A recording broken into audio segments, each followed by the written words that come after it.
Kami nak naik dah.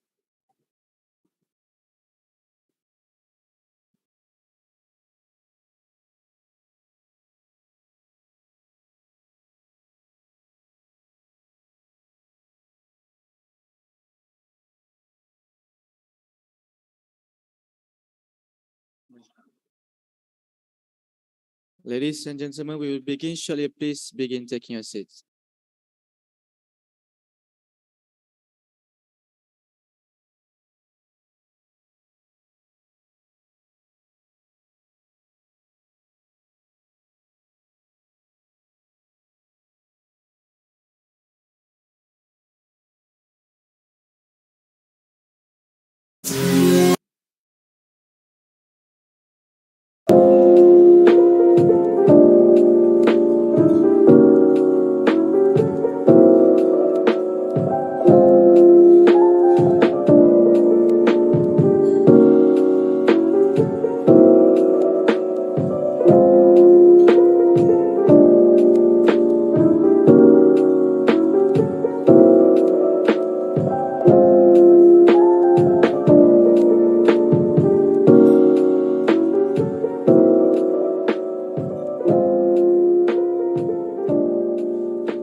Announcing the arrival of Yang Muhammad Senator Datuk Ras Adiba Razi, Member of the Upper House Parliament of Malaysia and SEAMEO SEN Honorary Advocate.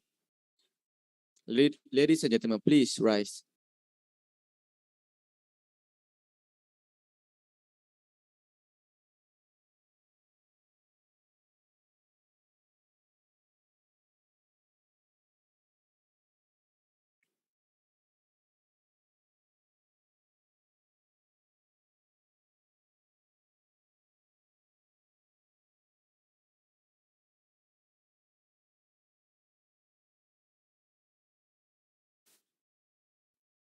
We will proceed this event with the national anthem and SEAMEO colors.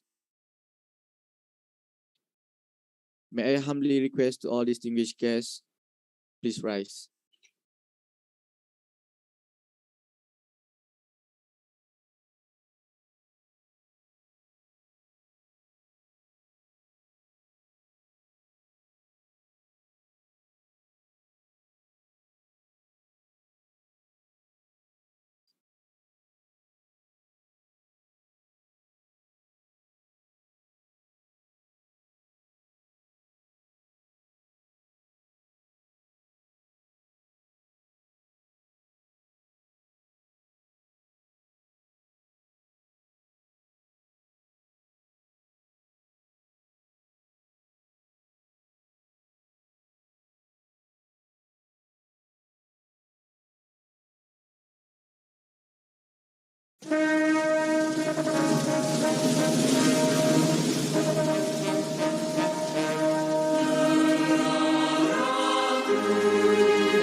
seated.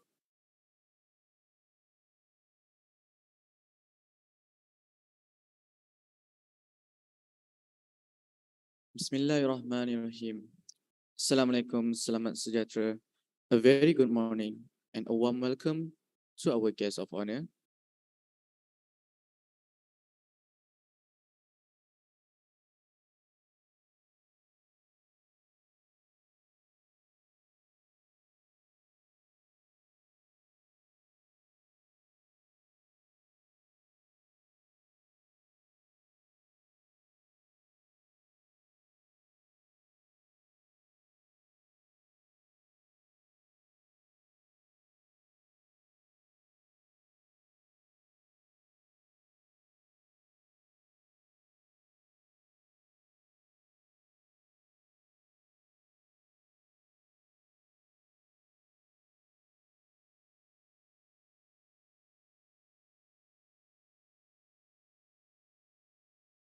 Assalamualaikum, salam sejahtera. A very good morning and a warm welcome to our guest of honor, the Honorable Yang Berhormat Senator Datuk Ras Adi Barazi, Member of the Upper House Parliament of Malaysia and SEAMEO SEN Honorary Advocate, Dr. 𝐅𝐑𝐄𝐄 Agnes Pascual Valenzuela, Director of SEAMEO Secretariat, Madam Salma Jopri, Chairperson of the Governing Board Members, Dr. Leila Pinera Ariola, Vice Chairperson of SEAMEO SEN Governing Board Members and Representative, Dr. Hanania Harun Rashid, Director of SEAMEO SEN, Mr. Muhammad Aziz Lani, Official Representative for the Director of Malacca State Education Department, SEAMEO SEN personnel, distinguished guests, ladies and gentlemen. To bless the event, let us recite Al-Fatiha. Bismillah.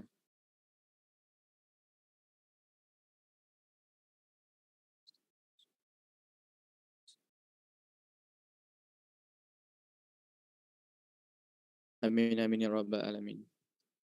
On behalf of the SEAMEO Regional Center for Special Educational Needs, SEAMEO SEN, we would like to welcome our guests of honor, ex-official governing board members, representative observers, and the participants to the Country Board Forum in conjunction with SEAMEO SEN 10 Governing Board meeting with the theme of Building Back Better. I am Faris and I will be your MC for today. We would like to express our sincere gratitude to everyone for participating in this forum. Currently, we have governing board members, representatives, and observers attending the forum physically from Malaysia, Brunei, Cambodia, Laos PDR, Myanmar, Philippines, Singapore, and Vietnam. And together with us, we also have the governing board members and representatives from Indonesia, Thailand, and Timor-Leste virtually. And thank you for joining us today. Selamat datang, welcome, maligayang pagdating, sawasdi, ciao maripsor, sabaydi, xin ciao, minggalabar. And without further delay, please allow me to welcome Dr. Hanania Harun Rashid, the Director of SEAMEO SEN, for a brief warm remark. Please welcome.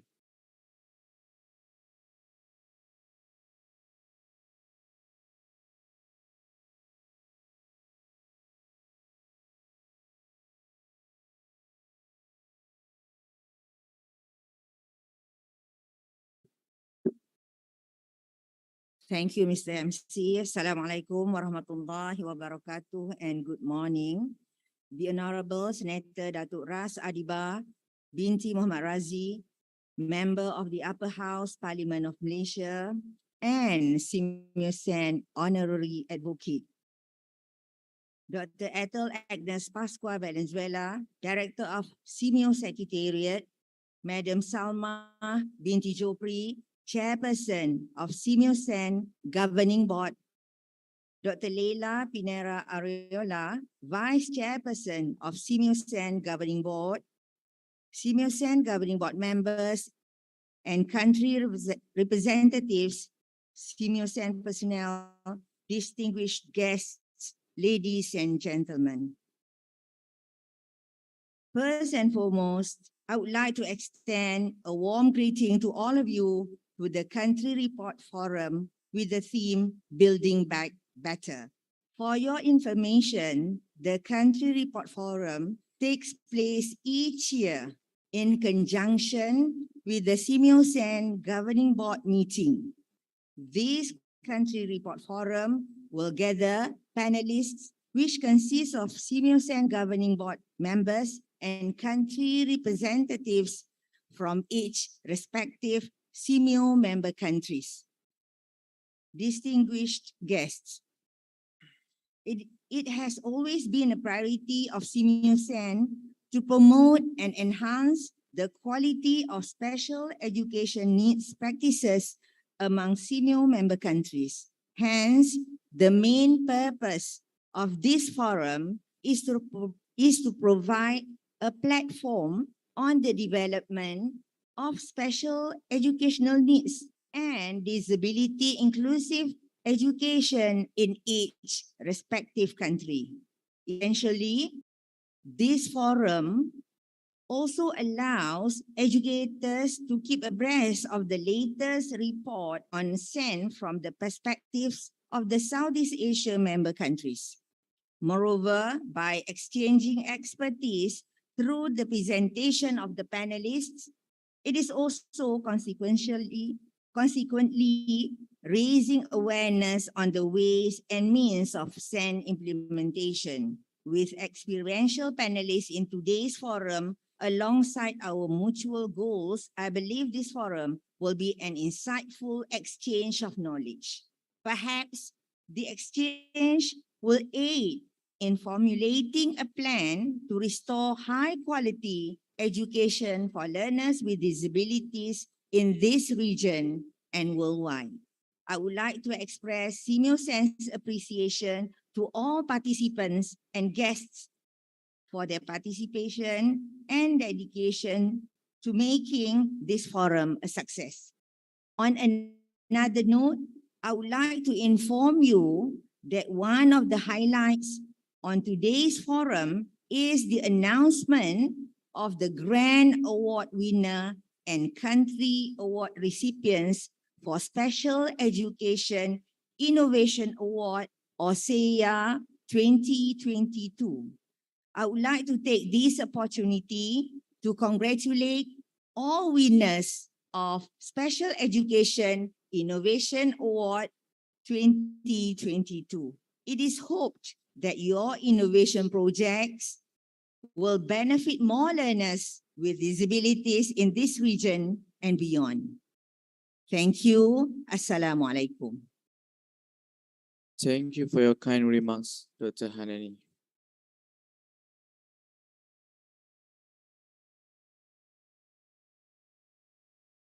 Moving on to the next item on the agenda. I'd like to inform that SEAMEO SEN organized the Special Education Innovation Award SEA 2022. And for your information, we received 72 nominations from Malaysia, Indonesia, Singapore, Brunei, Thailand, Vietnam, Philippines, and Cambodia. The judges are as on the screen. Dr. Rahima Jamaluddin from Malaysia, Dr. Hong Tingga from Vietnam, Ms. Ampuan Lili Mariani from Brunei Darussalam, Mr. Dede Supriyanto Mustaqim from Indonesia, and last, Dr. Diosdado San Antonio from the Philippines. SEAMEO SEN also would like to express sincere thanks to our panel judges for their contribution in making SEA 2022 a success. Ladies and gentlemen, I present to you the list of SEA 2022 finalists.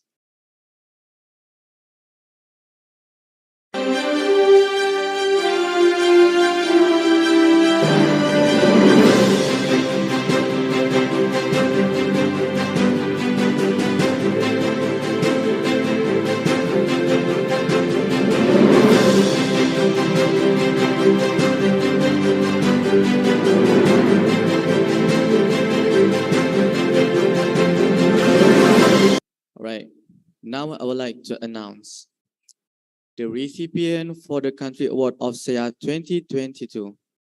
The Country Award recipient will receive $600 as a seeding grant and a certificate from SEAMEO SEN. Ladies and gentlemen, SEA 2022 Country Award for Malaysia goes to Mr. Nur Azmidi Ismail. Hi, I am Mr. Nur Azmidi bin Ismail from Bukit Bruang Primary School, Malacca, Malaysia. I would like to express my gratitude to the SEAMEO SEN for choosing me as the winner for the Special Education Innovation Country Award 2022. I hope all special education teachers to continue doing innovation and always try to find new ideas of teaching to deliver our better service. Thank you. The Country Award for Indonesia goes to Miss Adi Putri Sarwenda.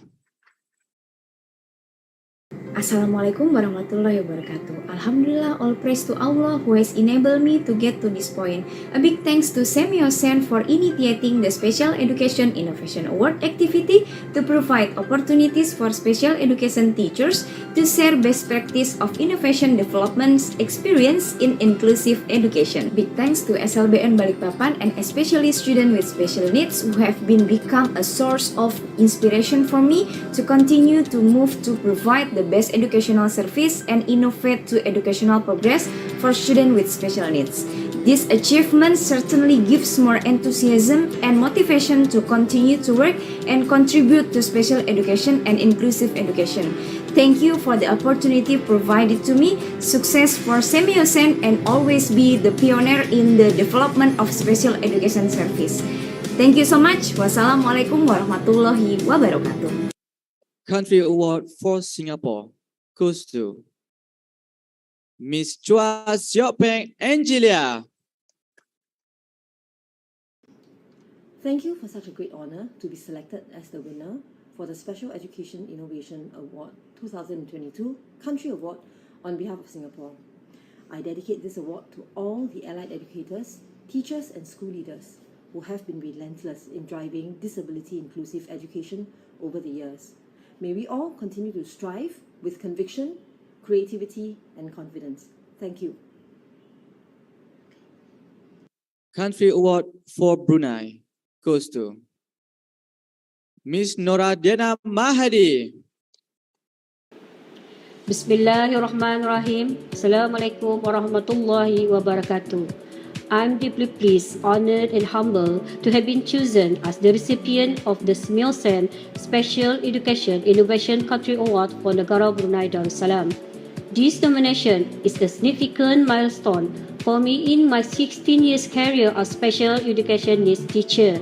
Once again, a very special thanks to SEAMEO SEN for selecting me to be one of this year's recipients. Last but not least, I would like to express my heartfelt gratitude to the Department of Special Education, Ministry of Education, Brunei Darussalam, for nominating me based on my achievements and contributions in special education. Thank you very much. Country Award for Thailand goes to Dr. Kanit Pamani. Sawadee This is Kanit from Thailand. So I would like to thank SEAMEO SEN for giving me a room for presenting my success. Also would like to thank Special Education Bureau, my colleagues and my family for your support. So all of you are essentially part of my achievement. My success is your success. Thank you. Sawadee krap. Country Award for Vietnam goes to Trinity Tutan. Thank you for awarding tactile book made for sharing the country award for Vietnam. This award is a great encouragement for us to keep going on no matter what difficulty we may face. We are determined that our library will grow to bring more and more tactile books to children with visual impairment as they begin their lifelong journey into literacy. Thank you very much. Goodbye. Country Award for Philippines goes to Jeremy A. Cruz. Thank you so much, SEAMEO Regional Center for Special Educational Needs, for my Special Education Innovation Country Winner Award. This humbling recognition inspires me to do more and give more, not only for our learners, but for all the learners with special educational needs around the world. Maraming salamat po. And finally, SEA 2022 Country Award for Cambodia goes to Mr. Chili.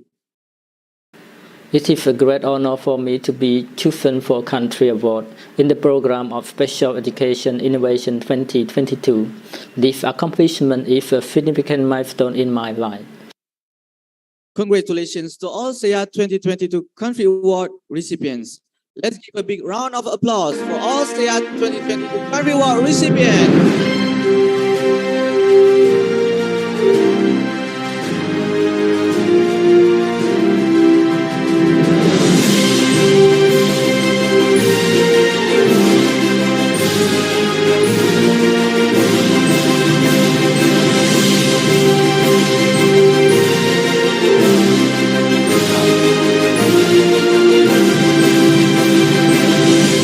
A big moment for us. Who will be the recipient for the SEA 2022 Grand Award?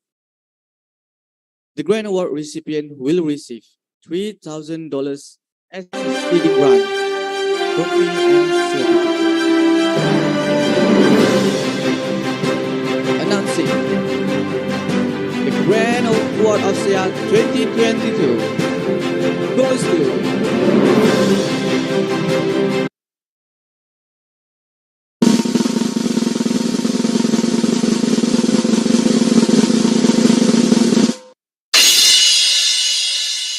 Associate Professor Dr. Lau Hui Min from Malaysia.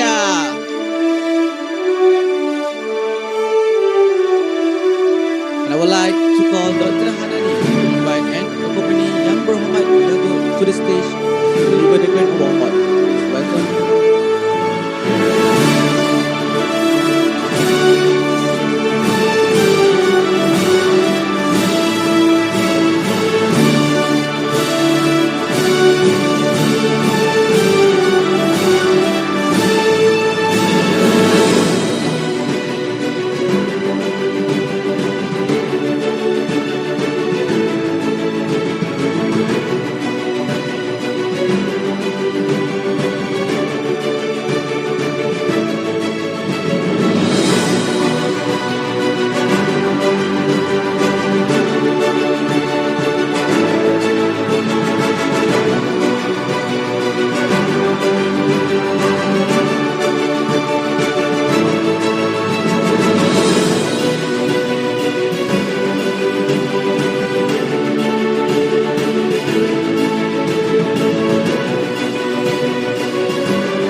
May we request the Grand Award recipient, Dr. Lau, to give her appreciation speech.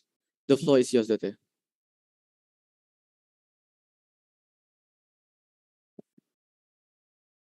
A very good morning. Thank you to all the distinguished guests, and thank you to Dr. Hanani and YB Senator Dr. Ras Adiba, and thank you to Dr. Agnes and all of you. I'm very grateful to be here to be selected as the Grand Award winner. And this comes the great responsibilities to continue to do what we are doing. And I'm totally inspired by also all the country winners. And I would like to especially thank SEAMEO SEN, SEA 2022, and the panel of judges for their recognition of CAMDI, which is a parent and teacher empowering program to advocate for inclusion and autism. And in this program, we are aiming to actually advocate 100 strategies to better promote inclusive strategies for young children with autism through a storytelling method. So we have a character called Kamdi, and through narrating his life experience and how his parents are supporting him in inclusive environment, we hope to to share with all the teachers and parents to raise their children with autism in inclusive environment. And I would like to take this opportunity to thank all the research teams from University Science Malaysia, Supanovong University, and also University of Nottingham, Malaysia, for the design and development of this product. And our sincere thanks goes to the HEAD Foundation and also Yayasan Inovasi Malaysia for supporting the development and the implementation phase of this social innovation. And I also like to thank CAMDI collaborators, which include Blue Prism, SI Therapy, CPR Network Malaysia, the National Association of Autism Laos, and National Society of Autism Malaysia, and Jabatan Kebajikan Masyarakat Negeri Selangor, Jabatan Pendidikan Negeri Pulau Pinang, and many others who have collaborated with us and support us in this journey. And I would like to also thank my friends who are with me today, and also my dean and colleagues in School of Educational Studies, University Science Malaysia, CIC University Science Malaysia, who has offered an opportunity to form a startup company to bring this social innovation product to the community. Social innovation and inclusive advocation does not only limit to a team. We need a community. So thank you to all the parents and teachers in CAMDI community who believe in inclusion for children with autism. And lastly, I would like to thank my family members for their unconditional love and belief in me. Thank you so much. Thank you, Dr. Lau, and congratulations once again. And may we request Yang Berhormat Datuk to kindly remain on the stage. Ladies and gentlemen, it is an honor for me to invite Honorable Yang Berhormat Senator Datuk Ras Adiba Razi, Member of the Upper House Parliament of Malaysia and SEAMEO SEN Honorary Advocate, to deliver the opening remarks. Please welcome YB Datuk.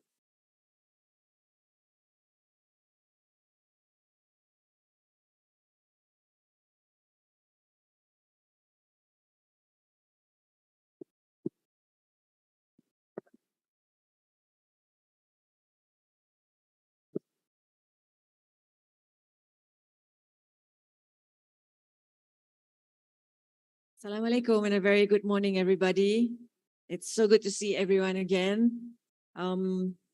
Alhamdulillah, we've had a really good coverage yesterday. So I hope more and more people will see the efforts that all of us are doing here in SEAMEO SEN. So once again, Dr. Ethel, Agnes, thank you so much for being with us. Puan Hajah Salma, Dr. Leila Pinera, the SEAMEO SEN governing board members and country representatives, Dr. Hajah Hanani, distinguished guests, ladies and gentlemen, salam hormat dan assalamualaikum kepada kalian semua yang saya hormati dan saya sayangi. Alhamdulillah, blessed to the Almighty. I'm grateful that we're able to gather this morning for the Country Report Forum in conjunction with SEAMEO SEN 10th Governing Board meeting with the theme Building Back Better. I'd like to bid SEAMEO SEN Governing Board members and country representatives welcome to Malaysia. Selamat datang ke Malaysia. Not to forget to the SEAMEO SEN team in making this forum a success. I think we all deserve a big clapping hand. Tahniah, Shabas. I was informed that the Country Report Forum is held annually in conjunction with SEAMEO SEN Governing Board meeting. Okay, I have to slow down because I have to remember the sign language interpreter is trying to translate. So as I was saying, I was informed that the Country Report Forum is held annually in conjunction with SEAMEO SEN Governing Board meeting as a sharing platform for the SEAMEO member countries to keep one another well informed on the updates pertaining to special education needs in their respective countries. Ladies and gentlemen, since the pandemic started, learners with disabilities are the most affected group and experiencing greater challenges in receiving quality education due to the limited access and support. I know that because it was very, very hard for me when my 15-year-old was just in his room and did not want to communicate. Alhamdulillah, now we are in the recovering phases. Children are back to school. However, the prolonged school closures have widened the learning gap and affected their level of learning. Therefore, teachers, school administrators, and relevant stakeholders need to collaborate in accelerating the learning recovery to mitigate the learning loss. If I may, I would like to suggest, or rather, I would like to share something. Some of the cases that we received during the pandemic was when the children couldn't go to school, ketika anak-anak kita yang masalah pembelajaran tidak dapat pergi ke sekolah. There was one case where this boy just stayed in the toilet. He just stayed in the toilet. He played with the water, and he just stayed in the toilet. And it came to a point where he was stimming, he was moving his head and his hands, and he took his feces and he started to play and eat it. Jadi seorang anak OKU autism ini berada di dalam tandas. I'm just translating. And dia mandi, bermain dengan air, dan kemudiannya dia memakan sendiri. Dia memakan sendiri apa yang keluar daripada badan dia. So it has been very, very hard. I received a lot of calls from parents asking me what can they do. The schools are closed. They can't send their kids to school. And at one point, some of the students who were working in restaurants, they don't even know how to even prepare the dishes anymore, like putting the plates together. So it was very, very hard. And I have to say, what all of you are doing now is truly amazing. So thank you for closing the gap using the internet to reach out to the teachers and to the parents so that they can manage on their own during the pandemic. Ladies and gentlemen, special educational needs reforms, failing generation of children. Children have been left without the additional support they merited, impacting not just on their education, but in many cases, their mental health. Their beleaguered families, meanwhile, were caught up in a nightmare of bureaucracy, buck passing, and confusion in a system which breeds conflict and despair. Personally, I do recommend a greater focus on special educational needs and disabilities sent in school inspections and additional powers for the local and state government and the social care ombudsman. The government must act now to make sure that schools and local authorities have the resources they need to support children properly. I like to take this opportunity to urge governments to present green papers on SEND reform agenda. Green paper that's able to consult on a stronger national system for children with special educational needs and disabilities, SEND. Boosting parent confidence. Among the things that should be touched on are a simplified education, health and care plan, or EHCP. EHCP, through digitizing plans to make them more flexible, reducing bureaucracy and supporting parents to make informed choices via a list of appropriate placements tailored to their child's needs. Means less time spent researching the right school. A new legal requirement for councils to introduce local inclusion plans that brings together early years, schools, and post-16 education with health and care services, giving system partners more certainty on who is responsible and when. The next, improving oversight and transparency through the publication of new local inclusion dashboards to make roles and responsibilities of all partners within the system clearer for parents and young people, helping to drive better outcomes.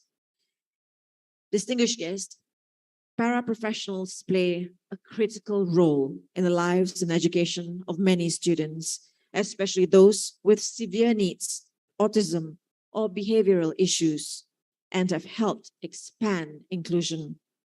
However, paraprofessionals have also been given a growing role in supporting academic needs. This seemingly logical caring effort actually runs counter to many of the best practices. Students with special needs and students who struggle need to be receiving instruction from content-strong teachers. I have a long list of things to share with you in my speech, but I am not going to do that because I feel that the time is very crucial for us to sit down and share our thoughts and our aspirations in each other's countries. I urge parents with denial syndrome, I should know that, not me, but my other family members didn't think that my child then was autistic because he looked normal. I only knew when I saw that he was arranging things and that he was stimming, he was flexing his hands, and he was tiptoeing when he walked. I told my family that there is something special about this boy, and they said, "Oh, he's fine, he's fine." So my instinct was confirmed when I brought him to see a psychologist. Then only they confirmed. So our responsibility is, tanggungjawab kita adalah memastikan ibu bapa to make sure parents of special needs children get out from this denial cocoon that they're in. Because if we do not, advise them, forever, our children, our generation of persons with disabilities who have learning disabilities will suffer. Sekiranya kita tidak melakukan sesuatu dan tidak memberikan nasihat kepada ibu bapa yang punya anak-anak istimewa, anak-anak kita ini akan ketinggalan. Our children will be left behind because we are, or rather the parents are in denial and they only think of themselves. I remember asking some parents, why is it that you do not register your child with the welfare department? Kenapa tidak mendaftar dengan JKM? And they said, it's okay, I'm just embarrassed, saya malu. I said, malu? Why are you embarrassed? And then they kata, it's okay, I can look after my child. I said, yeah, but what happens if you die? Who's going to look after your child? Apa akan jadi pada anak kita sekiranya kita tidak mendaftar mereka dengan JKM, dengan welfare department?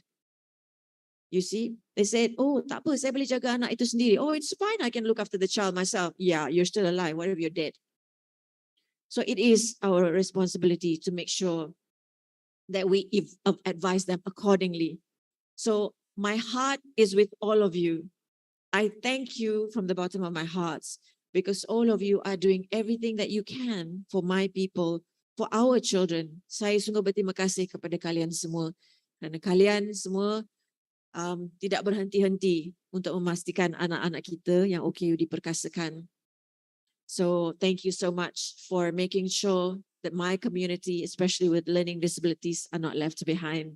I wish I can hug each and every one of you, especially to those who are following us online. I just want to say thank you so much from the bottom of my heart for your sacrifice, your hard work, and the things that you do to make sure that we are not left behind. To SEAMEO SEN, I certainly anticipate this forum will be an interactive session that I know perhaps insights from each country will help in strategizing the direction in building back better quality education for learners with disabilities in this region and beyond. Before I launch, I'd like to sing a few parts of this beautiful song. It is in Tagalog. Doctor, I think I mentioned to you guys yesterday. It's called Bulak Pipi at Bingi. I'm just going to do this together with you. Bear with me.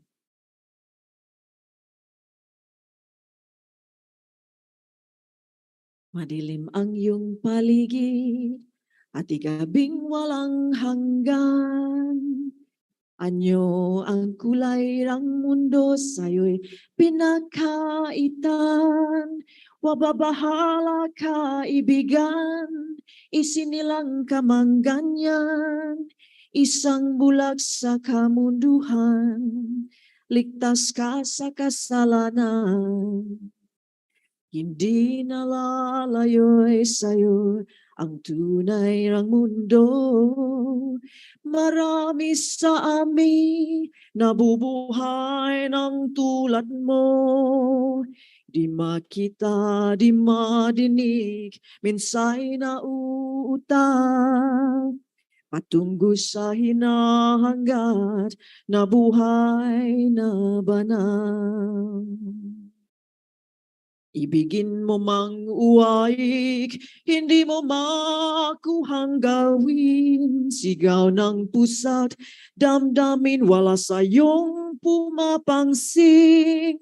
10 daliri kaibigan, diyan kanila pakikinggan. Pipi ka mang nang isinilang, dakila ka sa sinuman. Hindi nalalayo sa'yo'y ang tunay ng mundo.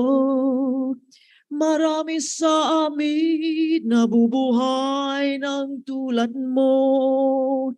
Di makita, di madinig, minsay nauutaw. Tunggu sa hinahangad na buhay na banal.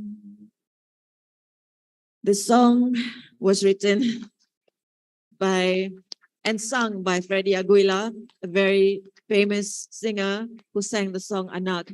It's basically to tell us and to share with us how hard it is being disabled, being blind, being deaf, and not being able to move. So once again, my heart goes out to all of you who's been sacrificing and doing things for my people, and I cannot thank you enough. With Bismillahirrahmanirrahim, I hereby officiate SEAMEO SEN Country Report Forum 2022. Tahniah. Thank you. Assalamualaikum. Thank you for your inspiring speech, YB Dato'.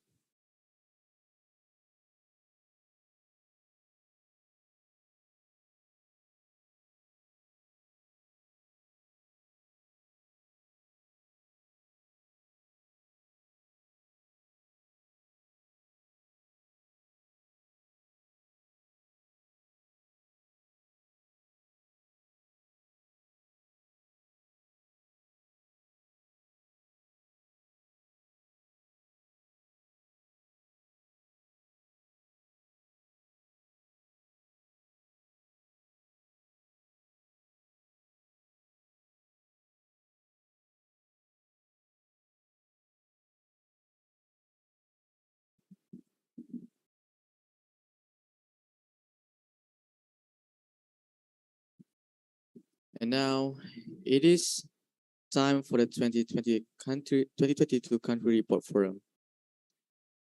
Country Report Forum is held annually during the SEAMEO SEN's governing board meeting.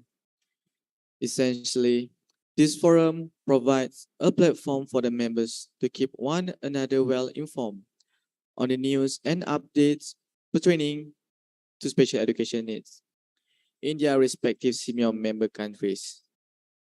Additionally, Country Report Forum allows the opportunities for the SEN educators to keep themselves abreast on the latest report on SEN from the perspective of the Southeast Asia member countries.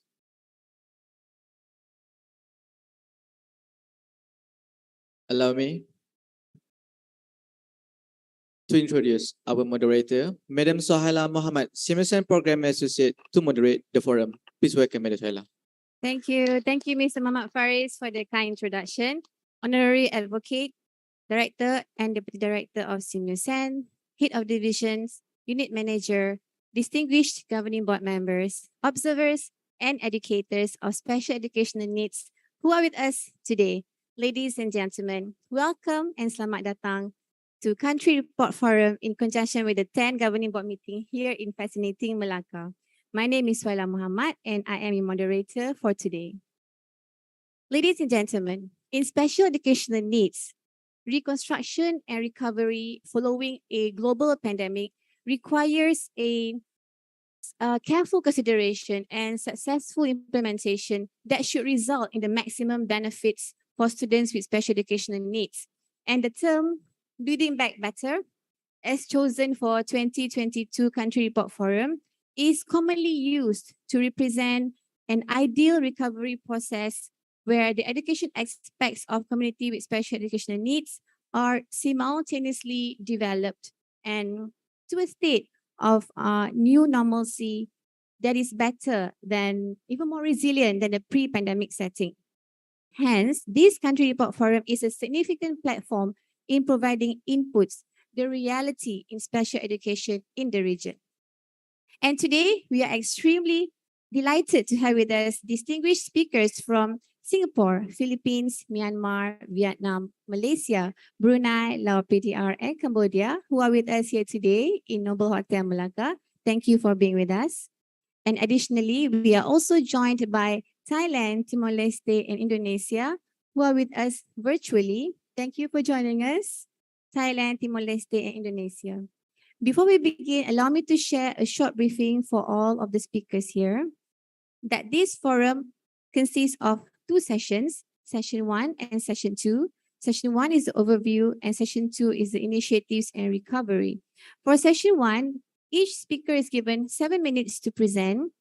Madam Mastura is the timekeeper, Madam Mastura, while Madam Harisha will appear from the back there and will display the time left. First will be 3 minutes. And next will be 1 minute. And once the time is up, you will hear this sound. And if you have exceed the time again after 1 minute, you will hear this sound. And that's how we do it here in 2022 SEAMEO SEN Country Report Forum. And back to the briefing, I will call upon each country to present for round 1, as mentioned earlier, 7 minutes. Speaker 1, Speaker 2, Speaker 3, and Speaker 4. And once round 1 has ended, I shall call upon the speakers again for round 2, which is 8 minutes. So back to Speaker 1, Speaker 2, Speaker 3, and Speaker 4 to further illustrate on the topic. And before we proceed, a reminder to the participants here, as you can see on the table, there are 2 QR codes, which are the QR codes for questions submissions to what has been presented and discussed during the Country Report Forum. So feel free to scan the QR code and submit your questions there. And as for the evaluation form, you will only be able to access the QR code towards the end of the forum. And you need to submit the evaluation form to enable you to receive the certificate of attendance. Okay, I would also like to announce that in the hall with us today, we are joined by special education needs teachers from Melaka who were involved with the recent workshop for article publication on best practices of Melaka special education needs teachers. Welcome. Selamat datang. Guru-guru yang dihormati sekalian, terima kasih. And virtually, we are also joined by special education needs teachers from schools here in Malaysia. Selamat datang, cikgu. Oh, okay. Okay, now, ladies and gentlemen, for session 1, as you can see on the stage, I would like to invite 4 esteemed speakers from Singapore, Philippines, Myanmar, and Vietnam. Associate Professor Dr. Sharifah Mariam Al-Junid, Dr. Leila Penera Aroila, Mrs. Cho Win, and Dr. Wen T. Kim Hua. Welcome. It is a pleasure to finally meet everyone here. And as mentioned earlier, building back better requires efficient and effective implementation of recovery activities to avoid students with special educational needs from being left behind. And to ensure proper adoption of building back better best approaches. So now, without further delay, I am pleased to invite Associate Professor Dr. Sharifah Mariam Al-Junid, Principal Educational Psychologist, Ministry of Education, Singapore, also the Governing Board Member of SEAMEO SEN from Singapore, to give a quick overview of Singapore's current status of disability inclusive education based on the DIE framework. Doctor, the floor is yours. Thank you very much. Good morning, everyone, and to our Malaysian host, Assalamualaikum warahmatullahi wabarakatuh. I stand in awe and admiration about with our group of women leaders here, as well as I think our leaders in education, like here as well as in online. Certainly, I feel very comfortable and at the same time honored that I have all of you as my tribe in supporting the quality of education for children with special needs. So, allow me to give a quick overview of Singapore's inclusive education. Actually, our journey in inclusive education is relatively new. It's just a little over 2 decades ago. And it's only about 20 years ago that we started to look into the inclusive education practice for students with disabilities with greater intentionality and intensity. Looking back, I think we made some good progress, but it is still work in progress. There's much more that we need to do, and so much more that we need to learn. So really, I thank SEAMEO SEN for organizing this forum. This is another opportunity for me to learn from the wealth of experience within available within our ASEAN leaders. And we can learn so much from each other's good practice. Next slide. So in Singapore, our goal for education of students with SEN is to enable our students to reach their full potential, right? And prepare them to pursue a productive and meaningful life in our society. And 3 guiding principles guide our efforts. We adopt a differentiated approach, providing targeted educational support for all students with SEN. We emphasize inclusion through meaningful participation and purposeful interactions. We partner other agencies in Singapore to create inclusive communities, and this includes social service agencies, disability organizations, community groups, businesses, and of course, other government agencies. We call this approach the many helping hands approach. And of course, caregivers and parents of children with SEN are also very important critical partners, especially in the design and implementation of programs and services with SEN. We always make sure we consult them and seek their feedback in terms of the implementability and practicability. Next. So where are we today? Today, it is compulsory for all Singaporean children aged 6 to 15, including children with disabilities, to attend a government-funded national primary schools. So this is mandatory for all students, regardless of how severe they are. So currently, among the school-going population, 81% of students with disabilities and special educational needs study fully in our mainstream schools. We recognize that a small spectrum of students with special needs may need customization. So 19% of students with higher support needs and perhaps more complex disabilities are supported in government-funded special schools. Next. I will briefly share the approach that we have taken. Teachers, you are the bedrock of any school, of any education system. So our main strategy is developing teacher capability. We wanted all teachers, all schools, to have basic understanding of SEN. We did this by putting in a compulsory model on the awareness of SEN in the pre-service teacher training. even before they start teaching. Beyond this, we did initial training, a customized course for teachers to have continued professional development for teachers and staff. So now, in every school, there's at least 20% of teachers with specialized training, deeper knowledge, that can advise other teachers in terms of inclusive practices. Okay. So, specialized officers, STEM officers provide direct support. Beyond teachers, school leadership is so important. So school leaders are also engaged regularly through platforms to enhance their understanding so that they can, in the implementation of a whole school approach towards creating an inclusive culture for all students with special needs. Next. Previously, please. There is also provisions to support children inclusive education. We have a team of psychologists from the ministry that visit all our mainstream schools regularly and provide advice. Teachers can also call upon advice from therapists and audiologists that provide school-based itinerary support.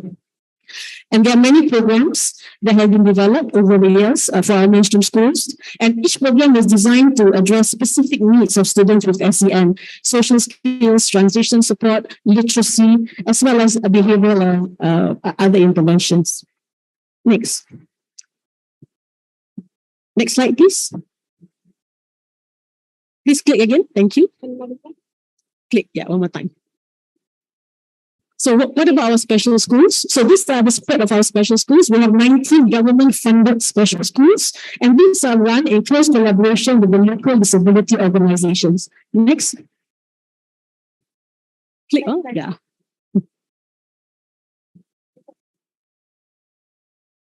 Carry on? Yes. So these are all the special schools, yeah? Next one.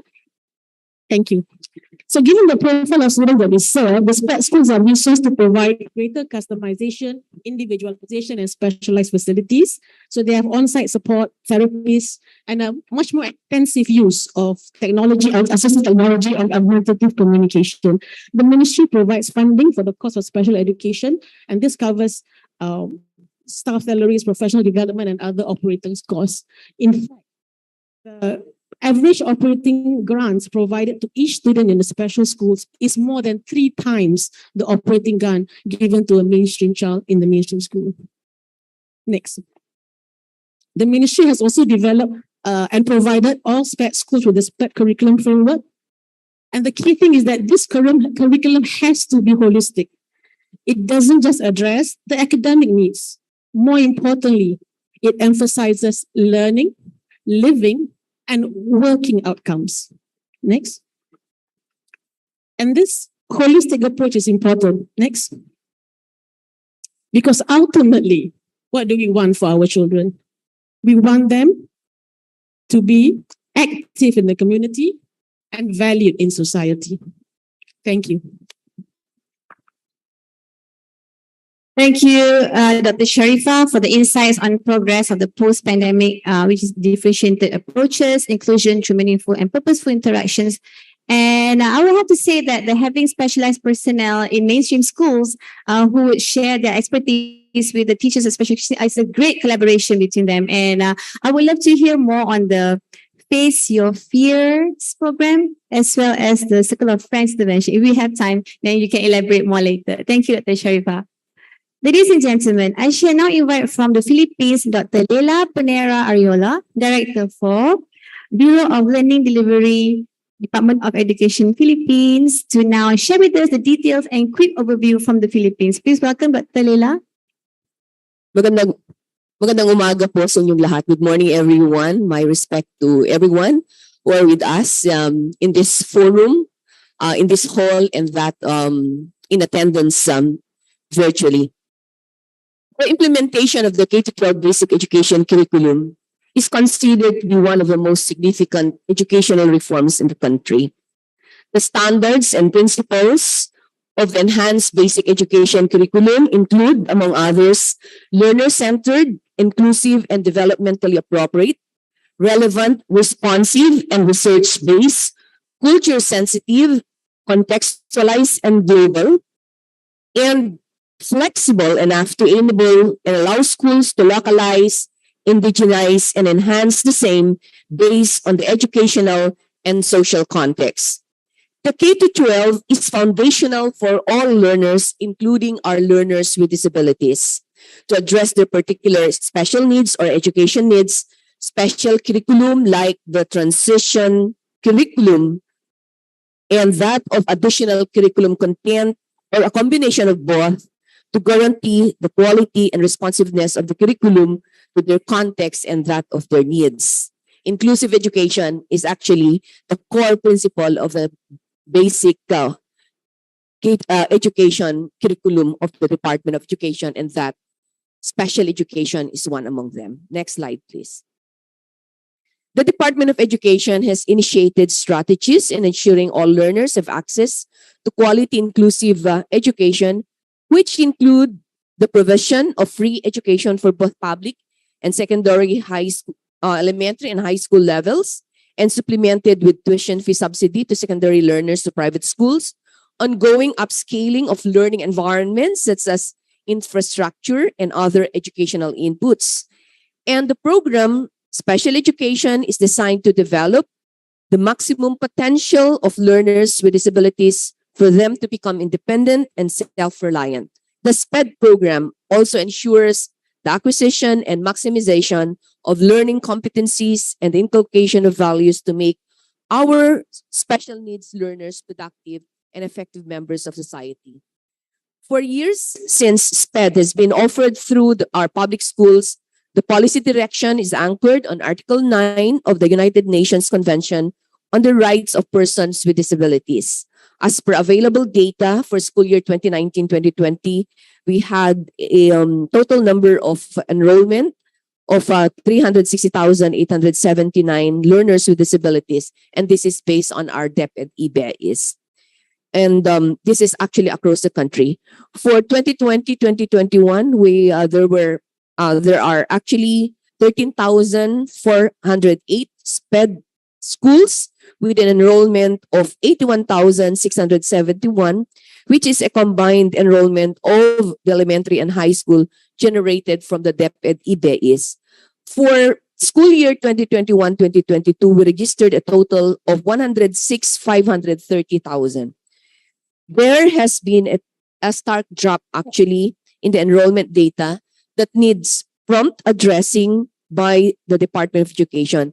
And this is primarily due to COVID-19 pandemic. So we have 57,566 non-graded.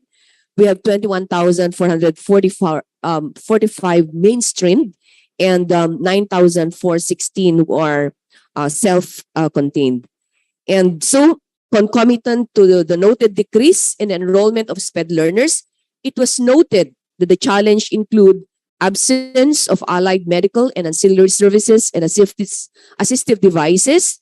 And there has been, and these are seen as paramount in improving learning outcomes for our SPED program. Moreover, teachers' skills in handling diverse learners and the school head's leadership in managing the program, as well as implementing existing policies, are both seen as key barriers to the delivery of equitable learning. Other impediments such as insufficient awareness, partial acceptance, and this was said a while back by our senator, and narrow understanding of the right and needs of learners with disability by the school personnel, family, and community articulate low enrollment of learners with disabilities. Infrastructure barriers, on the other hand, may dramatically result in low participation and increased dropout rate. These challenges are recognized and addressed by the Department of Education through various interventions, which I'm going to show you in the next slide. Next slide, please. As mentioned, actions were made to cater to the needs of our SPED in the Philippines. And the following actually are some terms particularly aligned with Disability Inclusive Education Framework of UNESCO. Regarding service delivery, the Department of Education addresses the need for supply, quality, and demand indicators through governance, management, and funding, particularly for items or positions for SPED centers and the department is actually trying to increase the number of our special education teachers with an addition of 2,670 proposed items, and that's in addition to the 4,914 that we already have. The government commitment to inclusive education was also shown through the institutionalization of through two legislative two hallmarks, and I'm referring to the two Republic Acts that we have. One is a Republic Act, particularly on inclusive learning resources centers, and we call this the Inclusive Education Bill, and the Filipino Sign Language for persons with hearing impairment. So DepEd continues to develop and convert learning resources to accessible formats also. And then we have the Filipino Sign Language interpretation embedded in video in interactive ESLMs. And at the height of the pandemic, the department issued the curriculum on transition for learners with disabilities. And even during the pandemic, training programs have been conducted for all actors involved in SPED implementation. Now we are easing the pandemic restrictions. Limited face-to-face training is conducted nationwide, and that our learners have also gone back to school on face-to-face. And eventually, this is going to be full face-to-face by November 2. For now, we're implementing blended learning, in person should they wish for it, and that of distance learning. I mentioned earlier about the inclusive learning resource centers that are now being established in the Department of Education. In fact, we're now converting 16 SPED centers to ILRCs. So we hope that all the 16 will become operational by the end of this year. And in terms of the enabling environment, next slide, please. That's the pictures of the ILRC that I mentioned earlier. And the next slide. So in terms of the enabling environment, we've got a number of laws and policies that support actually SPED implementation. Of course, we have the 1987 Constitution. We have the Basic Education Act of 2013. We have Presidential Decree 603 of 1975, which is the Child and Youth Welfare Code. We have RA 277, which is the act providing for the rehabilitation, self-development, and reliance of disabled persons and integration into the mainstream of society and for other purposes. And the last one that I mentioned, that I should like to mention, is the latest, which is Republic Act 11650, an act instituting a policy of inclusion and services for learners with disabilities in support of inclusive education, establishing inclusive learning resource centers for learners with disabilities in all schools, districts, municipalities, and cities, providing for standards, appropriating funds, therefore, and for other purposes. So data collection and management gathered by the Department of Education, the Philippine Statistics Authority, and other data from reliable sources are utilized to inform policy directions. And lastly, steady funds are allocated every year that support SPED implementation all over the country. With that, I say thank you very much. Thank you, Philippines, for sharing so many valuable information on the development of potential of students with special educational needs. The supply, quality, and demand was well elaborated by Dr. Leila from 2020, 2021, and 2022. And thank you also for sharing on the enabling environments of the Philippines, which includes the laws and policies, leaders and management, and finance. So thank you so much, Dr. Leila. I look forward to the next session. So now I would like to invite Dr. Dr. Nguyen T. Kim Hua from Vietnam. Doctor, how are you? Thank you for joining us. Hello. Dr. Nguyen T. Kim Hua is the Director of the National Center for Special Education. So, Doctor, based on the DIE framework, can you please enlighten us on the details and quick overview of Vietnam's current status on disability inclusion? Very good. Very good morning, everybody, ladies and gentlemen. I would like to present the Vietnam country report about the special education for children with disabilities. And the report consists three parts: the backgrounds, positive points, and future orientation. Next slide.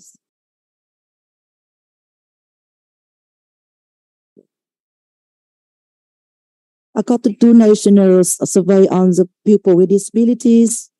Next slide.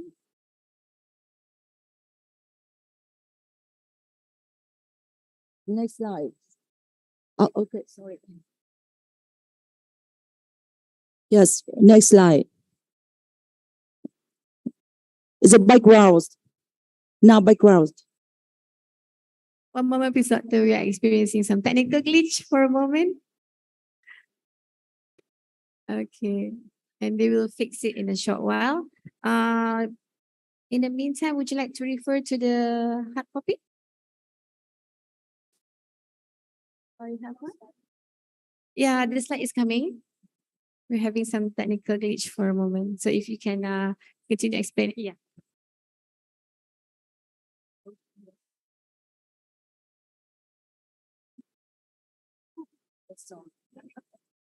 Okay. Yes. Yes. According to national survey on the pupil with disability in the 2016, Vietnam has 90 million pupils, about 6.2 million people with disabilities. It's the national average, 6.7% of the total populations, and less than 3% children from 2 to 17 years old have at least one disabilities. Next slide. Shots from the MOES made in the 2022, we have 89,000 the children with disability inclusive education.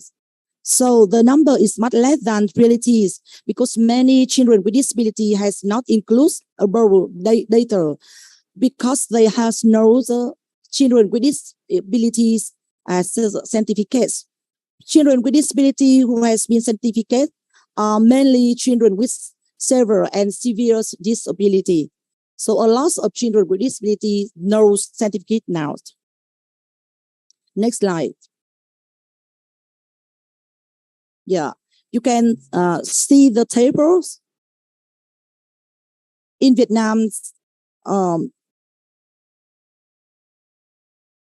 there is no significant difference in the enrolled rate between boys and girls with disabilities in the school.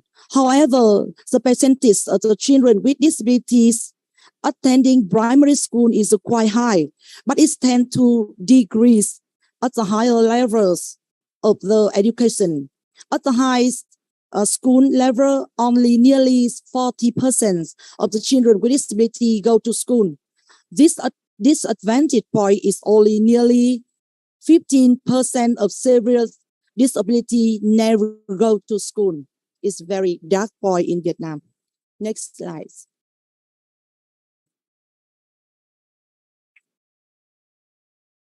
Currently, there are more than 100 cares and institute education for children with disability, but it belongs to many brands such as the Labor Ministry and Ministry Education and Training, and MOES manage a system essential to support inclusive education and special school. The table above only list of public institutions, the management education sector. We have 20 inclusive resource and 76 special school. Specialist school is built 20 years ago. So next, we receive some points, good point we have mixed in this year. What would we do to improve the situation last year? We developed a software of managed education support system for people with disability in Vietnam. and developing the 2018 generation education curriculum suitable for children with disabilities, and develops the networks of non-public educational institute for children with disabilities. Moyet have collaborated with the software company to build a software to manage education support system for Vietnam people with disability. Currently, the software has been built into operation, collect and test one province 3 months ago, and expect to conduct 4 province in October before conducting nationwide. And hopefully next year in the reports country for SEAMEO SEN, I can update very update data from the software. Yeah. Next slide. We developed the general curriculums suitable for students with disabilities. In Vietnam, we mix the many diversities model, inclusive education, integration model, and special model. So we think that if we only to suitable and adjust the general curriculum is suitable for the children with disability, inclusive education. So very severe and several the children, we continue and develop the another curriculum. Next slide. And I think it's very bright the point in the inclusive education in Vietnam. We raised funds from the others company because when you chose, Doctor, you're talking about sorry. initiatives now, Doctor? Yeah, so we can Yes. talk about initiatives for the second round now. So we'll talk about, we'll cover on the overview. So yeah, it's good to see on the sharing of network of centers who are involved in collaboration to ensure inclusive education in your country progressing well. So thank you so much, Dr. Nguyen. We'll come back to you later for initiatives. Thank you.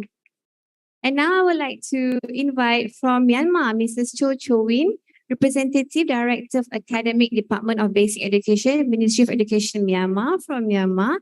So with the sharing by Singapore, Philippines, and Vietnam, now can you please enlighten us on the details of inclusive education in Myanmar? Please welcome Mrs. 𝐄𝐄. Good morning, everyone. And thank you for your inviting to present about my country. My presentation is now overview of special education needs policy and current status. Next slide, please. In my presentation, the main outlines are include the next slide. So we have Myanmar Sustainable Development Plan, MSDP. It's 32 goals and goal for highlights human resource and social development for a 21st century society. There are many strategies, and the 4.1 strategy is improve equitable access to high quality lifelong education opportunities.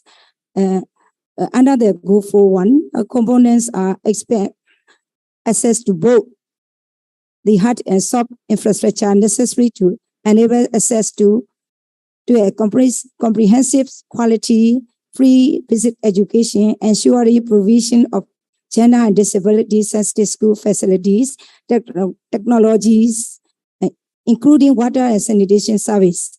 And the second component is enable greater access to technology and vocational education training for target and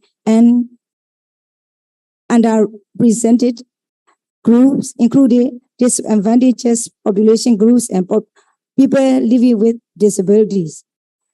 And then we have also 5-year strategic plan 2022-2027 for sustainable development goals and rights of persons with disabilities.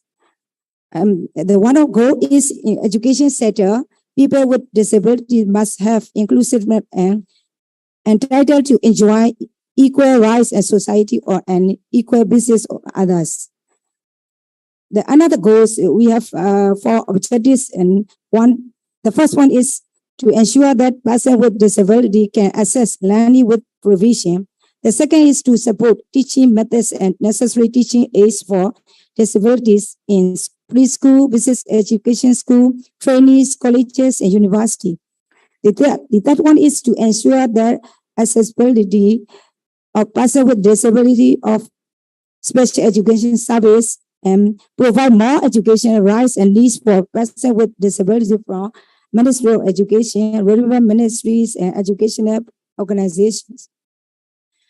And there are two expected outcomes for Objective A's. The first one is national education policy, strategy plan, and law for education could be prescribed incorporated with the rights of persons with disabilities based on the provision in the United Nations Convention on the Rights of the Person with Disabilities, ASEAN Anniversary Master Plan 2015, the rights of persons with disabilities laws and bylaw. And the second one is to collaborate disability experts and persons with national education communities organizations.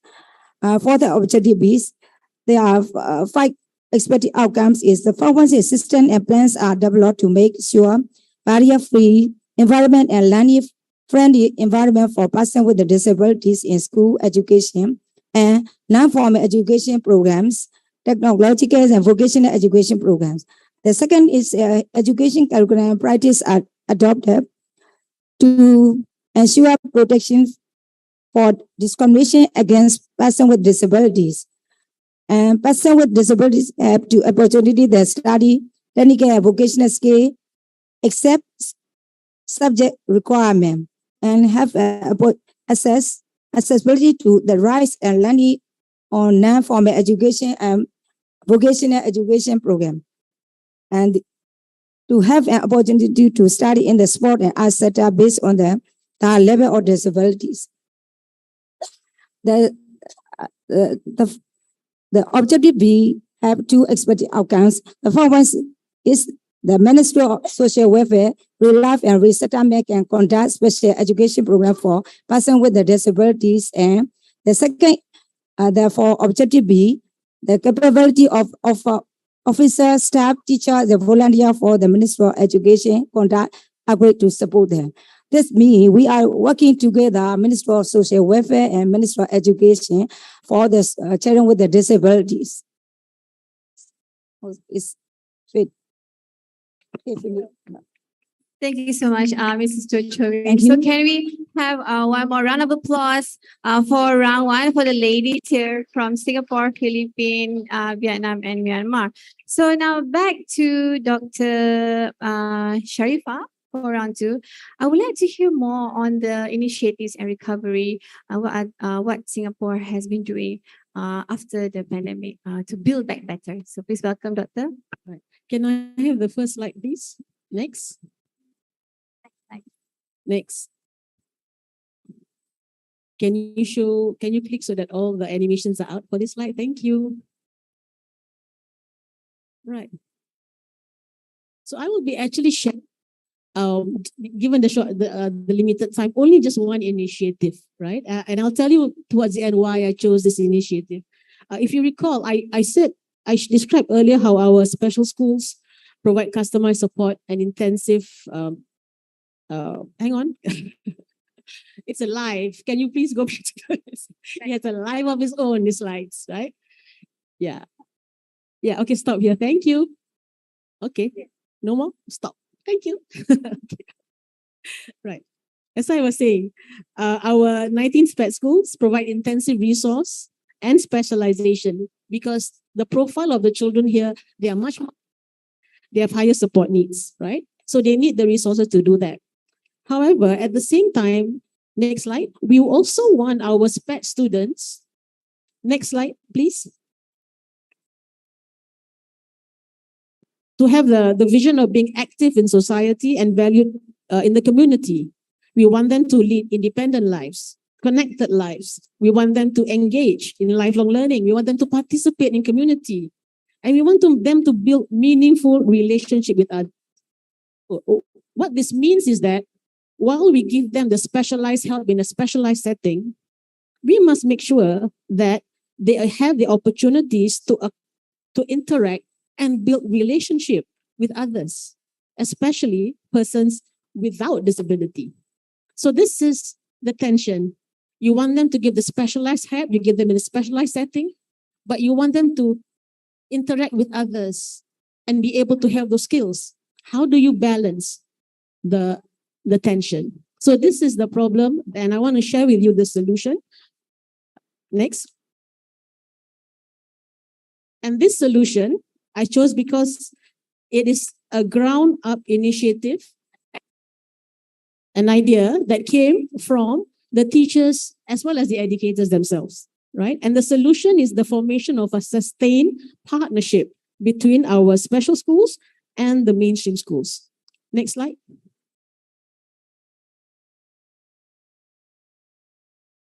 Next slide. Okay.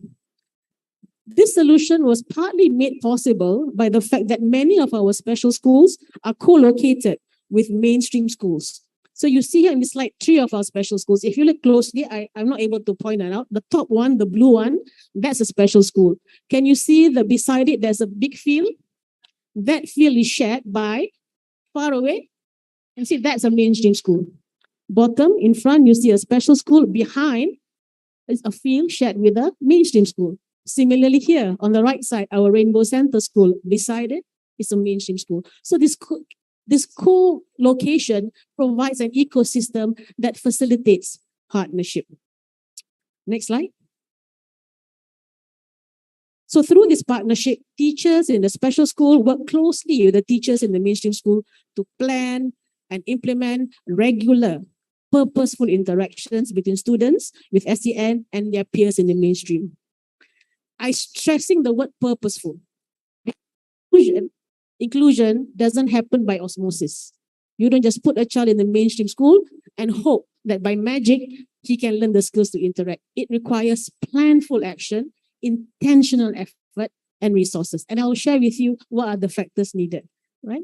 So the joint activities include co-curricular activities, recreational activities, sports, and arts. And for some of the children, because they are near, they actually have joint recess. So they actually have meals together. And some children where they can join the lesson, they also have the lessons together. Next slide.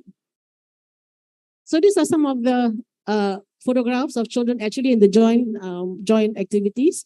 Pathlight is a special school for autism that I had the pleasure and honor to actually be part of. And they partner with their neighboring school, Townsville. So these are children going for their joint recess. Next. And these are some of the activities. So the teachers know the children very well. So Pathlight, for example, is a school for children with autism. So they select activities purposefully. What are the kind of activities that both the children with autism and their mainstream peers can participate on equal terms? Gardening, one of them. Next. Board games, right? We know many children with autism, they love board games. But what they need to learn is how to take turns, how to accept defeat. They're not very good losers, right? So this is an opportunity for them to do that. Football, just like Malaysia and Southeast Asia, is always a favorite. Next. Next. Okay, so these are some of the classes for the older children. They also have the same things. Next. So what are the success factors? Critical to this was a ground-up initiative with strong top-down support. And this is a critical success factor. The ideas came from practitioners and educators. So what it means is that they have ownership of the initiative. The ministry provided support through resourcing and professional support. Next. So these are the key ingredients. Firstly, formalized partnership.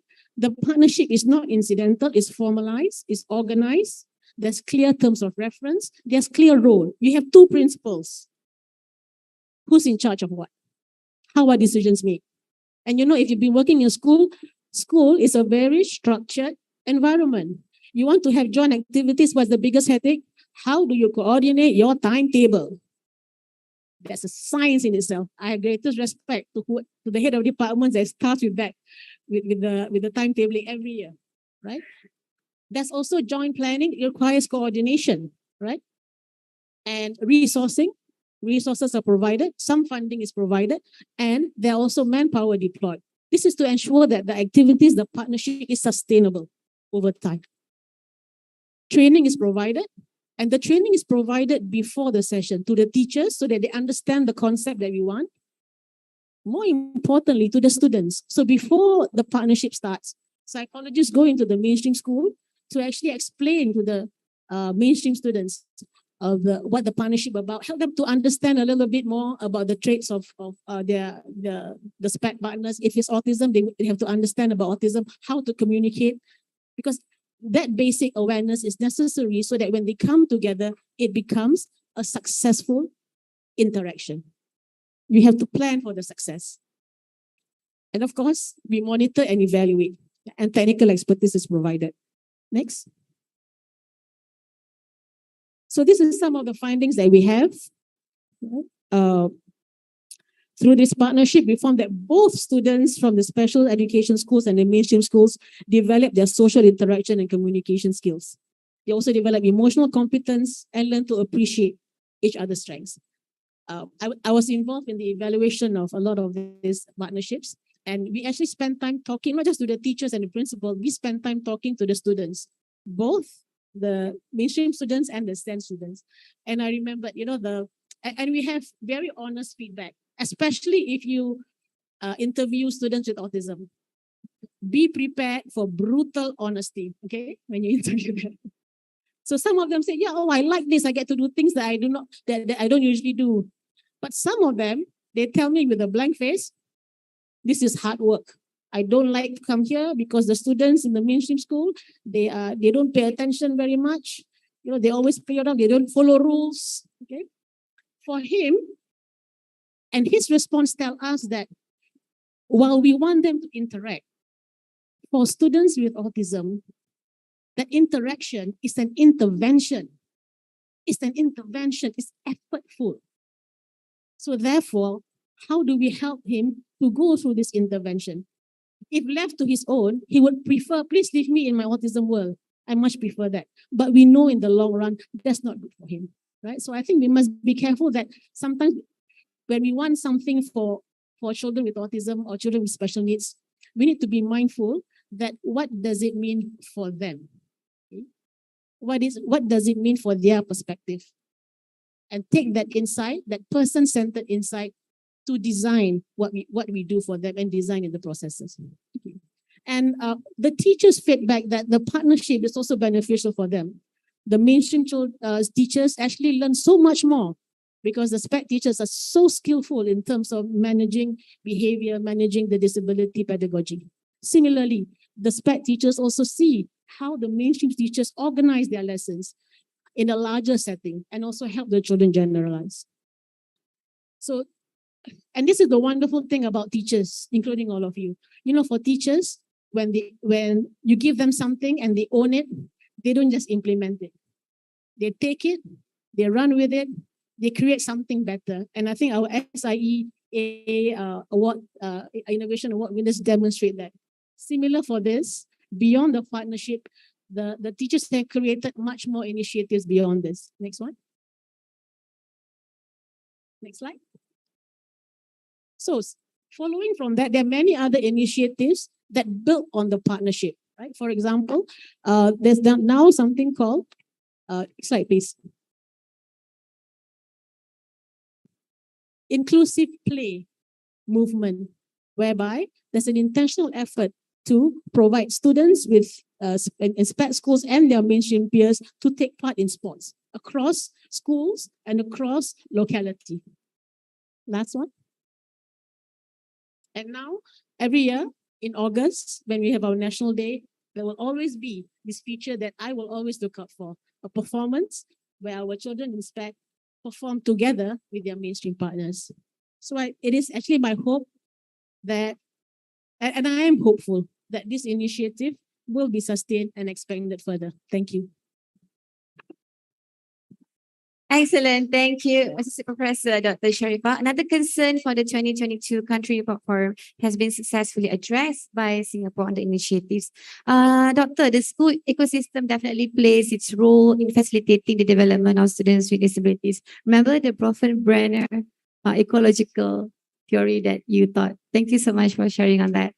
So is it the ground up initiatives and the top down support that you mentioned? So that is the Bronfenbrenner ecological theory. Doctor? That's the one. No, that's not the one. It's a different topic. Okay, Doctor, thank you so much. So now I would like to call upon Dr. Leila Panera Ariola from the Philippines to illustrate further on the initiatives implemented in the Philippines. Thank you, Dr. Leila. The floor is yours. Okay, thank you very much once again. So in response to the need to update programs and projects in special education, the Department of Education embarked on the review and development of policies that will further enable the implementation of SPED, such as the transition program, programs on the gifted and talented, distance education, and the revision of the multi-factored assessment tool. As mentioned earlier, the department issued DepEd Order number 21, series of 2020, entitled Policy Guidelines on the adoption of the K-12 transition curriculum framework for learners with disabilities. And this puts further emphasis on what the field implementers can offer to the learners with disabilities in terms of their life pathway, which includes but not limited to higher education, entrepreneurship, middle-level skills development, employment, and of course, or the functional life path. Further, DepEd Order number 21 series of 2020 articulates the principles, features, and standards that will establish a common understanding of the transition of learners with disabilities in all public and private schools. And we also have the drafting of the policy guidelines of this transition curriculum. So it's actually underway. And then we have the review of the multi-factored assessment tool. This was already administered already for some years, but now we feel the need to review this. And the result of the multi-factor assessment tool actually informs the teachers or the school regarding the educational needs of the learners, and an immediate or appropriate intervention program be given to the learner. So this MFAT is an assessment tool that's intended to be administered to our grade 1 learners. And whatever is the result, it's the basis of our teachers of our schools to prepare intervention activities. Lastly, the review and drafting of the policies on the implementation of the gifted and talented and distance learning has also been initiated by the Department of Education through, of course, our bureau, the Bureau of Learning Delivery, this year. And all these policies are in the pipeline, which we hope to be approved within the year. And on the screen are some of the policies we issued in the Department of Education already. For example, the child fine policy, which gets to ensure that all our learners with disabilities are in school. And then we have the policy guidelines of the provision of educational programs and services for learners with disabilities. And then the transition curriculum, which I mentioned earlier. Next slide, please.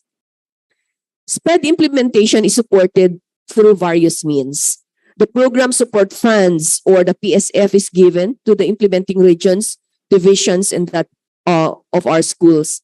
These are given annually to sustain the SPED gains and accomplishments through the years. The SPED implementation has been intensified to equip our learners with disabilities. And so our learners or SPED learners were provided with adequate and essential skills and values that will prepare them for independent living and employment.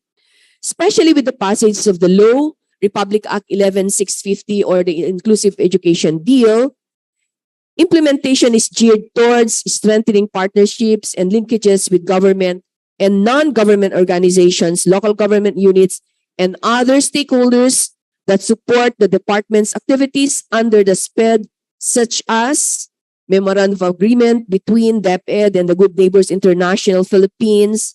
And we also have a 3-year project of the Resource for the Blind, RBI, through the United States Agency for International Development in collaboration with the Department of Education. We have the Gabay Guide, Strengthening Inclusive Education for Children with Blindness, Deafness, and Multiple Handicaps with Visual Impairment Goal. And this is to provide early intervention services for children with sensory impairment and strengthen networks through holistic approaches. And we're just so lucky in the Philippines because, like Malaysia, we also have senator champions of the special education. So DepEd, in coordination with UNICEF through Red Ants Media Incorporated, converted a total of 100 video episodes for Filipino Sign Language. And then DepEd, in coordination and assistance of UNICEF through the ICI Asia, converted 500 interactive EPUB modules with Filipino Sign Language. And then in partnership with Microsoft Philippines, we also trained our teachers, particularly on immersive reading learning experience to support audio learning and at the same time assist blind learners as an inclusion of the accessibility feature. And then the last one, UNICEF requested DepEd if they could extend assistance by converting 1,000 EPUBs with FSL supported, and this is actually supported by the Embassy of Spain. So we hope that all this will be accomplished for the benefit of our learners with disabilities. In addition, appropriate learning materials were provided to learners with disabilities, especially at the school level. So with respect to 11606, also known as the Filipino Sign Language Act, the department has been training a number of our implementers since FSL is now recognized as the national sign language of the Filipino deaf and the official sign language of government in all transactions involving deaf and mandating its use in schools, in broadcast media, and also in the workplace. Next slide, please. SPED implementation is supported through various means, and I think I have already mentioned this earlier. Okay, so all right. So that on screen, you will note that we did a lot of training for our teachers, particularly on sign language. We trained more than 2,000 teachers already. And even during before the pandemic, we developed the basic education learning continuity plan for SPED. And it's still being utilized. As mentioned earlier, we have developed a number of learning resources for our learners with disabilities and are being converted in different accessible formats. And this is not just an initiative of the central office, but there are a number of initiatives done by our schools, if only to continue learning for our learners with disabilities during the pandemic. I think that's all for me for part 2. Thank you. Thank you, Dr. Leila, for sharing on the policy development as well as the further collaboration in the Philippines as part of the initiatives done to further enhance the special educational needs there. Ladies and gentlemen, I would also like to announce that we are currently live on Facebook and YouTube, and we have our viewers there who are also watching. And also I would like to encourage all of you to share questions. If you have any questions that you would like to ask the speakers here, which I will share later during the Q&A session. So you may scan the QR code and submit your questions there. Ma'am, excuse me, I think I wasn't able to just present to you very quick recovery. No problem, the floor is yours, please. All right. The recovery part, I think I missed that. I thought there's going to be another. Yeah, because initiatives and recovery are merged together. So you may present both now. Shall I continue? Yes, please. Yes. All right. May I please continue with recovery? Just a quick one. Sure. And I'd like to start off with BLCP for SPED. And I mentioned about the continuity of learning among our learners with disabilities. And so the Department of Education also drafted the learning recovery plan, and this includes also some concerns of our learners with disabilities, so that based on what likely to impact learning gaps. We know so well that it's not just the Philippines who have got learning losses. All throughout the world, our learners are experiencing this. So based on the likely impact of these learning gaps or learning losses, as well as the core underpinnings necessary for learners' optimal growth and success, the department focuses on three areas. May I have the next slide, please? Next slide. Ayan. Three areas. One is learning remediation intervention. Another one is social emotional functioning, mental health and well-being. And the last one is, of course, the professional development of our teachers. Recovery should be understood in the current context and experience of SPED implementation. For learners with disability, the department's actions during the pandemic include identification of the most essential learning competencies for SPED and the provision for appropriate adjustments regarding implementation, taking into consideration the uncertainties brought about by the pandemic and the socio-economic impacts on community quarantine. How does the department address the barriers to inclusion, especially the learners with disabilities? All levels of governance within the department, particularly the regions and divisions, guaranteed the inclusion of learners in their implementation of learning continuity and recovery plans, especially since they are the direct frontline education service in the field. Our public schools provided to the best of their abilities the appropriate learning delivery modality to help learners with disabilities stay on track. In fact, our learners were on distance learning. Now we're on blended learning, but by November 2, it's going to be in person. So actions concerning recovery are varied since one-size-fits-all solution do not apply, and the multiple means of action were required, such as continuous improvement through monitoring and evaluation, expansion of the Inclusive Learning Resource Center, and training on inclusive education, which will be discussed briefly in the next slides. These actions answer the challenges which were mentioned earlier in slide 2. The challenges regarding the lack of allied, ancillary, and service teachers and infrastructure are to be addressed through ILRC. And the challenges regarding teachers' competency, school leadership awareness, acceptance addressed through various training programs and advocacy. So you will note on screen that we've got a number of action steps that will be undertaken. The provision of SPED program support fund. We have the hiring of learning support aides, specifically also for our learners with disabilities. We have the limited face-to-face training for our teachers, particularly on IE programs, and then MNE. We have to continue strengthening our homeschool collaboration, including stakeholders collaboration. And then in terms of learning resources, I already mentioned about the ILRC. I mentioned about the LRs in different content formats. So finally, the Department of Education has developed its first Basic Education Development Plan 2030 with access and equity as one of the 4 priority pillars. The results framework outlines the priorities of the Department of Education in terms of addressing the immediate and long-term challenges confronting basic education.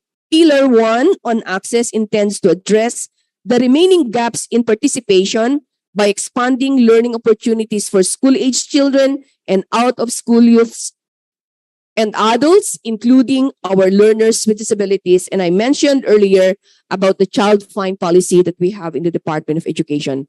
Pillar 2 on equity will focus on addressing the needs of our learners in situations of disadvantage, and that includes our learners with disabilities. And Pillar 3 is on quality and designed to address the quality of education through various strategic means, particularly on curriculum, assessment, learning environment, upskilling and reskilling of teachers, and that of our leaders. And pillar 4 on resiliency, and this focuses on building resilience among learners and capacitating them to exercise their rights in a positive learning environment while being aware of their responsibilities as individuals and as members of the society. So with our DepEd's Basic Education Development Plan 2030 and Learning Recovery and Continuity Plan, our learners with disabilities and all learners out there are assured that no one is left behind. We continue to collaborate with relevant agencies and stakeholders to build back better. And with that, I say thank you very much. Thank you so much for sharing such comprehensive inputs from the Philippines on recovery and initiatives. Thank you, Dr. Leila, for your great effort. Salamat. Great effort on highlighting that for this country report forum. Thank you, Dr. Leila. And now moving on to Vietnam to share insights on initiatives and recovery implemented in your country. Dr. Kim, the floor is yours. Internet. Thank you again. So in the early mention, I gave many challenges about the special education in Vietnam. For example, the many children with disability has no certificate, children with disability, and we lack of the school for the children, and many children severe and with disability have no chance to access the education. So now, what work did we do to improve the situation?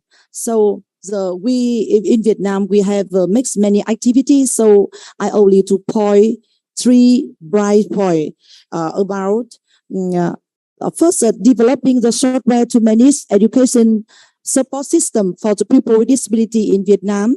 The second, the developing the general curriculum suitable for students with disabilities.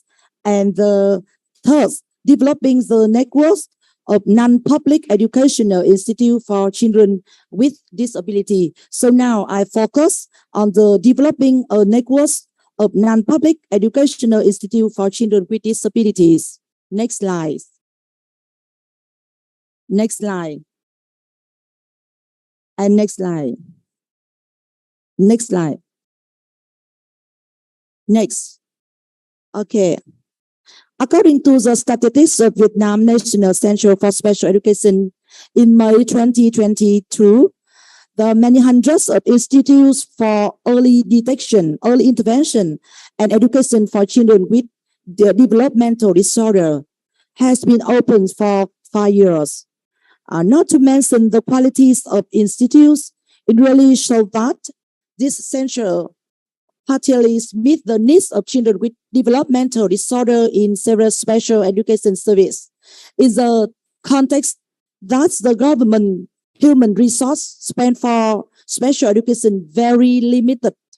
This is a successful boys socialization special education. We have raised many resources from the special education, civil social organization, and for the people with disability, sponsor, and even the families of the people with disability involved to build the schools for the children with disability. So I think it's a very, very bright point for Vietnam and suitable in my Vietnam. Okay. So is it recoveries? We have a show 3 point. We next slide. Yeah, we have a 3 point recovery. So next slide. Yeah, the first, this is very important. We make the planning the system of special education school and essential for support the development of inclusive education in the periods the 2021 to 2030 with the vision on 2050. Develop the networks of special education school and essential for support the development of inclusive education, and so that the rise and meeting the learning needs of the people with disabilities, improve the qualities of education approaching the level advantaged country in the region. To enthusiast all province and city, there is at least one center for special education or one special school center managed by the province or cities. And there is a center for support the development of the inclusive education at the national levels. And at least 3 centers for support the development of inclusive education at the regional level. And at least 3 high-quality special education centers. So now we are building. So we hope in the early next year, the ministry approves. Next slide. About the developing human resource, we implement inclusive education model in the teacher training program, conduct doctoral training in special education. In the past, every doctor we have sent go abroad. So now we can train doctors in the locals. So implement allows regime for teacher participating the inclusive education. And finally, next slide. Please invest in equipment and facility, and so that people with disability have access to quality, equitable education system and long-life learning opportunities. So, thank you for the attention. Thank you, Dr. Kim, for enlightening us on the progress of accessibility for education for students with special educational needs and the development of inclusive education in Vietnam. Earlier, in essence, the Myanmar Sustainable Development Plan that you share, Mrs. 𝐄𝐄, was very comprehensive in improving equitable access to lifelong learning educational opportunities for students with special educational needs, the equal rights and the opportunities despite the challenges post-global pandemic. Now let us hear from Myanmar again on further initiatives and recovery plan. Please welcome. Okay. Let me start my presentation again. And this is for initiative or implementation of action plans based on the 5-year strategy plan. I already mentioned that. So based on the strategy plan, the Ministry of Social Welfare, Life and Resettlement can conduct special education programs for persons with disabilities. The Ministry of Education have been developed and implemented reality action plan, including performance indicator, time frame, and expected budget in cooperation with relevant ministries. And in the coordination mechanism, Working Committee on the Rights of Persons with Disabilities and Education subcommittee have been coordinated with relevant ministry, the Council, Capital of Myanmar, region and state governments, and related government and non-government organizations. The next slide. It's necessary to present the National Education Strategy Plan by the Minister of Education. So this slide shows what we have done in the past.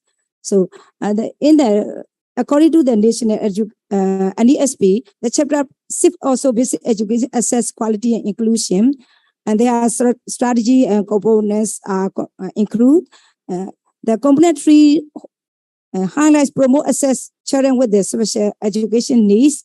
According to the components, we have activities like awareness raising activities, school infrastructure, support facilities, and teaching pedagogies and private timings. At the next slide. And then we have also new National Education Strategy Plan 2021-2030. So we are already launched, but we haven't started yet because of pandemic. So it is an ongoing process. In the new NESP, the line new NESP is our roadmap. So the pillar 1 focus on access inclusions. So we also strategy and components. So the components, the 2 components and related activities we have been implementing now. And the next slide. So Department of Social Welfare also working together. We already mentioned that working with that for the social children with the disabilities.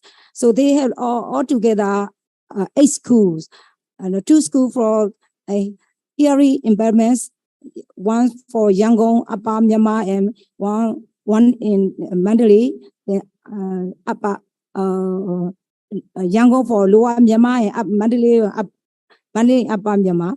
The 2 schools for children with a disability, Yangon and Mandalay, 2 schools for blind, Yangon and Mandalay, 1 school for person with the disabilities, including the all hearing impairments and the blind, and 1 education center for children with a disability in Yangon. Among these 8 schools, about 10 children, 100 children with disabilities, including hearing impairments and visual impairments, are studied in the mainstream school from grade 8 and above to the achieve basic education, higher education as inclusive education track. At the next slide, please. This slide shows the number of the school and the long students, but existing number of the students altogether, total number of students is 702 schools, which have been implemented in the Myanmar now. And the next slide. In the past 2019 and 2020 academic year, the basic education support the 4 schools in Yangon, the 2 schools for middle school children, 2 schools for high school children. Students from the Department of Social Welfare School joined to the basic education school under the MOE, studying from grade 8 and above. I already mentioned that. They have access to necessary teaching, learning materials, and also have trained teachers.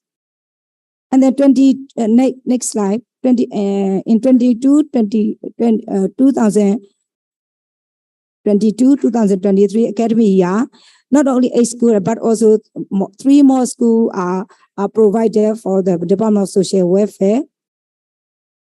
So next slide. This is current supporting activities by Department of Basic Education.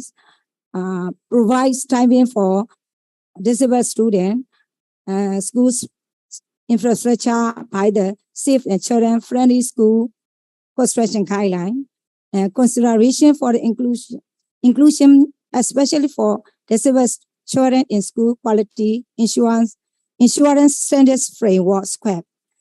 Provide extra time for disabled children in matriculation examination.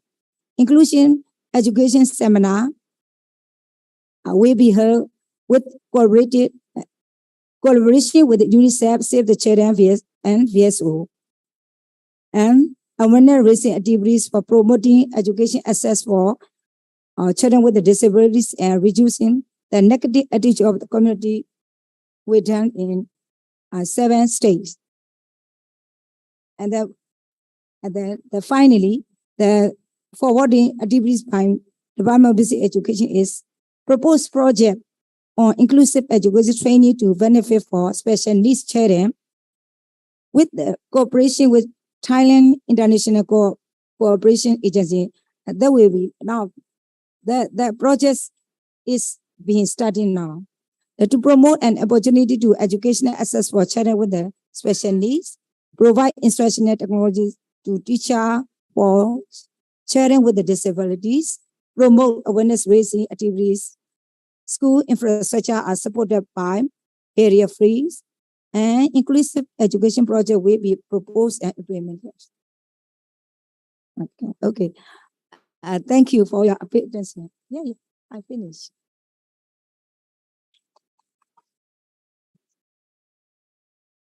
Thank you. I was telling Mrs. 𝐄𝐄 to speak closer to the microphone because the participants online are saying that they can't really hear you well. But great presentation there from Mrs. 𝐄𝐄 for sharing inputs on the recovery implemented in Myanmar for students with special education needs. So thank you so much. How time flies. Now we have come to the end of session 1 with Singapore, Philippines, Myanmar, and Vietnam. Thank you again to our esteemed speakers. We are grateful for the time and effort you took to share your insights. And I don't want to take this any further because we're out of time. So coming up for session 2, after the break, we have Malaysia, Brunei, Laos, PDR, and Cambodia. Thank you again, our esteemed speakers. You may return to your seats now. I shall hand over the session back to Mr. Faris. Mr. Faris, the floor is yours. All right, thank you, Madam Moderator. All right, ladies and gentlemen, we will have our favorite slot now. Let's take a 15-minute break and please be back at 11:05 a.m. And I would like to inform all the guests that we provide the parking voucher in the goodie bag. Please enjoy.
coffee for your head. I'll get you up and going out of bed. Yeah, I don't wanna fall asleep, I don't wanna pass away. I've been thinking of our future cause I'll never see those days. I don't know why this has happened, but I probably deserve it. I tried to do my best, but you know that I'm not perfect. I've been praying for forgiveness, you've been praying for my health. When I leave this earth, hoping you'll find someone else. Cause yeah, we still young, there's so much we haven't done. Getting married, start a family, watch your husband with his son. I wish it could be me, but I won't make it off this bed. I hope I go to heaven so I see you once again. My life was kinda short, but I got so many blessings. Happy you were mine, it sucks that it's all ending. For too long, don't go to bed. I'll make a cup of coffee for your head. I'll get you up and going out of bed. Yeah, hey. Don't stay awake for too long. Don't go to bed. I'll make a cup of coffee for your head.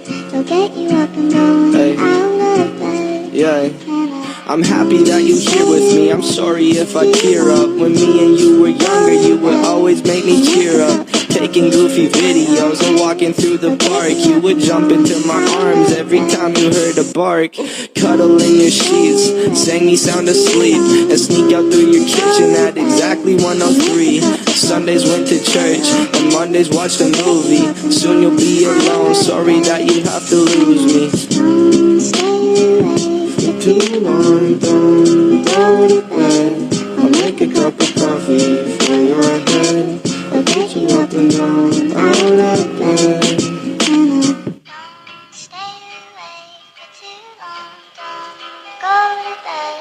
I'll make a cup of coffee for your head.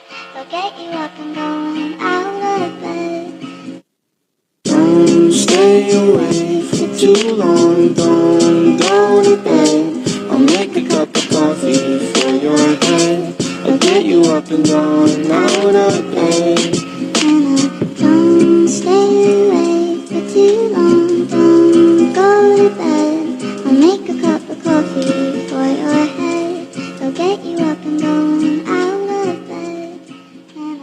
Don't stay awake for too long. Don't go to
Welcome back, everyone. Now we will proceed to the next slot. I would like to invite Madam Suhaila to begin the next session. Please welcome. Thank you, Mr. Faris. Thank you, Mr. Faris, and thank you, ladies and gentlemen, for coming back to the second session. But before we begin the second session, I would like to invite Dr. Leila from the previous session from Philippines because there's a question for you to answer, Doctor. And the question is, of the policies, one of the policies implemented of transition program, I would like to know more about transition to employment. How is it done? Dr. Leila? Good morning once again. As I have mentioned earlier, the Department of Education has issued the transition curriculum, and now the Bureau of Learning Delivery has also drafted the policy guidelines on the implementation of the transition program. So it's actually due for approval yet. So that if you were to ask me what the transition program is, it is designed within an outcome-oriented process which promotes movement from school to post-school activities that includes post-secondary education, vocational training, integrated employment, supported employment, continuing adult education, adult services, independent living, and that of community participation. So it's always based on the individual's learner's interests and, of course, taking into account the learner's preferences and their interests. This includes instruction, related services, and community experiences. This transition program is all actually outcome based. So I mentioned in my presentation earlier that there are 5 desired exit outcomes. So that from this transition program, we'll still expect that our learners can still get into higher education, get into employment, get into middle level skills development, and entrepreneurship and functional life path. So that's our transition program. We hope that within In fact, I'm holding actually the draft policy guidelines of the transition program for submission already. So I cannot share you in toto the guidelines yet because I wouldn't like to preempt, of course, the approval of these guidelines. Thank you so much. Thank you, Dr. Leila. Thanks for sharing the teaser of the upcoming policies to be implemented in the Philippines. All right, to our honorable guests, ladies and gentlemen, welcome back to session 2 of the Country Report Forum. Definitely a lot to process in round 1, which was truly stimulating and beneficial from the outstanding presentations from Singapore, Philippines, Myanmar, and Vietnam. From the forums we had earlier, it is worth noting that Building Back Better is a holistic and comprehensive approach to reconstruction and recovery, where the aspects of special education are addressed to improve overall resilience of students with special educational needs. Now it is an honor for me, with me on the stage, we have from Malaysia, Madam Jamilah Kadir. Round of applause. From Brunei, Mr. Eddie Fazlin. From Lao PDR, Dr. Suning Wong Kam Chan. And from Cambodia, Her Excellency Neng Pala for the presentation of the Country Report Forum Session 2. Okay, as mentioned earlier, Building Back Better requires efficient and effective implementation of recovery activities. So without further delay, I would like to invite Madam Jamilah Kadir, the Deputy Director of Planning and Research Sector, Special Education Division, Ministry of Education Malaysia, to give a quick overview on Malaysia's current status of disability inclusive education based on the Disability Inclusive Education Framework. Please welcome Madam Jamilah. Okay. Thank you. Assalamualaikum warahmatullahi wabarakatuh, and a very good morning to all governing board members and everyone in the hall today. And thank you very much again, Madam Suhaila, our lovely moderator for today's session. Okay, now, without further ado, allow me to give a brief background of special education in Malaysia, or specifically about the inclusive education program in Malaysia. Okay. Now, as you can see clearly on the screen here, we have a framework here. Okay. Basically, the education pathway for special education pupil or special education pupils here, I would say SEN pupils after this. Yeah? In Malaysia, we follow the same pathway as the mainstream pupils. Okay, because this is to advocate inclusive education among our pupils. But we also, this is because we provide the same education at preschool level and also the secondary level. And this is the same as the mainstream. But curriculum-wise, okay, the curriculum-wise, SEN pupils at primary level, okay, we provide the mainstream curriculum. And also we provide a curriculum that is designed specifically for our special education pupils, okay? And this is also the same for the secondary pupils in, for the secondary school pupils at secondary level, okay? We provide the same as primary, but, ladies and gentlemen, the curriculum for the one that is designed for at secondary level emphasizes on vocational skills, okay? On the vocational skills. And as you can see in the upper on the screen, we also provide intervention, rehabilitation, and also support through our allied educators from the special education service centers, or better known in Malaysia as 3PK, okay, or 3PK, okay, because it has 3 P's. Okay, PPP, so 3PK, okay.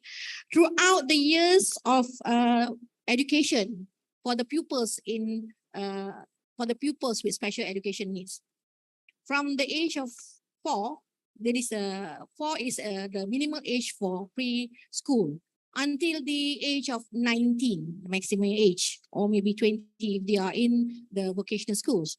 These children are provided with help from our allied educators, pegawai 3PK, okay, 3PK officers, okay. Ladies and gentlemen, okay, to be more specific, okay, allow me to go to the second slide. Please, second slide. Okay, now, as you can see, okay, we have what we have special education schools. We have special education integrated program. And we also have inclusive education program. Okay, so at special education schools, we have teachers around 1,305 teachers, and we have student assistant, student management assistants, better known as PPM.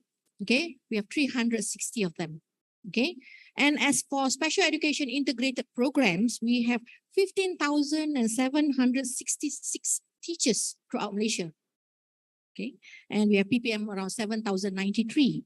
Now, you might be considering what is special education in Malaysia.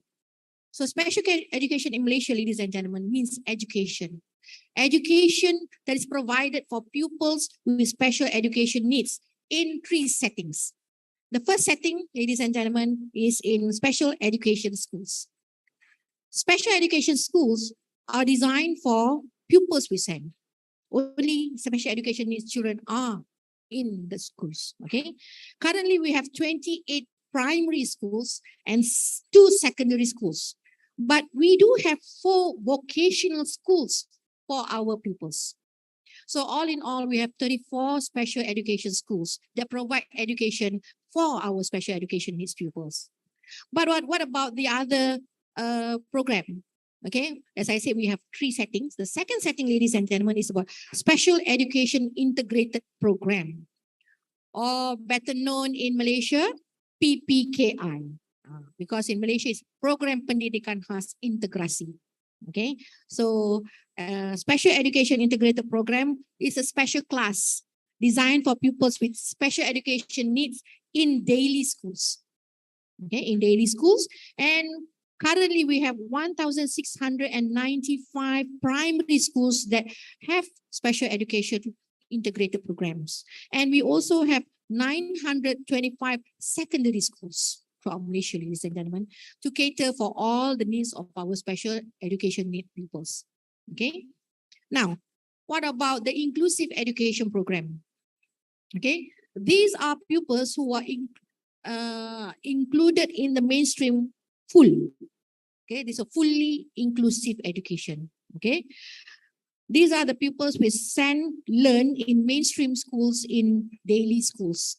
Okay. And currently, 2,465 primary schools and also 1,167 schools provide education for our SEN pupils throughout Malaysia. And ladies and gentlemen, this is about, we do have stakeholders, okay? The stakeholders, ladies and gentlemen, we have Special Education Division is our main stakeholder, okay? And we also have schools, parents, communities, we have government and private agencies and NGOs that are also those help with our special education need pupils. Okay, now you might be wondering, what about, because we are talking about inclusive education program. So as mentioned just now, special education integrated program, special class for special needs pupils. Where does inclusive happen here? So that's where, ladies and gentlemen, in Malaysia, we have 2 approaches when it comes to inclusive education program. The first is full inclusion. Okay, as you can see in the third house there, the move back to the next slide. No, the slide before. The slide before. I have not finished yet with the houses. We have 3 houses there. Okay, okay. Inclusive education program, the one with inclusive education, this is what we call full inclusion. All of our SEN pupils are included in the mainstream setting for academic purposes. Whereas partial inclusion happens at the second house, special education integrated programs. This is where our students, those who are in academic need, can be included partially for academic subjects. But they are also included in the inclusive setting during co-curriculum activities. Okay, for example, Scouts. Okay, Scouts is one way where we can actually implement inclusive programs. Okay, and what about special needs school? Do we have inclusive education? Specifically, we don't have this academic and partial inclusion. But ladies and gentlemen, we do have activities implemented at district level, state level, and even national level, whereby our special education need pupils from the special education schools do take part, do represent their various or respective schools, and even respective states, or even respective our country to international level. This is where our inclusive education happens. Okay, although it is not what you call it for database, yeah, we do not take into consideration, but then the activities do go for it. Okay, ladies and gentlemen. So the next slide. Now, you might be wondering, how many pupils do we have? Okay, currently, ladies and gentlemen, we have 182 pupils with special education needs throughout Malaysia. Okay, and we have here with SEN pupils with hearing disability, 3,695. But see, the most comes from learning difficulties with 84,347 pupils. Okay, and the rest, as you can see, we have multiple, we have speech disability, we have physical disability, and we also have visual disability. Okay, so this data is as of 31st July 2022, and this is, ladies and gentlemen, this is a public data, and you can gather this data from our website. Okay, Special Education Division website is there.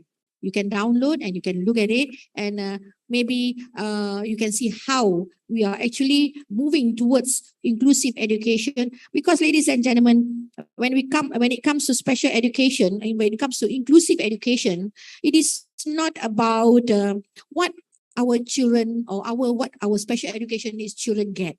It is also about teaching our pupils about our special education needs pupils. Okay, we always say, oh, our special education needs pupils need this, need that, and everything. But we also want to educate the acceptance, the awareness of our special education needs pupils. Okay, and how to actually befriend them. We have modules, okay, designed by our department, okay, and how, for example, we have modules on parents, we have modules for teachers, when we also have modules for inclusive friends, better known in Malaysia as module Rakan Inclusive. Okay, and it is all available at our website. Please download, and it is also available for our friends from other countries. So these modules might is just as in bahasa. Okay, that's all from Malaysia for now. Thank you, Madam Jamila. The very detailed framework, and it is definitely worth noting that the curriculum designed for students with special educational needs, which focus on independent learning. I just want to share that earlier, we had Madam Jamila as our speaker for a webinar on sports, and she presented very well, and it portrayed such comprehensive plans in sports aspect. So yeah, congratulations, Madam Jamila, for that sharing session. And I also like to remind the speakers, if you want to speak later, please ensure that the mic is close to your mouth, because the audience or participants on Zoom, YouTube, and Facebook can't really hear as well. So you have to ensure that the mic is close to the mouth. And hello to our viewers, participants in Zoom, Facebook, and YouTube. Thank you for joining us, and we hope that you will learn like we are like right now, learning from all these wonderful countries. Ladies and gentlemen, I shall now invite from Brunei Darussalam, Mr. Eddie Fazlin bin Haji Amdan, the Head of Special Education Department, Headquarters, Ministry of Education, Brunei, to now share with us the details and overview of Brunei's current status of disability inclusive education. Please welcome Mr. Eddie Fazlin. Hello. Okay, thank you, Pak Suhaila. Bismillahirrahmanirrahim. Very good morning to our distinguished guests, fellow governing board members, observers, ladies and gentlemen. Assalamualaikum warahmatullahi wabarakatuh. First, before I begin with my presentation, I do apologize that the passing days, my voice has become deeper and sexier, but hopefully you can bear with me with my presentation this morning. MOE Brunei has always been steadfast in recognizing the importance of special education as a key driver in ensuring inclusive as well as equitable quality education is provided to all students. So Brunei Darussalam actually embraced the concept of inclusive education since 1994, where it started out with the establishment of our small special education unit, also as known as SEAMEO, and later upgraded finally to a special educational needs department now known as SEN. So in June 2021, last year. So with a prime mission to plan or coordinate, implement quality special education programs and services within schools for students with special educational needs. And our roles also guided by three main basic principles, which is to ensure, give special educational needs student access, enables them to participate and achieve. So the basic model of APA, or in Malay words, apa wat. But throughout the years, and I do second the notion that they've been mentioned by Yang Muhammad Senator Dato this morning, whereby she mentioned that there's a group of parents who is on denial.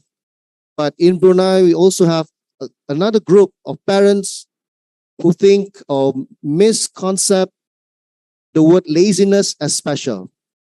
Any lazy students are special students. No, that's not the case. Right. So in order to eliminate or reduce or minimize that misconception, we actually plan out to, we actually have developed what we call as Special Education Framework, or in short, SEF, which is published earlier this year. So can we move on to the next slide, please? And in this Special Education Framework,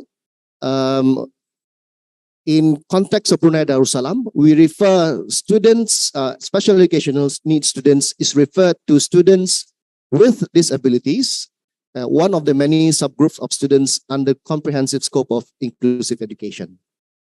So if you look at on the slide, students with disabilities are those students who may have one or more of the following impairments based on the diagnosis given by a qualified health professional, with exception of learning difficulties and disabilities that are identified subsequent to assessments by our educational psychologists.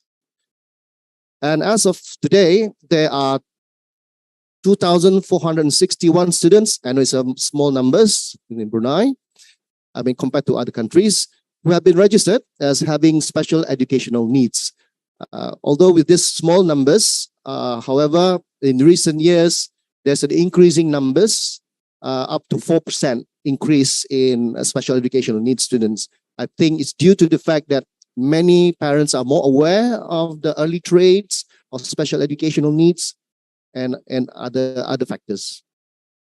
All right, so these students are registered, include sensory and physical impairments, cognitive and learning difficulties, social, emotional and behavioral difficulties, speech and communication difficulties, as well as medical or health condition that debilitate their everyday function. Now, it should be highlighted that promoting inclusion in education for students with other learning needs with no diagnosis is actually a responsible, a core responsible with other departments under Ministry of Education. For example, for the disadvantaged and at-risk students are supported by specific departments like Department of School through the distribution of basic school materials from year 1 to year 13, which includes school stationery, workbooks, uniforms, night classes, school fees exemptions, breakfast, hostel accommodation, and transportation through the program what we call as Miftahun Najah scheme since 2011. and another program which is called Riwayah Mahabbah program since 2014.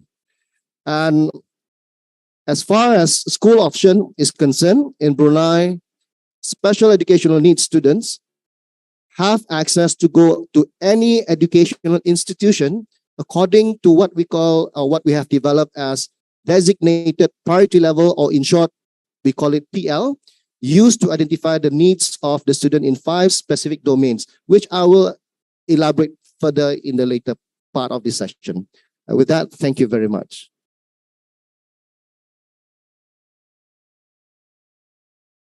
Thank you, Mr. Adi Fazlin, for sharing the insights on Brunei's background. It is great to see that Brunei has been embracing special education since 1994, and they have a specialized department for that. So thank you, Brunei. We look forward to the next sharing session. Now I would like to invite from Laos. But before that, I would like to acknowledge our sign language interpreter, Mrs. Stanley B. Hello, Mrs. Stanley B. Thank you for being with us since the beginning. Okay, Mrs. Stanley B now there. Moving on, let us invite Dr. Suni Wongkamchat, Head of Department of Foreign Language in National University of Laos, PDR. And Dr. Suni, thank you for joining us. With the sharing earlier from Malaysia and Brunei, now we would like to hear from Laos PDR on the Disability Inclusive Education Framework. Doctor, the floor is yours. Okay, thank you very much. Good morning again. Distinguished Madam Chair and committees, our respective GBM from each countries, and the guests, ladies and gentlemen, on behalf of Laos PDR, I would like to say, I will tell you the story, not country report. Okay, that's what I used to hear from my parents when I was small. All right, that's why I will get to the beginning of the story. Once upon a time, there was something blah blah blah. Okay, background of Laos disability.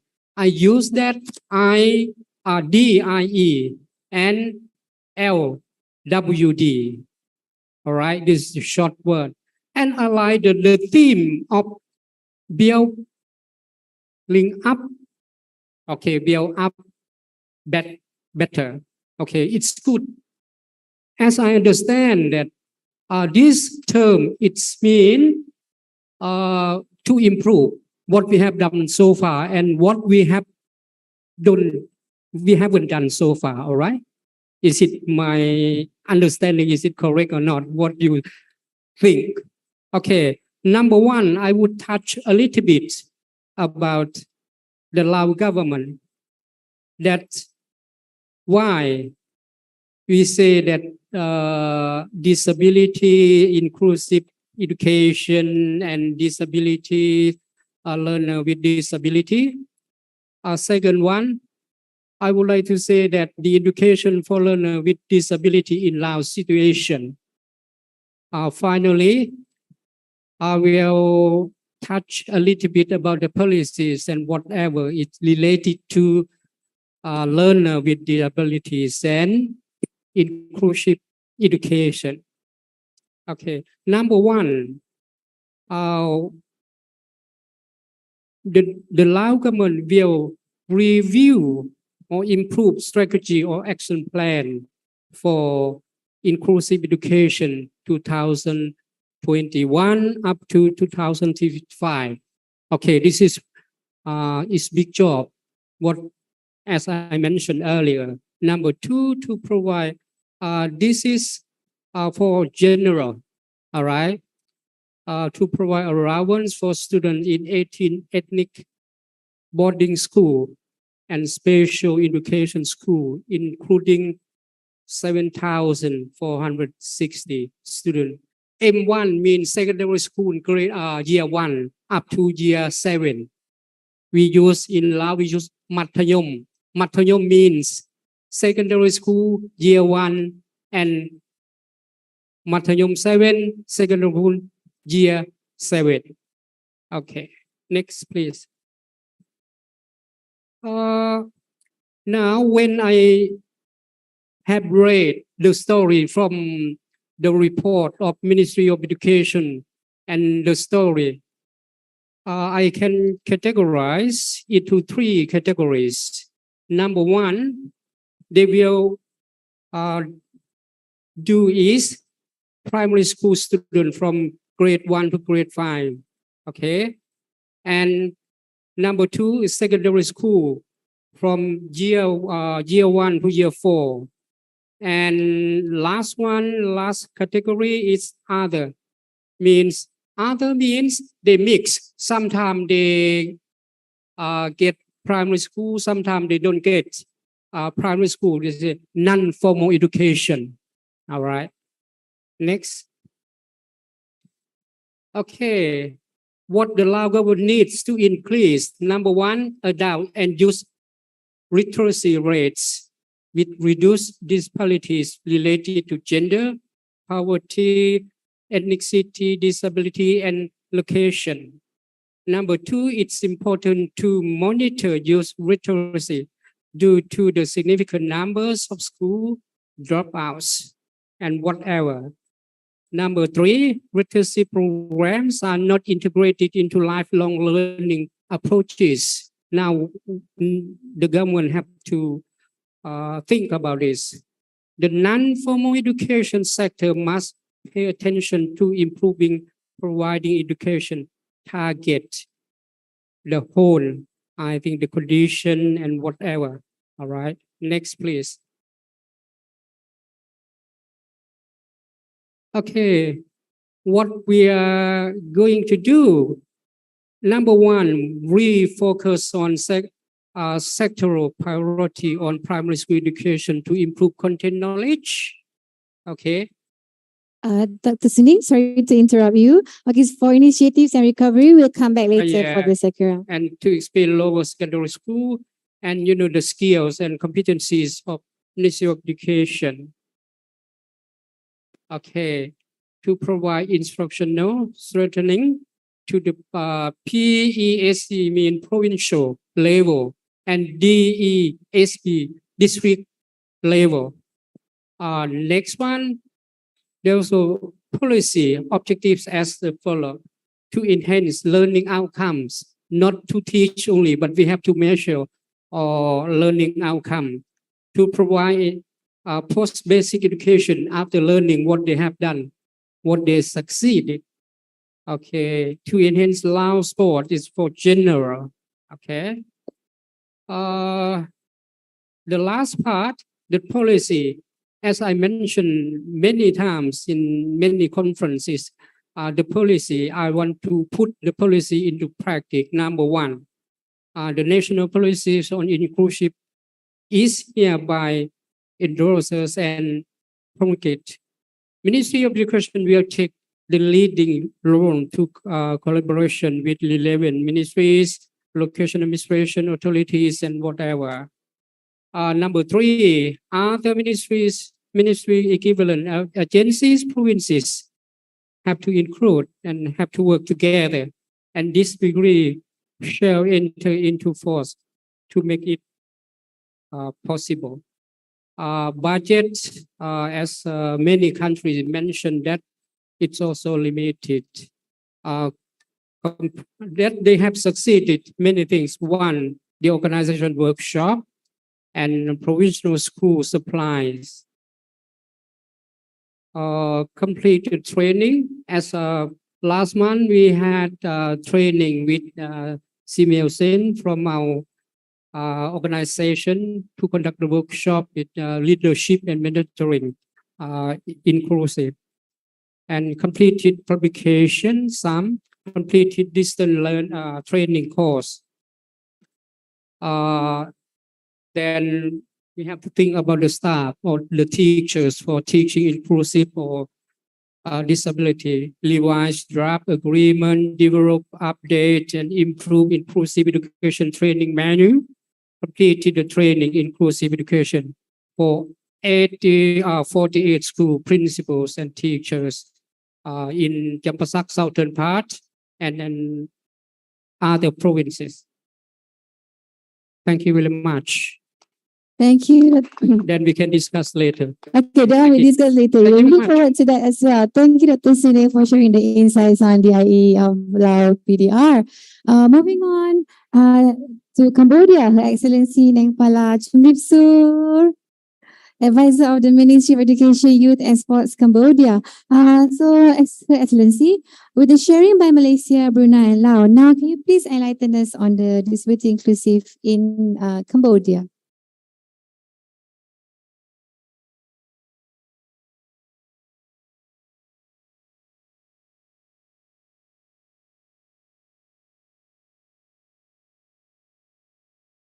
Yes, okay. Thank you. Thank you for CM and the Director of SEAMEO SEN and Dr. Chairman and all of participants here. Yes, in in my country, before about social education and inclusive education in Cambodia, we start to work from 1994, but just transfer to the government on 2017. Yes, when we transfer to the government about special education, I we have a lot of work to do about special education and inclusive education. Yeah, and about inclusive education, we according to the 2018 and 30, and we implement set up of SED in 1996. In 1996, and now as a National Institute for Special Education, and we set up in 2017. Yeah, and the government, MOE is common to achieve SDG 4 and ESP for 2019 and 2023. Yeah, and about data for next slide of number of learning with disability. We have from free school, yeah, primary school, secondary, high school, and we have about the private special school and inclusive also. And about connection for step 1 of the bill is special to school.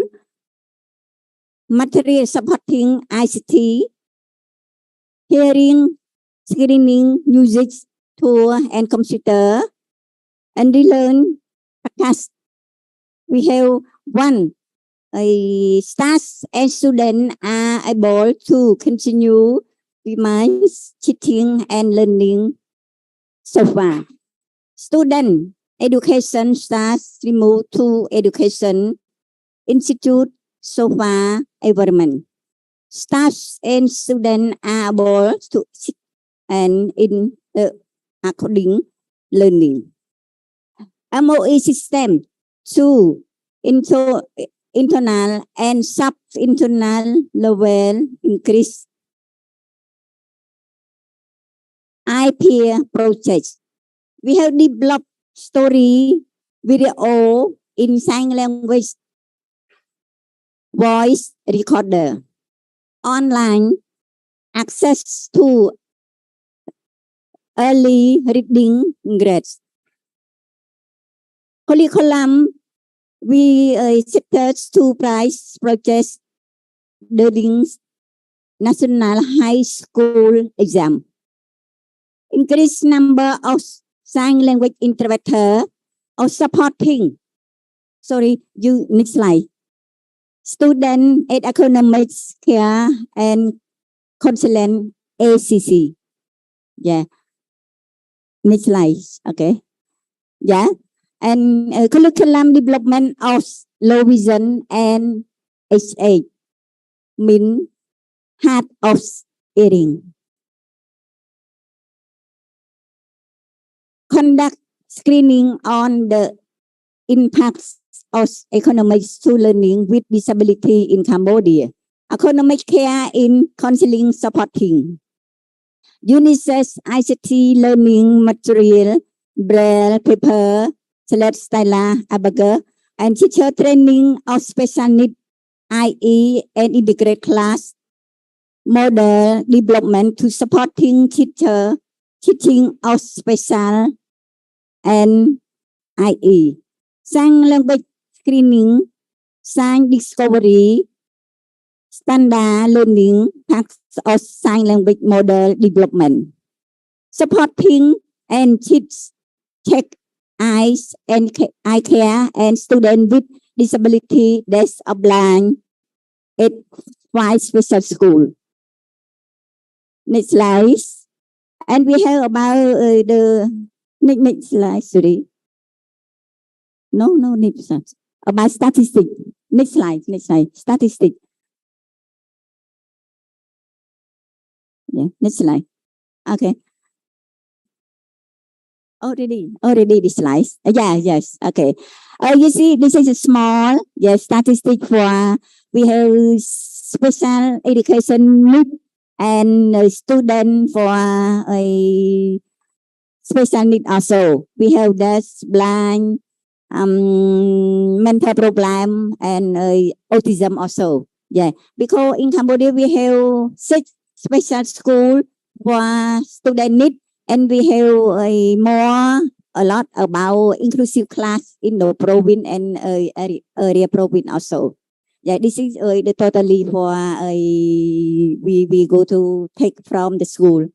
Yeah, and now we continue to set up about curriculum for intellectual disability and autism also, and we could be to provide about the training for a teacher also. And we have also a project for hard of hearing and visually impairment student in 8 preschool also. And conduct system last test to access student with hard of hearing to see how to which support subject need about provide to supporting student need. Screening for low vision and IE project. Teacher training. Construction of building of nice. Screening set up and equips number of the 8 school, high school to welcome more students. Teaching to teacher of IE and integrate class. Yes, thank you very much for listening. Thank you, Her Excellency, for sharing the insights. It was indeed a good content. Teacher training is definitely significant towards the development or towards building back better special educational needs in the region. So thank you. And before we move on to round 2 for this session, to our teachers, participants who are with us today, if you have any questions, do scan the QR code and type your questions there and submit to us, and we shall share later during the Q&A session. All right, ladies and gentlemen, from the discussion of round 1, it is found that each country has designed its own unique and comprehensive strategies for the development of special education. Another concern now that needs to be addressed is initiatives. So special education is it must be a societal responsibility encompassing governments, families, and communities, as well as the NGOs alike that requires the commitment and participation of all. So I would like to now invite again Madam Jamila Kadir from Malaysia to share insights on the initiatives implemented in Malaysia, which specifically aims to build back better. Please welcome Madam Jamila.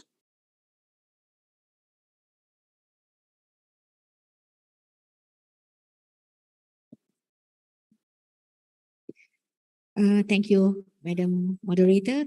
We meet again, ladies and gentlemen. So I'm for the next round, we are going to talk about initiatives and recovery that we have Malaysia has done for our inclusive education program. So we are going to use the framework for disability inclusive education here. Okay, so let's look at the first teachers. Okay, we look at the supply of workforce. Okay, here, ladies and gentlemen, when it comes to teachers, we work very closely with the division in charge of pre-service teachers. Okay, we do projections of teachers and that we need, the number of teachers we need for special education, and we work closely with them so as they can train in pre-service teachers. Okay, and then pre-service teachers, ladies and gentlemen, regardless of their majors, okay, whether they are doing special education degree program or even other programs, they are also given on special education so as to prepare them for inclusive pupils in the mainstream classes. Okay, and as for CPD or continuous professional development, okay, MOE is very, very concerned about this. So, ladies and gentlemen, we have prepared many inclusive program modules for teachers. As I mentioned earlier just now, we have prepared modules for pupils, we have prepared modules for teachers, and we also prepared modules for parents. Okay, and as for the ongoing training and the latest ongoing training that we have provided for in-service teachers, the latest, okay, we have provided training on how to increase or how to identify the marketability of our SEN pupils. Because at the end of the day, ladies and gentlemen, when our pupils leave school, we want them to be self-sufficient. We want them to be employed, or at least they can work their own business. Okay, that is why we are concentrating on vocational skills. And as for number 2, for the infrastructure, okay, for the infrastructure, ladies and gentlemen, we have, okay, from 2016 up till now, okay, for new projects, we have more than 40 schools that we have completed, and some of them are still ongoing. Okay, buildings of new classrooms and even workshops, vocational workshops for our pupils in schools. Okay, and these are new projects. But while we also have what they call it as we have also, the government has also allocated or provided financial budgets for or to upgrade facilities in schools. Okay, for disabled or I call it disabled friendly facilities such as ramps. We also have handrails and also friendly disability friendly washrooms. Okay, and because this is to provide inclusive setting for our SEN pupils, well, regardless whether they are in our special education integrated program or even in inclusive education program. And as for learning materials, ladies, when you talk about learning materials, when it comes to inclusive education program, we do not only go for our teachers, but we also go for our public servants. Okay, of course, we have an online public sector learning program on inclusive education, which provides and which is made available for all public servants in Malaysia, not only teachers. That is how far we are going now. Not only for teachers, but all public servants. Okay. For those who are in Malaysia, you can just log into EPSA. Okay. Okay. This is what we call online EPSA program. Okay. Now, as for the curriculum, number 4. Okay. The green. Number 4. Okay. As for curriculum, okay, we have improvised the special education curriculum through our bahagian pembangunan curriculum. We have a division specializing on curriculum, curriculum building, coming up with a new curriculum and so on. Okay, so as mentioned earlier, we have special education curriculum, and ladies and gentlemen, we do have our pupils, SEN pupils, sitting for public exams like the CJ Pelajaran Malaysia. Okay, and for your knowledge, the number of SEN pupils sitting for public examination has increased, and even the number of passing rate has also increased, ladies and gentlemen, due to our inclusive education program, because we do not only train for our special education teachers, but we also train teachers in the mainstream who teach special education pupils. Okay, and As for number 5, we have student assessment. So I'm going one by one, ladies and gentlemen.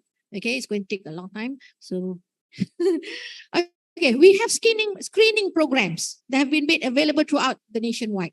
Okay, we more and more pupils have gone through screening programs, and at secondary level, special education needs pupils have received secondary school alternative certificate.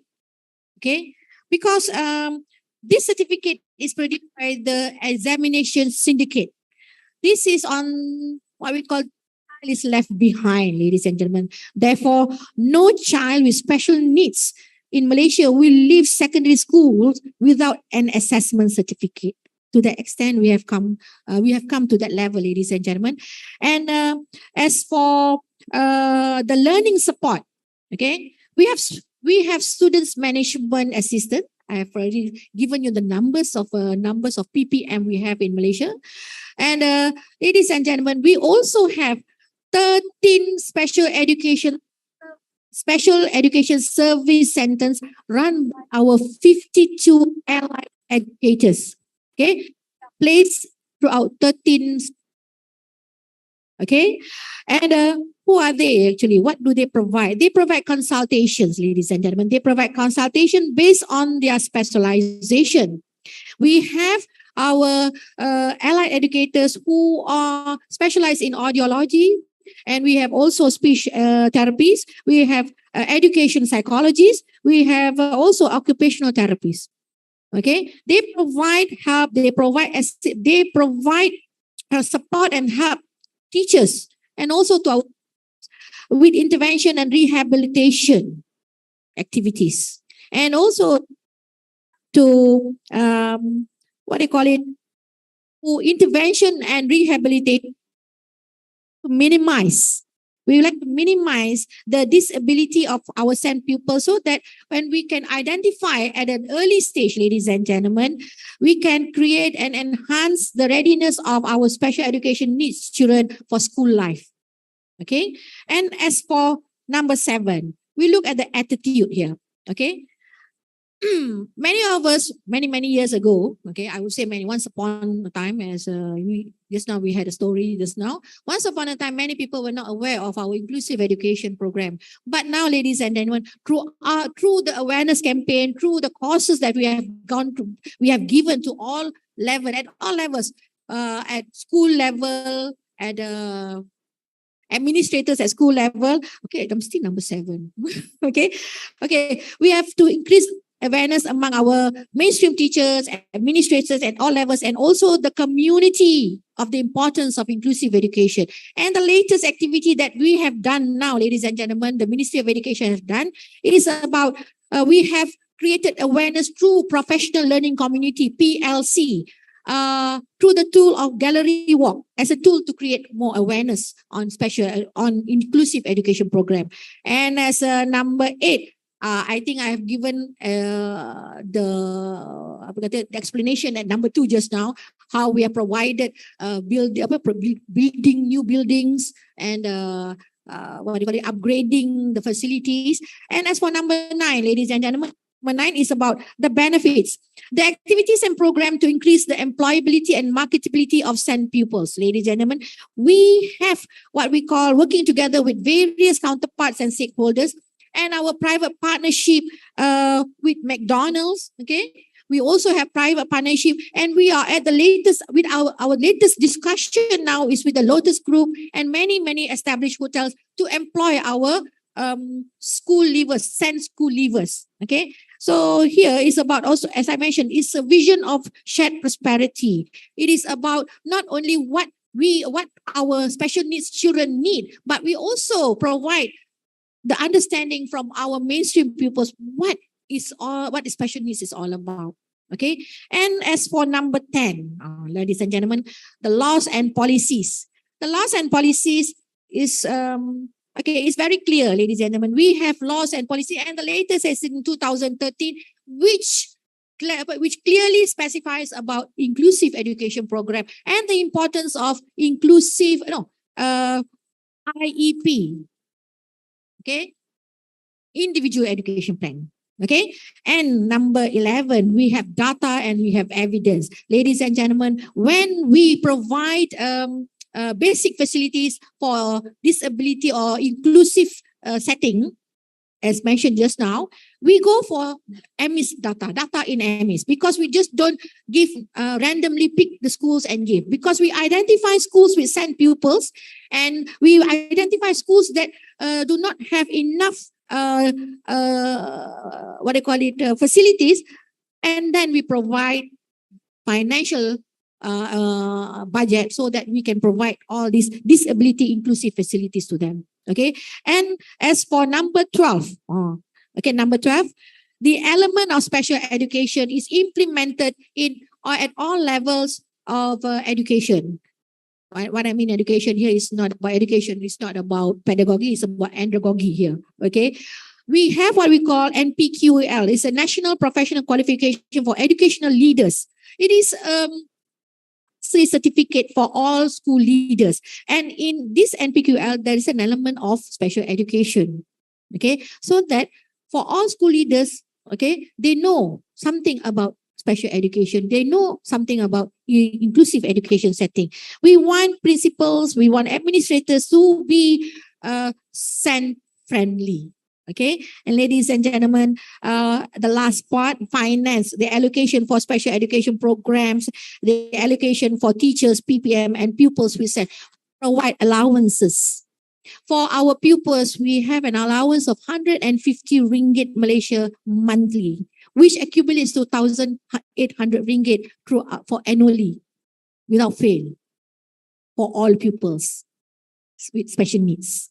As long as they are certified by the doctors, medical practitioners. Okay. And we also have allowance for our teachers, 250 ringgit a month. And we also have special allowance for our PPM, our student management assistant, 200 ringgit a month. Only for our special education integrated program. PPM for preschool, they don't have this allowance, ladies and gentlemen. This is how we would like to get with how we use this framework for disability inclusive education to inculcate, to implement inclusive education program in Malaysia. Thank you very much. Thank you, Madam Jamila. Very thorough framework there, shared by Madam Jamila, and very useful information, which I'm certain definitely useful for teachers of SEN who are with us here today. I would like to acknowledge the chairperson of GBM 2022 for being with us since the beginning, as well as the vice chairperson, Dr. Leila, and of course, Dr. Nintya Nantini Kumaravel, the official representative of SEAMEO Secretariat. Thank you for joining us, Dr. And of course, Dr. Hanani, thank you for your support for the country report for 2022. Okay, how are we doing? I would like to address the participants here in the ballroom today. Are we okay? A lot to process, right? Yes. A lot to process, but I would like to encourage all of you to take this opportunity, because we don't see these representatives every year. You know, they come here once a year, and let us use this opportunity to ask them questions or learn from other countries as well on how they build back better post-pandemic. All right, now back to the second round. I would like to invite from Brunei, Mr. Eddie Fazlin, to share with us the insights on recovery and initiatives. Please welcome Mr. Eddie. All right, thank you again, Madam Moderator. Since my fellow speakers have been telling stories, so I might want to get into the storytelling mode. I think. Right. Sorry. Right. Before we begin with the initiatives, this reminds me of what I have been challenged with, particularly last year. Our former minister, Mr. Eddie, I want you to get me more SEN teachers and get me more quality support to schools within end of this year. So, what it seems to be insurmountable challenges. So we actually try to figure out some strategies and initiative to to address that issues. You have a next slide, please. Sorry, can we go back to the previous slide? Sorry, not this slide. Sorry. Oh, probably this is the old one. It's okay. It doesn't matter. Okay. Right. Anyway, we have three main. Apart from many initiatives, I think we can categorize it three main initiatives, and one of it was, I think, very similar to other countries. We have issues of lack of special educational needs teachers, and the challenge is how to recruit them, and finding one who is passionate about special educational needs. Really, there's a rare opportunities to get, to get the person, unless it's part of the family, it's part of the friends, right? So kept us thinking how to actually increase the pool of highly competent teachers in special education with that short amount of time given. So one of our strategic initiative, probably in the next slide.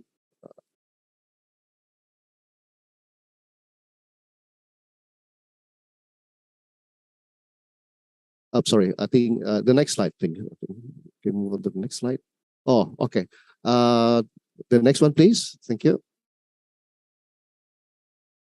Yes, all right.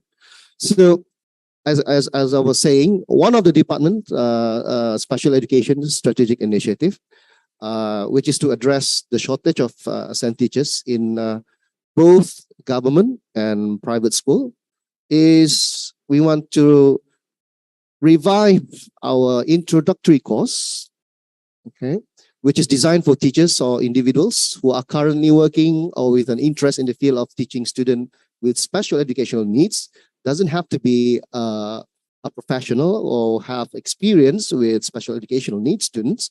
So in inclusive settings. So this 12-week introductory course will cover topics which give due recognition to the specific developmental and learning needs of different groups of learners who require curriculum differentiation to ensure that educational as well as social inclusion within the school is relevant and culturally appropriate. So teachers, participants will complete this, again, in 12-week course, will be appointed as what we call as special educational needs support educators in their respective schools. So basically, who are the nominees? Who are the nominees for this within this short amount of time? So we actually collaborated with other departments, especially with our higher executive, where there's another initiative that talked about the ideal number of teachers. So based from that, we've identified those teachers who have less teaching periods than the other teachers, who are the perfect nominees for this course. So they will have provide extra support at least for the time being given in the short amount of time. So Alhamdulillah, this year we have 34 participants who are actually doing the course at the moment. So we are on the verge of doing the 22nd, I think that the 12th session, I believe, right? So, they will complete this course at the end of this October 2022. So hopefully they will, schools that requires special or extra needs from these teachers will be will assist the school with the support that they require at the moment. So that's the short-term initiative that we are doing at the moment. All right. So what are the role of these teachers? So they are also expected to be as a school-based team in the respective school, and then also assist school in identification of students with special educational needs, as well as assess, teach, and manage students with special educational needs in inclusive classroom. And of course, those schools that we identified that requires will be provided more and more support in terms of training in the near future. So next slide, please. So the other initiative that we talked about is with regards to how do we deliver quality support as also being challenged, as I already mentioned earlier. So, and then as well as I also mentioned earlier that we actually developed an instrument to identify the needs of the students, what we call as designated priority levels, or in short, PL. So DPL or PL will identify the needs of the students in 5 specific domains, which covers learning support, curriculum adaptation, physical adaptation, specialized resources, and as well as access arrangement for the examining. So the identified needs are scored, and then to indicate the severity, and the overall score then determines whether students are designated with priority level 1 or 2, 3, 4, or 5. So basically, those with level 1 or priority level 1 are those who are with mild severity, and with priority level 5, those are with profound severity.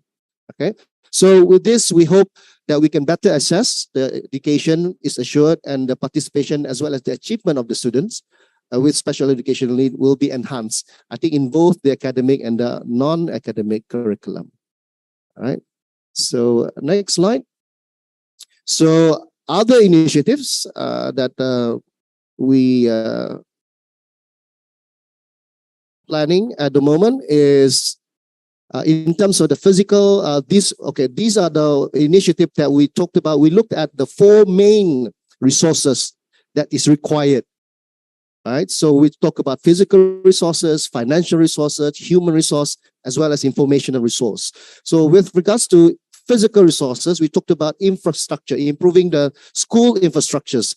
Now we have 3 modes of avenues for our special educational needs at the moment, which is Center of Excellence, Model Inclusive School, and as well as Learning Assistance Center. So what's the difference? The difference between those 3 is the scale of the infrastructure. So Learning Assistance Center is more like a whole classroom size infrastructure.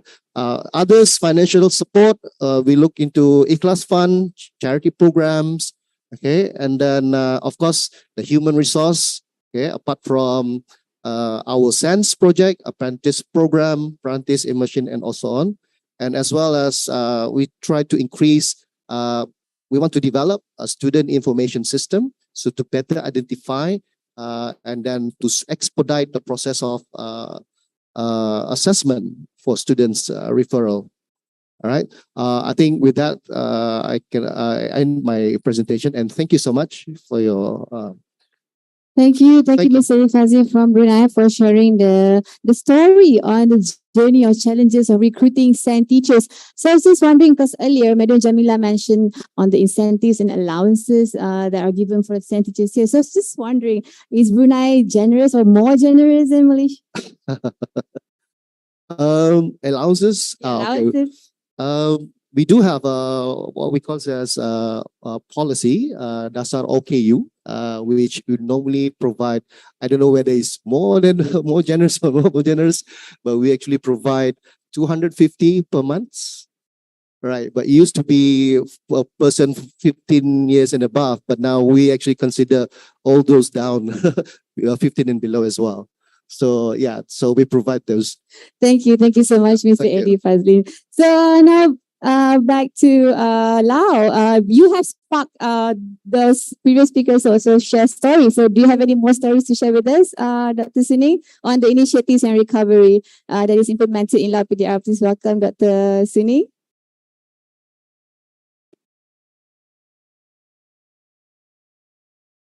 Okay, again, it's good time. How much time you want to listen to my story? Okay. Thank you. Now it's I want to share with you about challenging. Okay, it's better to start with the story. Issues and challenging for inclusive education, special education, and education for ethnic minority. That's very important in Laos. for the government to address and promote. Number one, the data of the girls for minorities and children with disability is not available yet. Now it's I heard that the Ministry of Education and Center for Disability Promotion Center, they will collect data for all throughout Laos, maybe next month. Wumpan told me that they have the project to do this one. I'm very happy. If they don't do it, I will do it. Because long time ago, then when I start working with this job, then I'm interested in, how many people with children with disability in Laos. That's why I always ask them. This is big challenge for the Lao government.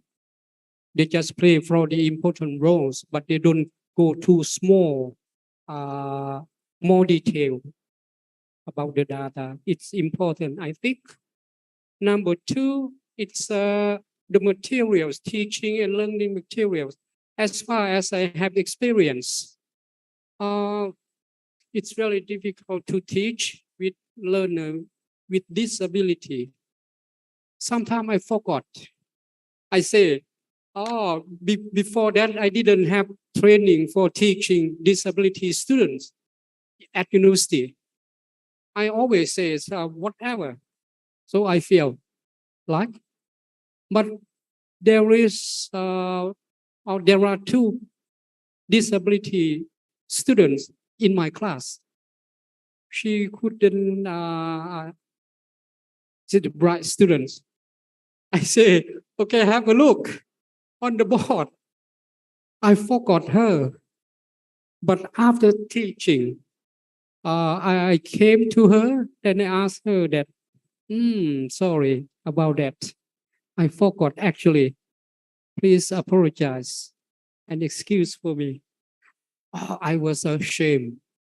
Why not? After that, the noon, they organize the training, the teachers training for disability students. Okay, I put my hand up. Okay, I want to do the training for teaching and learning. That's one.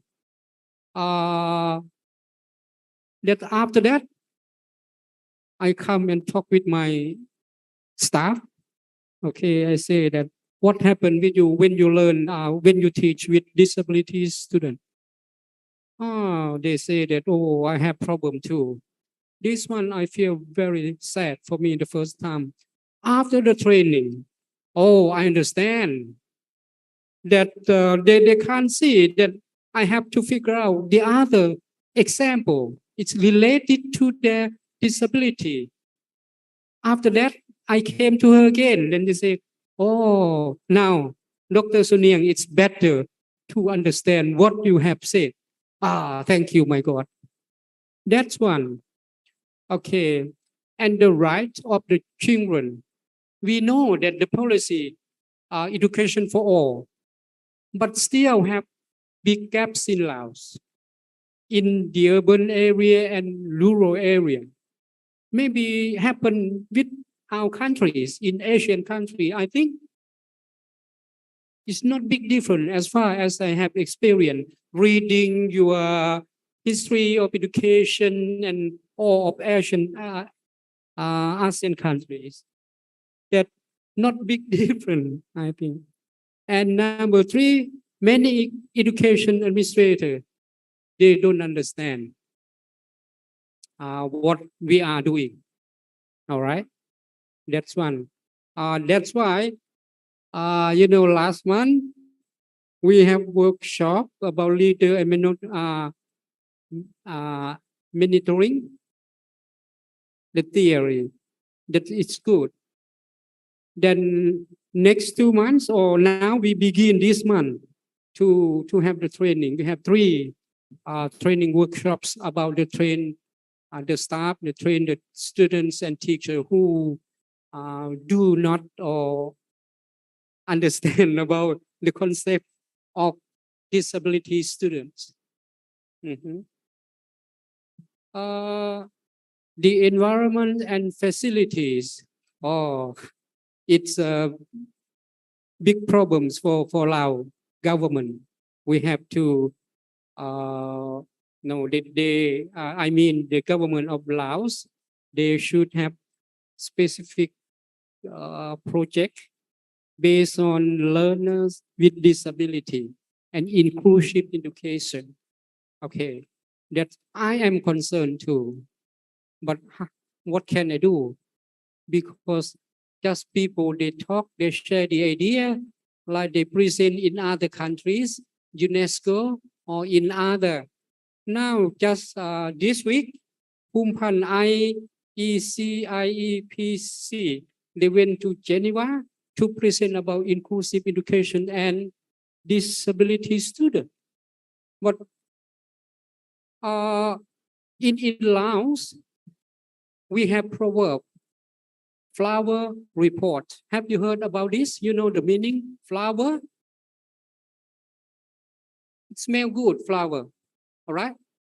It's very nice to see. When you see the flowers, you are happy. You get fresh, you relax your idea. Report, just report.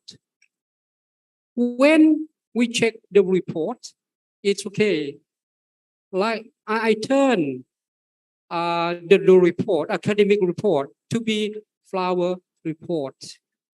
Just to say, if I come here, I say you are Lao PDR can succeed this thing.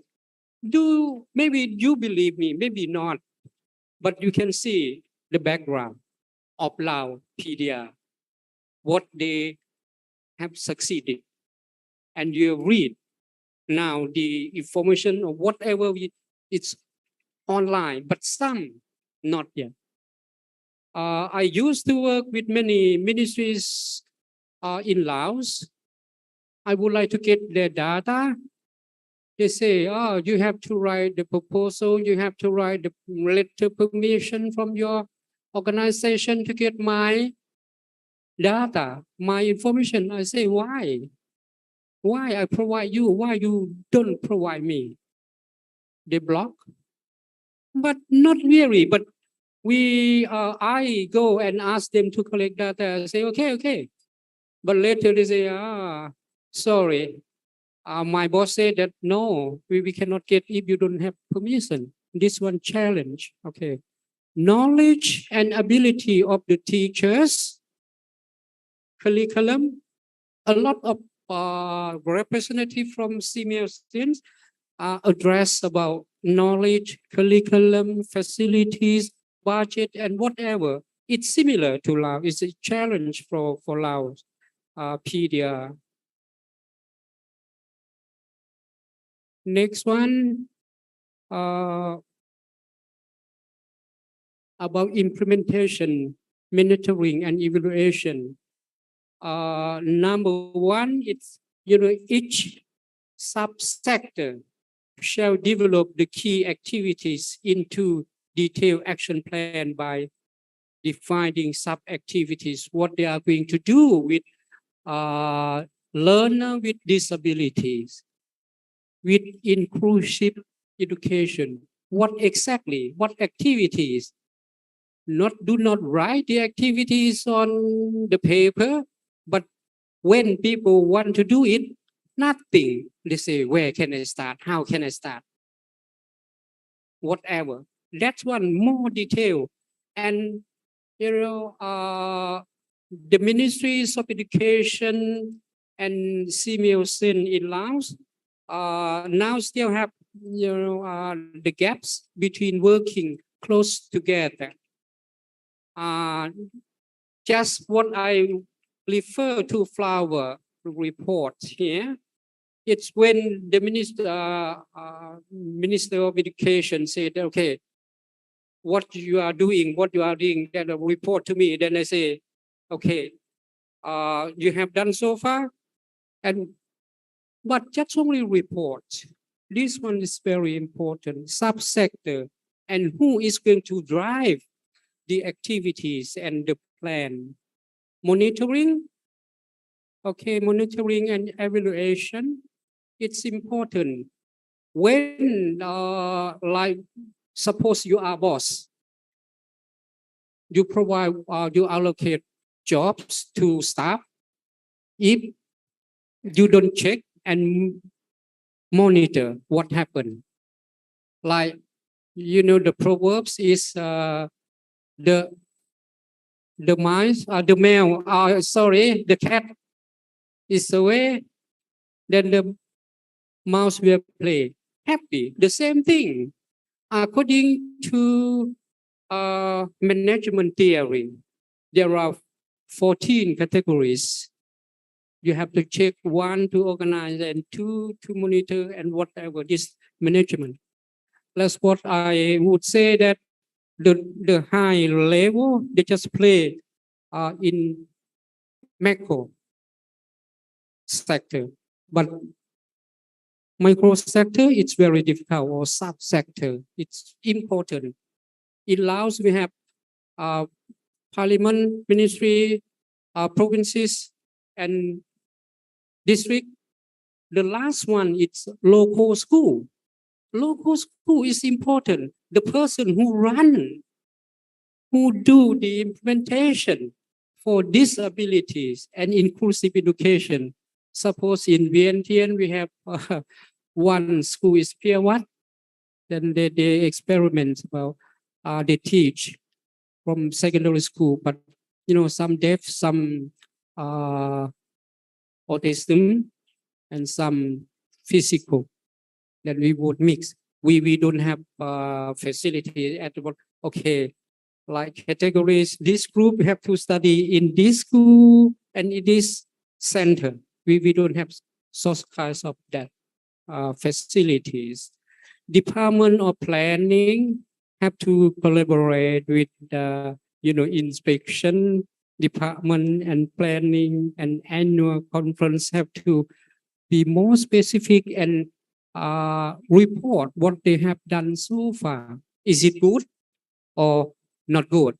If it's not good, what we should do? This is, I want to share with children's and initiative what we are doing now, and the policies too.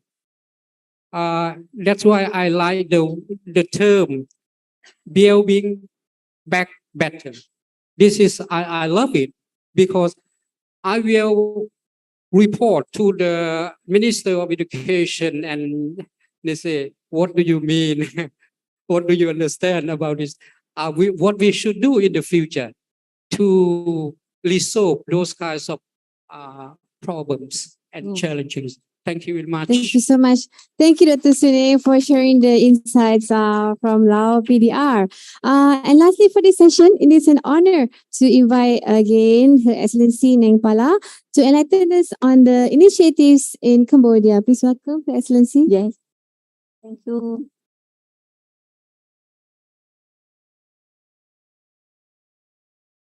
Yes, thank you very much.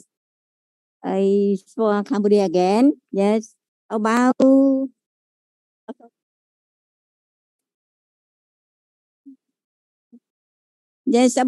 school system design 2011 inclusive preschool education program have been also employment, and at present education provide for blind and deaf children with learning disability, of course, in special school, inclusive education, sitting, and integrated class. First, special education for learning with visually impairment and hearing impairment is provided in 5 special schools. Special education for learning with autism and intellectual provide 1 special school in 2020-2021 under Prakash number 130. The special school local at Takhamau Province, Kandal Takhamau Province. Blind student and intellectual study hard of school. They in a hard inclusive class from grade 3 to grade 6 and the university. Study hard for students with visually impairment and hearing impairment.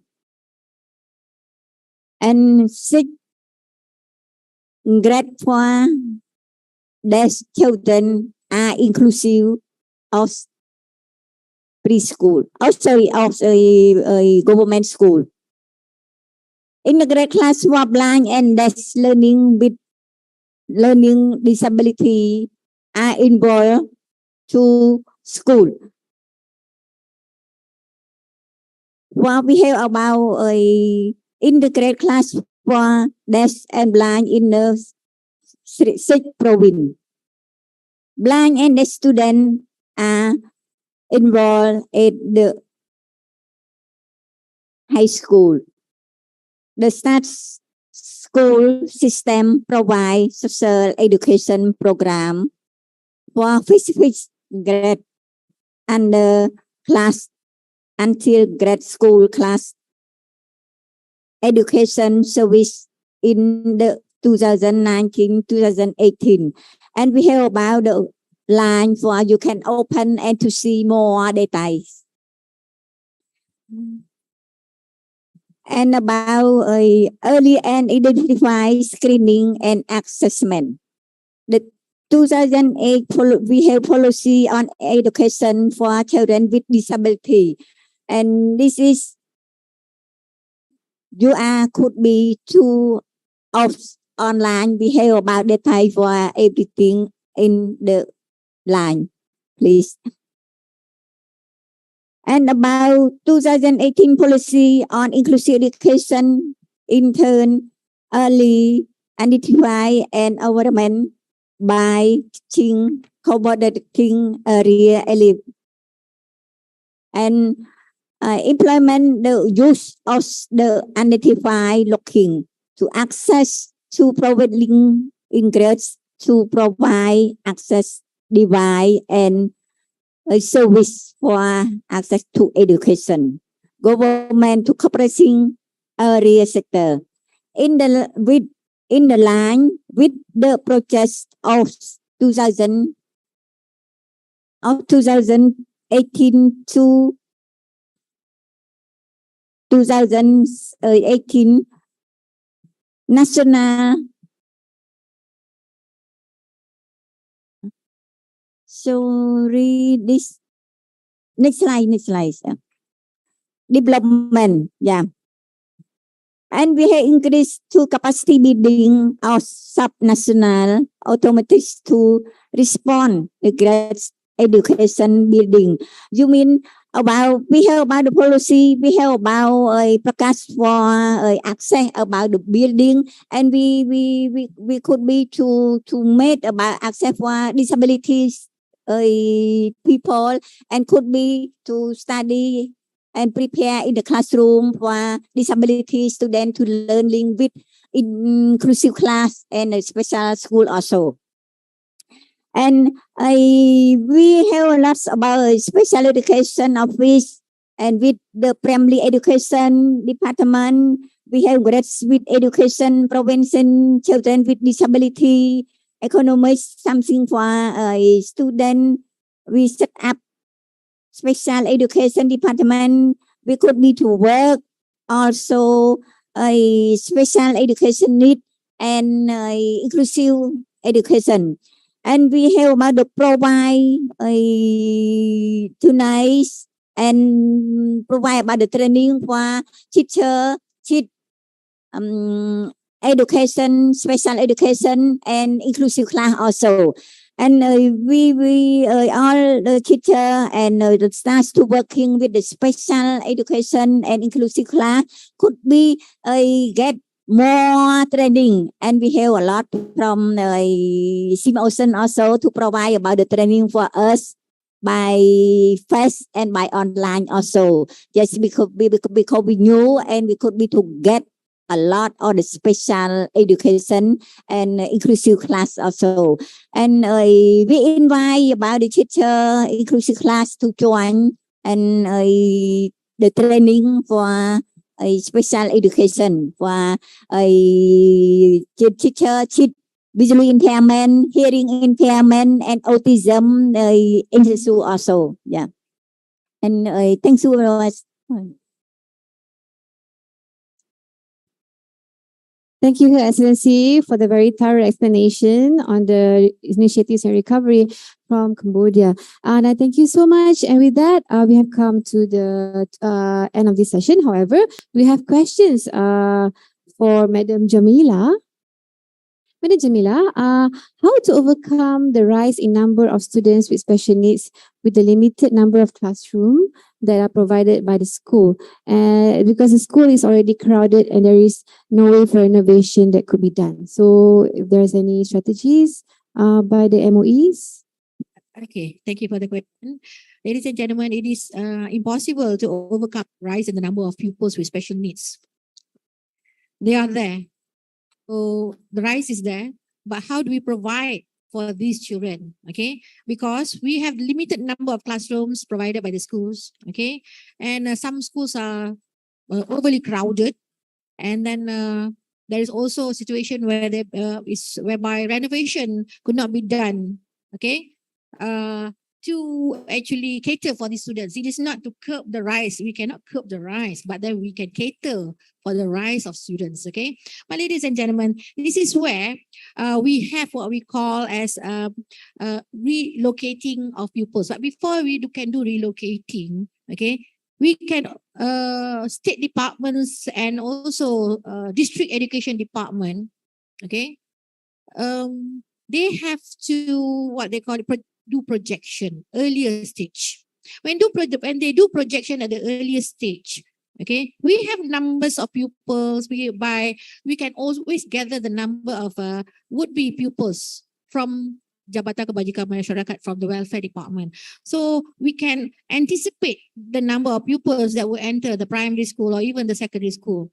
Okay, the secondary school should not be a problem because we already know from the primary they go to secondary. But normally we have this problem at the primary level. This is where we need to know the numbers, and the state and district education department. Okay, they have to what they call it, project. Do have to do projection, and ladies and gentlemen, it's not only have to do, and they have already done the projection. Okay, based on the projection, this is where we open new special education integrated programs at nearby schools, and the next step after opening a new program, then the relocation can happen. Okay, and then next, ladies and gentlemen, this is where the next step is about the implementation of inclusive education program. Okay, we have been talking about inclusive education program from the morning, from yesterday. Okay, okay, so this is where inclusive education program is all about, to cater for the rise of the number of pupils, special needs pupils in schools. Okay, the mainstream teachers, ladies and gentlemen, will be provided help by the special education needs teachers. In fact, in February this year itself, okay, we have conducted a training of trainers program via CPD for mainstream teachers. Okay, each state from 16 states, 2 teachers, they have been appointed as what they call it, master trainers on how to actually help implement inclusive education program in schools. Okay, and through this help, we hope, okay, and actually from what we have gathered information from in February when we conducted this program, the teachers were very happy because this is what they were they wanted this for a very long time, and we have already given it to them. And from what I have gathered also from the State Department, Alhamdulillah, everything is going well. And we are going to train more teachers in mainstream to help implement the inclusive education program. And as I said just now earlier, PPD, okay, State Department and also the District Education Department, ladies and gentlemen, through the restructuring that happened in 2020, okay, more empowerment has already been given to them. Okay, that and PPD have been enhanced, and so as to give help and support to schools facing this type of issues. So here we have already provided them on how to anticipate and how to actually help schools with overcrowded pupils. Okay, that's all from me. Thank you. Thank you, Madam Jamila, for the explanation. Now for Brunei, Mr. Eddie Fazlin. Special education students need additional support.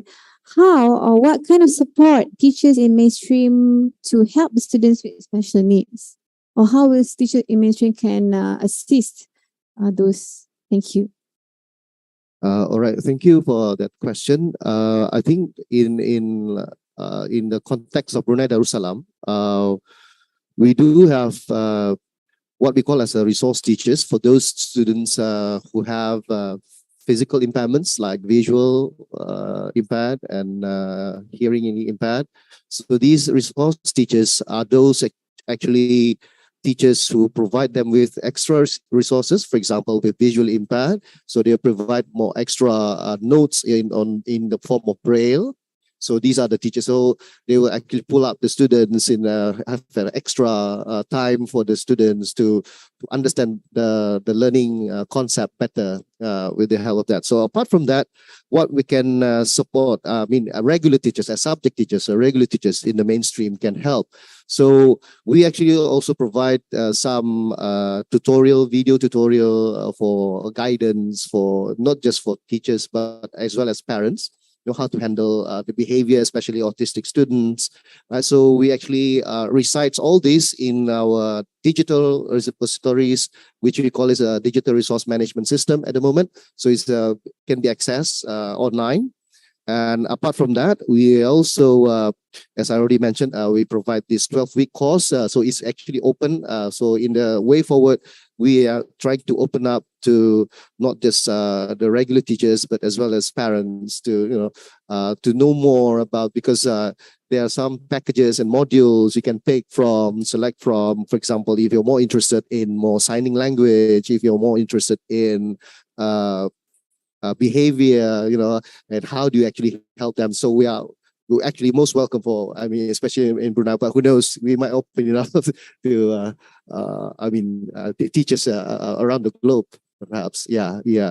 So yeah, this kind of support that we, and apart from that, we also provide some printed brochures, and then as well as I already mentioned, we actually publish our special education framework. And but we actually provide another printed document which is meant for parents and teachers, how to handle students in especially in the regular classroom.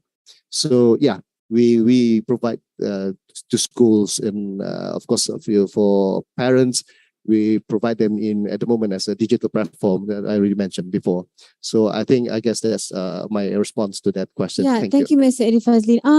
It's good that you highlight on the parents you mentioned earlier. Yes. Because I believe that parents are students' first teachers. Right. And if you empower the parents, I'm sure you will empower the students as well. So thank you so much for your answer. You're most Right. welcome. All right. We should move on right now. Okay, so we truly appreciate all the highlights shared, which are clearly significant for the development of special educational needs in the region by the speakers from session 1 and session 2.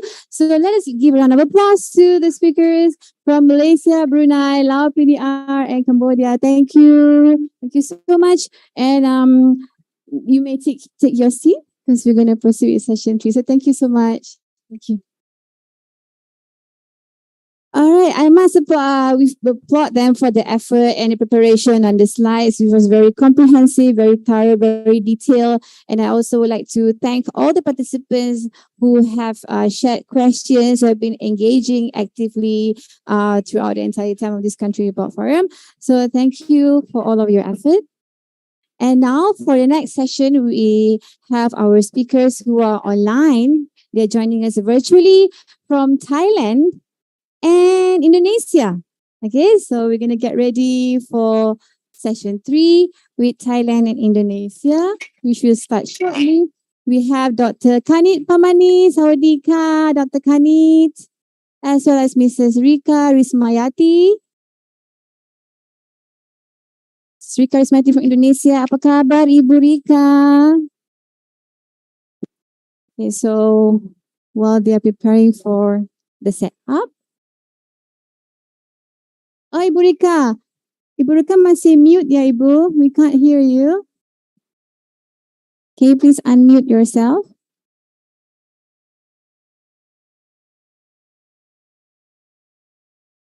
Ibu Rika?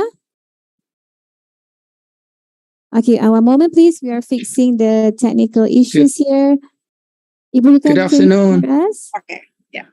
Okay. Assalamualaikum. Apa kabar? Good afternoon, Indonesia. Waalaikumsalam. Terima Thank kasih. you for- Assalamualaikum warahmatullahi wabarakatuh. Thank you for joining us, Ibu Rika.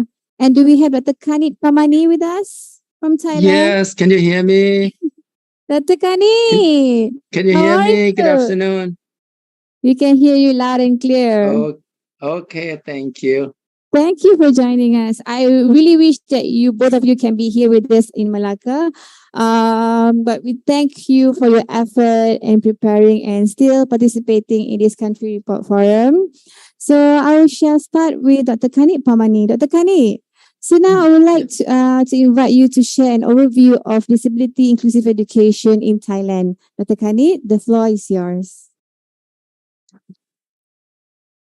Okay, so the slide that I'm gonna talk about, I think it's on the third slide, right? Because the first and second, it's a background and just the introduction. So for the overview of the educational system in Thailand, basically we have three different systems. First is called formal education, non-formal, and informal education. So all three systems will cover kindergarten all through the pipeline of education.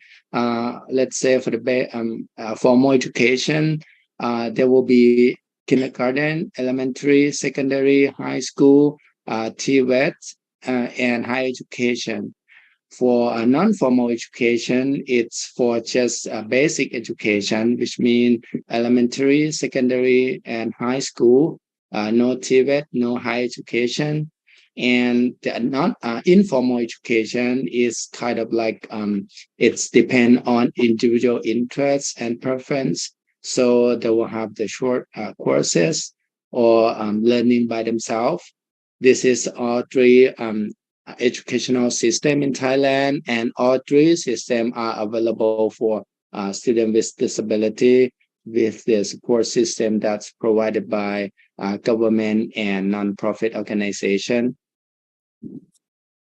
And then for the educational providers, so all three different systems provided by following educational providers.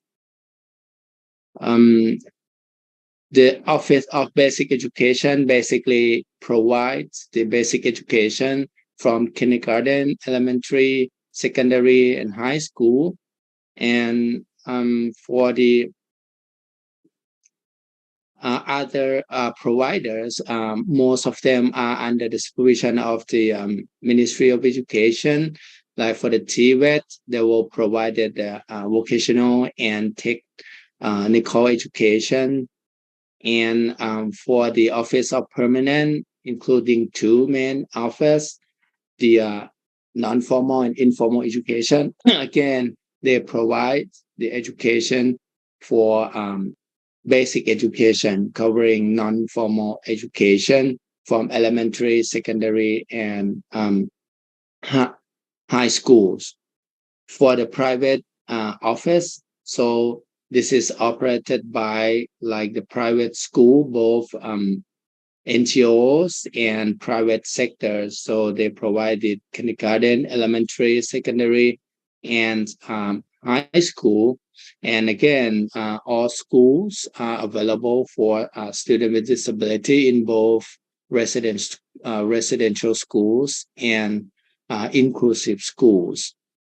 And also we do have the homeschooling that parents are able to provide their own education for the students. For the higher education, so this is responsible by the Ministry of Higher Education themselves. So they provided higher education from bachelor, undergrad, and grad school until doctoral education. And what else I have? So local governments, this is under the supervisions of the Ministry of Interior. So for the local school,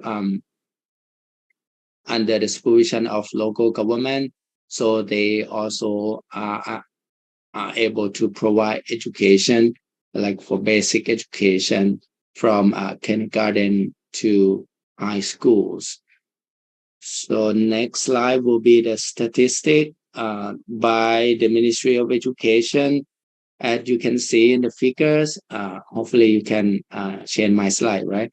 Okay, for the statistic, the first slide, the first chart will be categorized by the type of schools or the placements.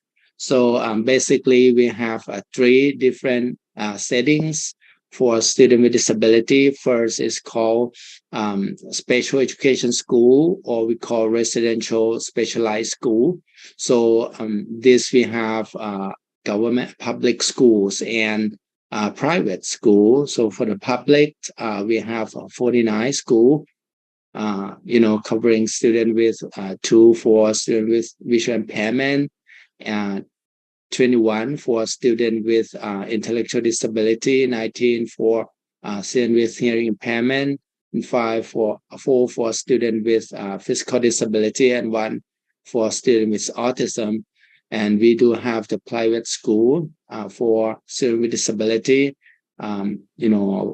16 for student with vision impairment, 2 for physical disability, and 2 for hearing impairment.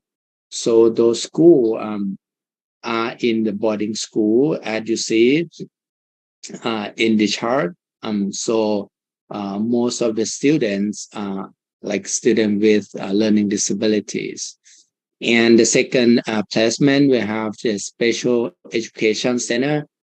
So for the center, we have 77 centers across Thailand, based on the provinces. So we have 77 provinces across Thailand, and we have all 77 centers. So they will provide the support services to students from early childhood.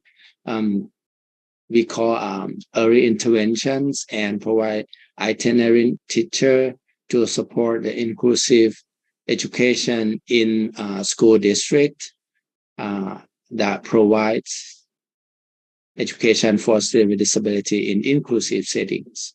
So the third placement, we have the inclusive school, again, both for public and private school.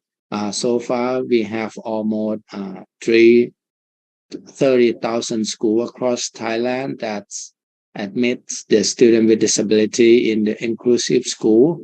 And as you say on the figures, so divided by the settings and categorized by type of disabilities. So far we have almost 400,000 students with disability studying both residential schools and inclusive school, as well as the special education center. And next slide will be the figures. The second figures, this is the information from the OBEC, Office of the Basic Education, categorized by the type of disability and level of education. So you might see the difference of the number that, from the previous slides. For the inclusive schools, the number of the student a little bit higher, because this slide, there will be only students who are in the inclusive settings under the supervision of the Office of Basic Education Commissions. And as you see from here, so we provide that as the OBEC, we provide the education from preschool or kindergarten elementary schools, secondary schools, and high school. I think it's pretty similar to other countries that reported before that, the big number will be on the elementary schools. But when students move to the secondary and high school, the number is decreasing. So this kind of challenges that we still have. And I will show you for the initiatives and recovery that is not we are implementing, not only in the COVID-19 pandemic, but we've been implementing those projects and activities to make it better. So for the overview and background, I will stop from here. Thank you. Thank you. Thank you so much, Dr. Kanit Pamani. How is Dr. Samad doing? I really wish that he could join us today. Do say hi to Dr. Samad for... Dr. Samad. He's not there with you, yeah, Dr. Kanit? Because we are working from home today, Okay. so we are in different locations, probably. Oh, there, Dr. Samad is there. Hi, Dr. Samad. Sawadee He's ka. coming. Get well soon, Dr. Samad. Okay, I would like to move on to the next speaker for this session, Ibu Rika. Are you there?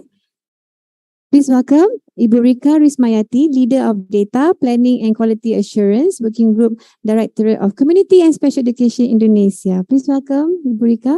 The floor is yours. Thank you. Okay. Wait. Thank you for giving me the opportunity to present this today. But okay, for the next slide, please. Sorry. Again. Yeah. Next. Sorry. One more. Sorry.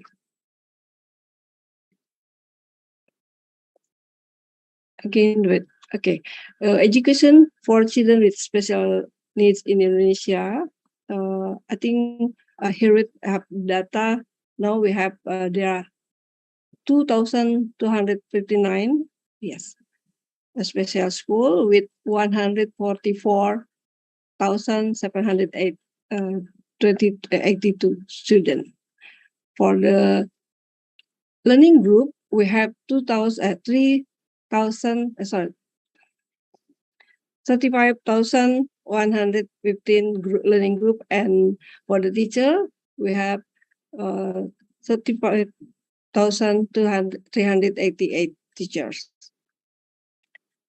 And for our school development, can you see from 2017 until 2020 is up and down, and year 2022, the number of schools is increasing 1.2%. And the student development from year 2017 to 2022, only in year 2021 was decreased 0.5% from year 2020, but in 2022, your number of students increasing is 2.1% from year 2021, and the number for the student for the kindergarten is 1,431, and for the primary school we have 78,724, and for the junior secondary school we have 37,592, and for the senior school we have 27,035 students, and again total 144,782. student. It is the in the special school. But next, please. Indonesia have 514 districts and 52 districts have special school yet. The districts are spread in 12 provinces, which is North Sumatra, Lampung, South Sumatra, DKI Jakarta, Central Kalimantan, North Sulawesi, East Nusa Tenggara, Maluku, Southeast Sulawesi, Papua, and West Papua.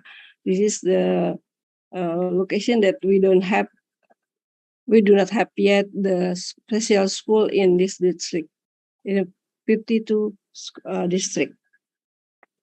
Then next, please. Yes.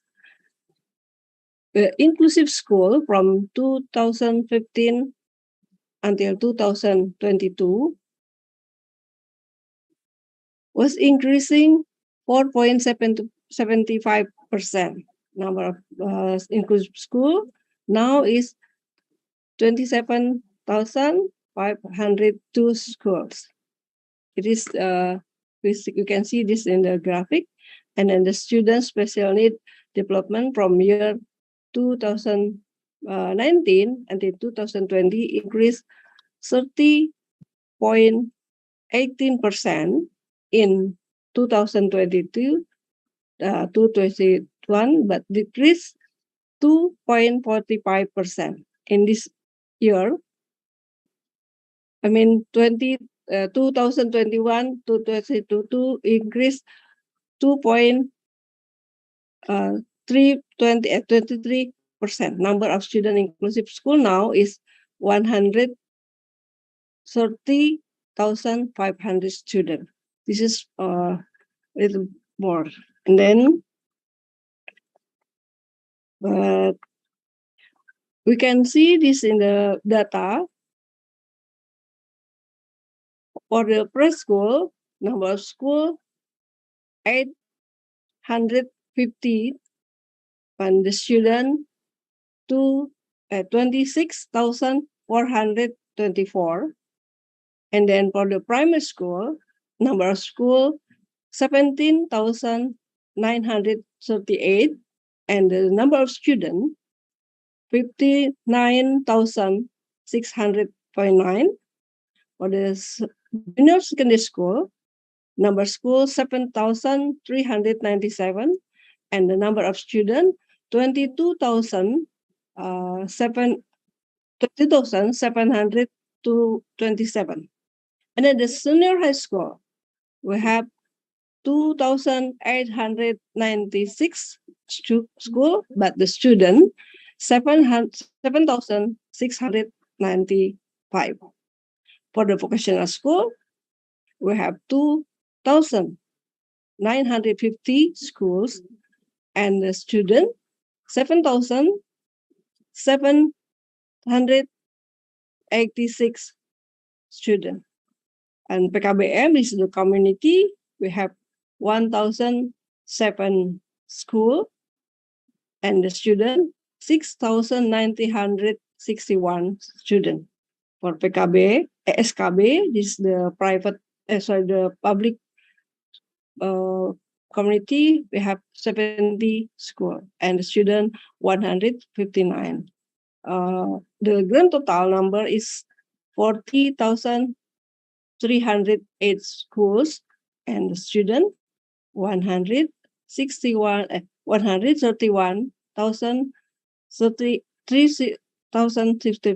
But the data is cut off today, 7 September 2022.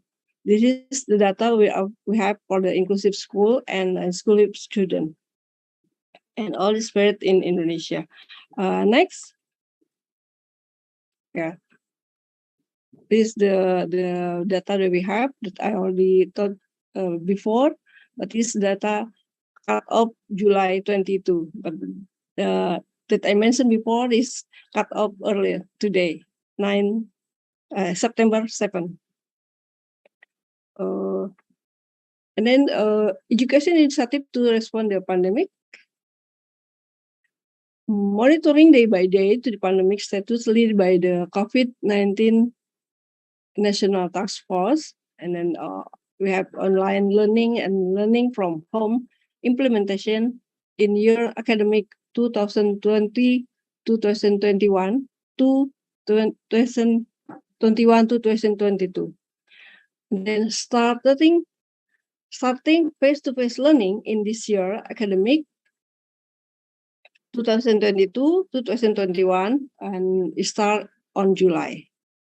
And then we have also allowing school to implement online learning when the COVID status in the area increase. And then allowing the local government to decide to learning approaches online or offline based on the COVID status of the area. And then we also developing digital learning platform Merdeka Mengajar. We have also encouraging teachers to build community learning groups using the digital platform.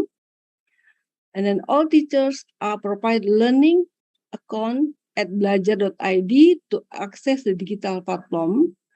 And we have also developing teacher and parent partnership program in educating children with disability during pandemic, during COVID-19 pandemic project.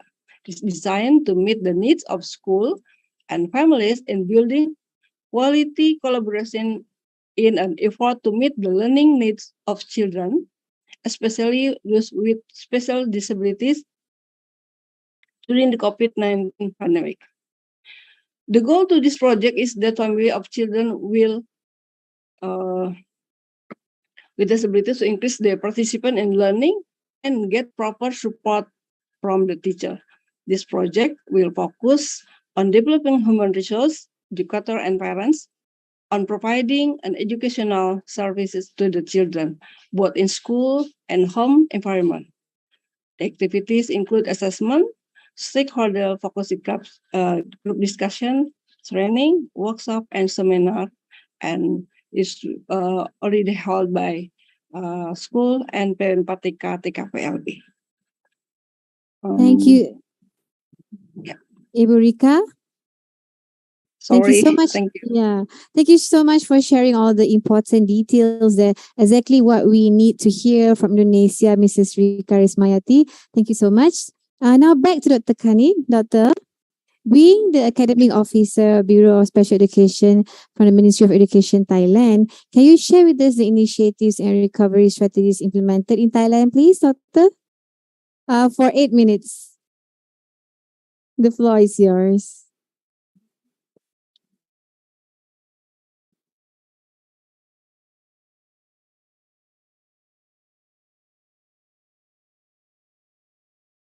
Tekani?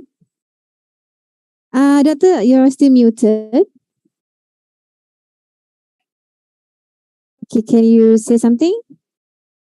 Okay, we still can't hear you. One moment, please. We are fixing the issue right now. Hold on, yeah, Dr. Kani. Yeah, apologies for the technical glitch. Sorry. Okay, can you hear me now? Okay, we can hear you perfectly. Okay, Go yeah, ahead, because Doctor. the host are not allowing me to unmute myself previously. Sorry. Okay, can you hear me now? Can you hear me? Yeah. Loud and clear. We can hear you, Doctor. Okay. So for the initiatives, I will start with the DIM framework, starting with the supplies. So we have a lot of things that we have done in terms of the policy and implementation, but I will highlight the important project and activity that we have done for the supply domain, starting with the teacher. So we think that the screening is very important, as you say in the figures. So we have 9 categories of students with disabilities. So we want to make sure that students are diagnosed correctly and appropriately.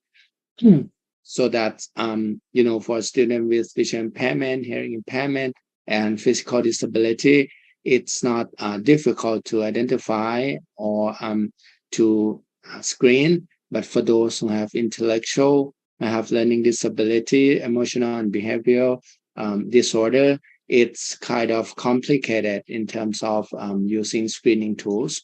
So now we have developed the screening tools, but we need to make sure that our teacher or special ed teachers have competence in using those screening tools. So the project that we are implementing and been implementing is for professional development to use the disabilities screening tools.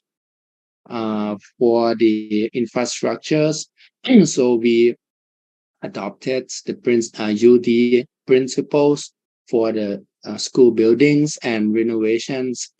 So want to make sure that all schools, buildings, and even public entities are accessible for all students, particularly for those who have physical disability, visual impairments, and hearing impairment, so are able to access to the school sites.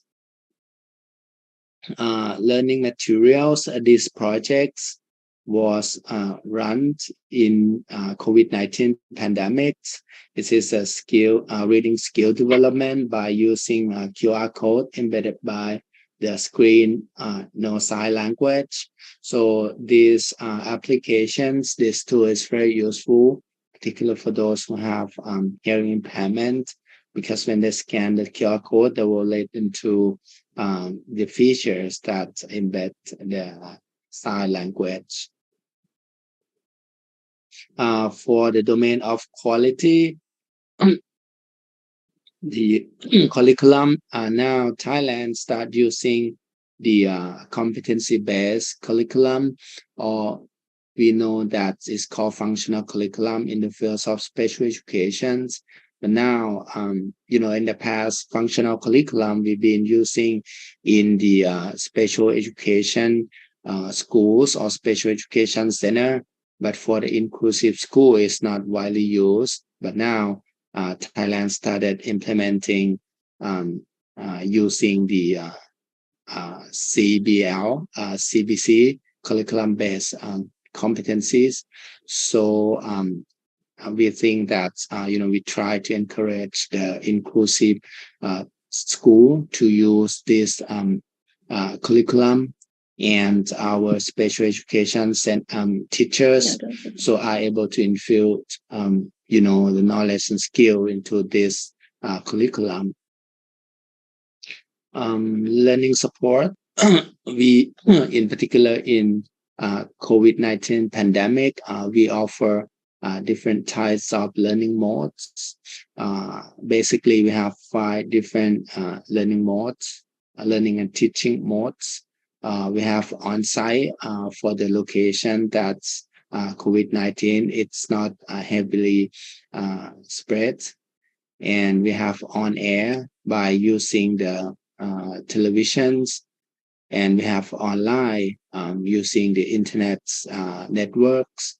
We do have that is called on-hand, and on-hand is the way that the teacher will send the learning materials or even the home visits to the student and hand the learning material to students and parents and provide the support. So we have on-demand, it's like MOOCs that students are able to study whenever they are available. So even the on demand, so teacher sometimes they schedule in different timeline, like in the evening or in the late afternoon, depending on the student available or parents available, because sometimes the student themselves, particularly for those who have severe disability, they cannot study by themselves. They need assistance of the parents. So we arrange the schedule to fit with the different needs. Assessment, again, these methods were used during the COVID-19. So when we have the different modes of instruction and learning, we also be flexible in terms of the student assessment and evaluation to make sure that, for those who use the on-hand methods, the assessment and evaluation will be slightly different from those who are learning through the online platform. So we try to adjust the assessment and evaluation methods to suit with the student situation. For the domain of demand, attitudes, this is what we have done every year to train the in-service teacher who will be the newcomer. So for those who are even graduates who earn the degree of special education, or for those who earn degree not in special education, we will have the training course for them to make sure that they have the knowledge, understandings, and attitudes, positive attitudes towards students with disability, or how to teach the student with disabilities.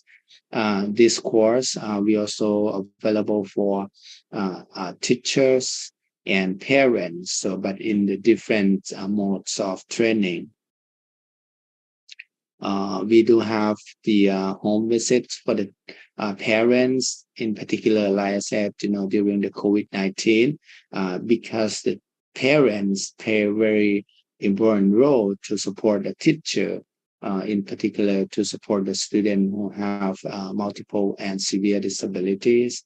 We do have the activities called peer support in the inclusive schools. We try to, it's not only for the student without disability to support the student with disability, but they want non-disabled peers to have the positive attitudes towards student with disability so that they can support each other. For the cost, we have the additional cost for students with disability, in particular for those who are in the residential school or specialized schools. Basically, we will have the baseline cost per head for all students, but for those who have disability and studying the residential school, we will have the top up to support additional needs for those students. We do support the additional course for assistive technology, and we do have the list of the assistive technology that students can borrow, like the high-tech devices that are high cost. We have the list that students can borrow. For the benefits, the government, they have the policy to offer free education, 15 years of education free for students with disability from kindergarten until university, but just for the bachelor and first bachelor degree. For those who want to earn the second bachelor, it's not free. Master doctorate, it's not free. Recovery, I will focus. Yes.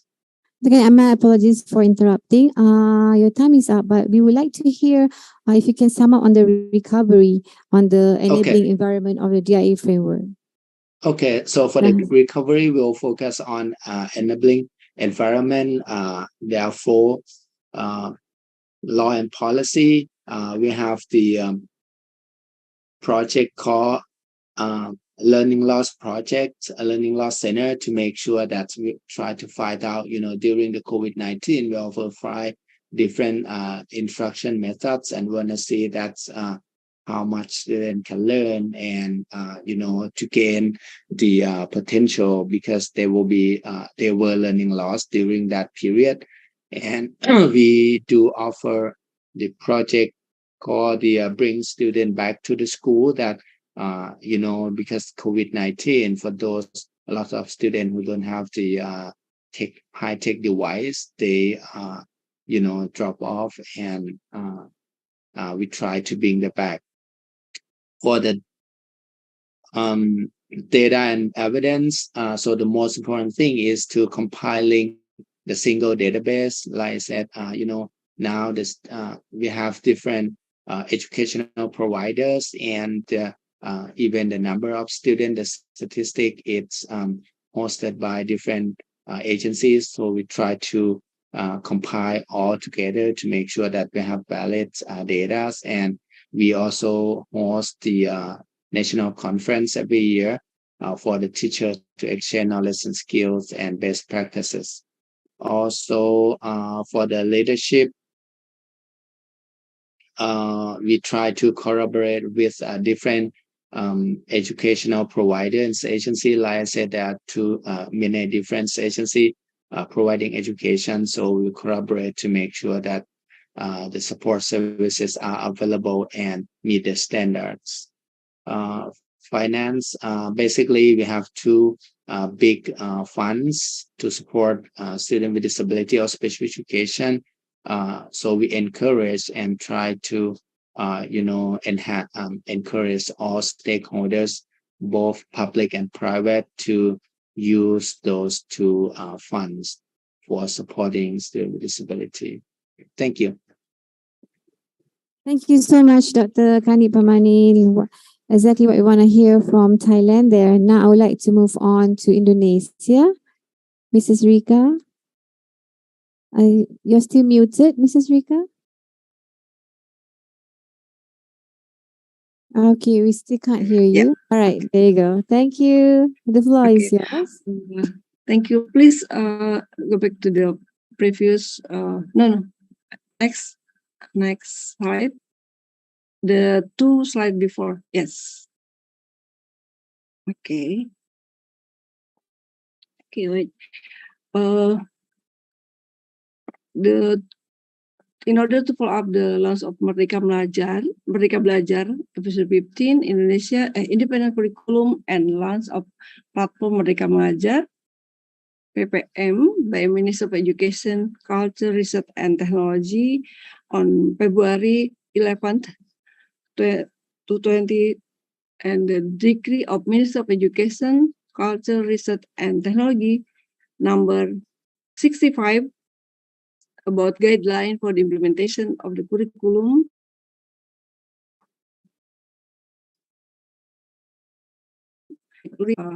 implementation of independent curriculum.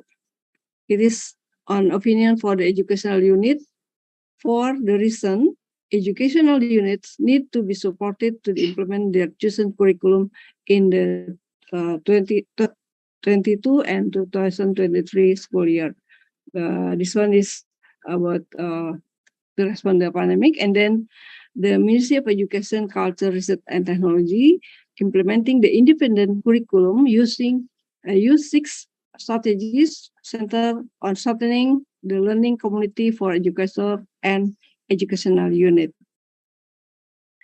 And then the provincial education office and district city education office play an important role to assisting the overseeing the implementation of independent curriculum in the region.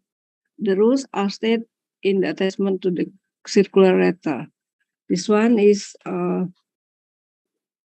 the educational unit will use the independent curriculum independently, need to prepare themselves according to their respective implementation choices and readiness.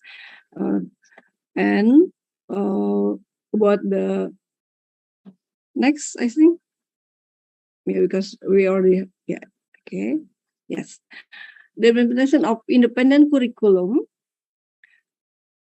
for the educational unit who choose to be the independent curriculum, there are 3 categories for the implementation of the independent curriculum. 1, independent learning category. It means the educational units apply several parts and principles of the independent curriculum while still using the 2013 curriculum or simplified 2013 curriculum and emergency curriculum. And second, change independent category. Education units starting from year 2022, year 2023 academic year will apply the independent curriculum using the teaching tools provided in platform Merdeka Mengajar according to the level of the education unit, namely teaching tools for PAUD level, class 1, grade 1, grade 4, 7, and class 10. And the three independent sharing category, educational unit implement the independent curriculum by developing their own various teaching tools at the early childhood education unit at PAUD, grade 1, grade 4, grade 7, or grade 10, starting in 2022-2023 year school. Independent curriculum strategies using six strategies. Independent curriculum using six strategies. One is platform Merdeka Mengajar, and then webinar series organized by center or region, learning community at education unit, regional level, and community in the network. For the experts share a good deed, 5 cooperating with development partner, and 6 helping center or help desk. The help desk is provided by the Ministry of Education, Culture, Research and Technology in WhatsApp number +62 812 814 35091. And then for the assessment, we don't have any assessment, national examination, but we have national assessment, and the policy is background is the national education law.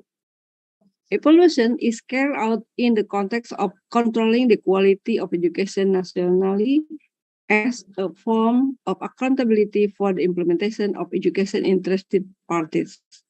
And another, the government and regional governments evaluate the managers, units, pathways, levels, and types of education.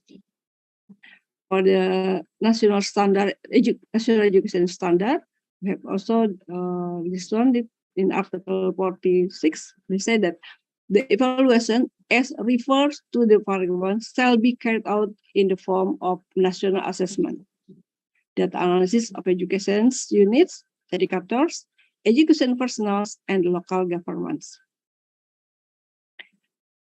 So we have national assessment consists of AKM, survey character, learning environment survey, information for the 3 expected the improvement of quality of learning. For the AKM literacy and numeration, reading literacy and numeracy are fundamental competencies that all students need. Measurement of literacy and numeracy encourages teachers to focus more on developing reasoning power. For the character survey, the character is difficult to measure in depth in large-scale assessment. However, the character survey can provide valuable information about attitudes, values, habits that reflect the Pancasila student profile. The character survey gives a signal the school needs to pay attention to the growth and development of students as a whole, including the cognitive, affective, and spiritual dimensions. And the student environment survey is a learning of survey measures a quality of learning, the reflection and improvement of learning by teachers, leadership, instructional, school safety climate, and school diversity and inclusiveness climate. Those 3 components all is procedure comprehensive, and the national assessment is a procedures comprehensive portrait that are useful for the school or madrasah and local government to conduct self-evaluation and planning for improvement the quality of education. Based on the Article 42 of the Law of Persons with Disabilities, local government are required to facilitate the establishment of disability service unit to support the implementation of inclusive education at the primary and secondary level.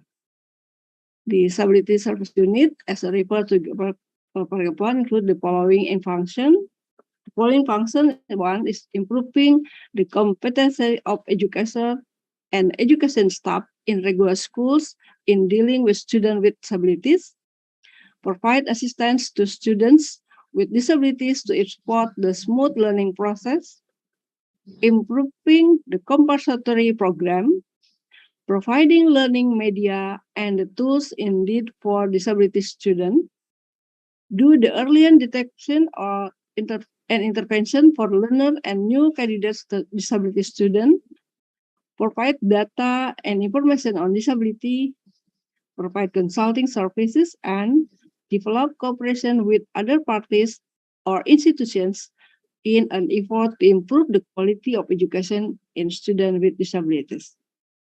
This one, Inus have. Thank you. Thank you, Ibu Rika, for the insights shared with us today. Ladies and gentlemen, we have come to the end of the. There is no question for Indonesia and Thailand? There are no questions, yeah? Ladies and gentlemen, from the sharing earlier by all of the speakers, it is definitely worth noting on the importance to formulate the right and appropriate initiatives in an effort to achieve significant learning outcomes for students with special educational needs post-pandemic with the aim to build back better in terms of special educational needs. Congratulations again to all of the speakers who with us, Singapore, Philippines, Vietnam, Myanmar, Malaysia, Brunei, Laos, PDR, Cambodia, Thailand, Indonesia. Well done. All of you are very informative, engaging, and well organized. And additionally, the data shared here with us all today was very useful and compelling. Great way to end 2022 Country Report Forum. Personally, I have learned many new insights from all of these dynamic speakers, and I am sure that all of you here are too. Definitely wealth of knowledge here today. And my apologies for the shortcomings throughout handling this forum as moderator. Thank you again. Thank you. Terima kasih. Assalamualaikum and take good care. I shall now hand over the session back to Mr. Faris. Thank you. Thank you to Madam Sohaila for moderating this forum. Before we end our session today, I would like to invite Dr. Azli Sani Mat Jalil, Deputy Director of SEAMEO SEN, to deliver the closing remark. Please, welcome.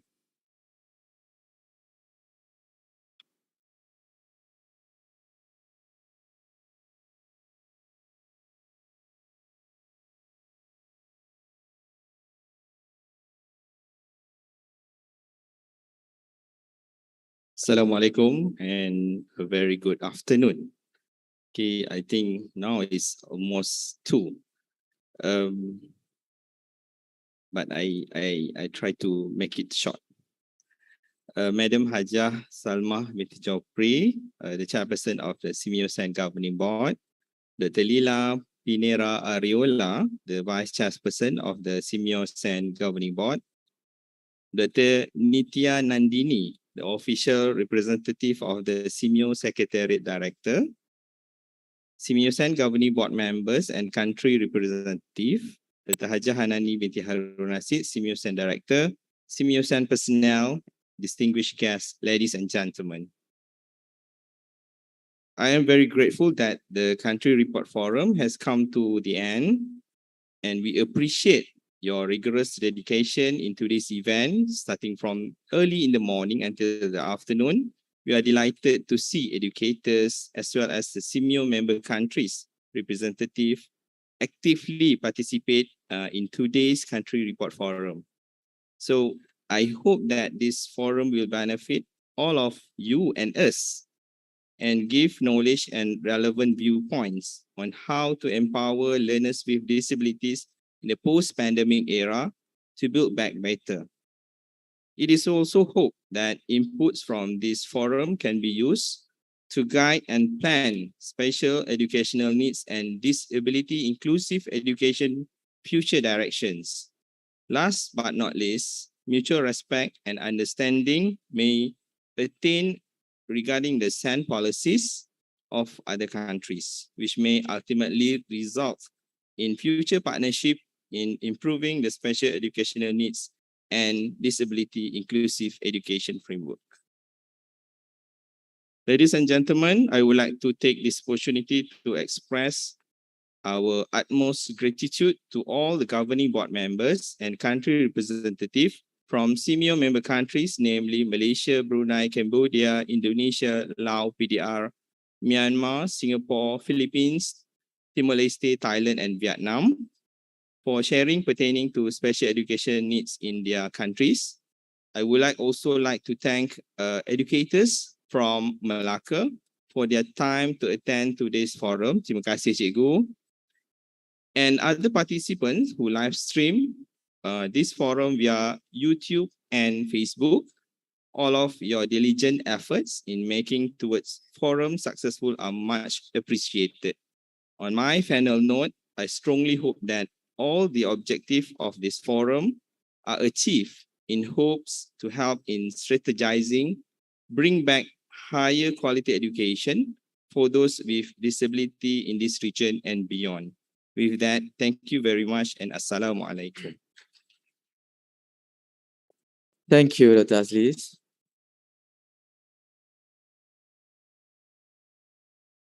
Now, I would like to invite Dr.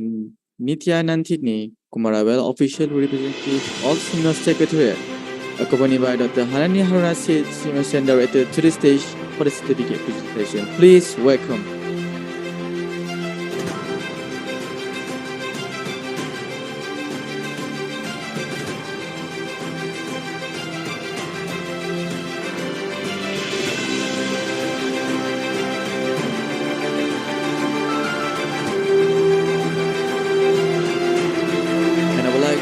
All speakers to remain on stage upon receiving the certificate for the photo session.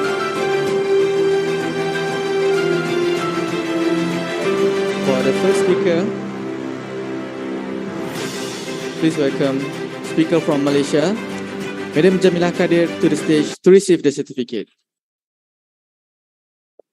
Representative. All right.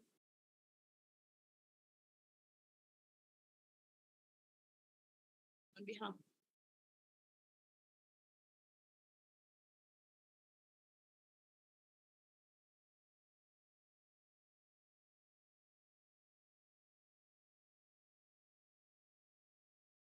Next, please welcome speaker from Singapore, Associate Professor Dr. Sharifah Mariam Hussein Al-Junaid.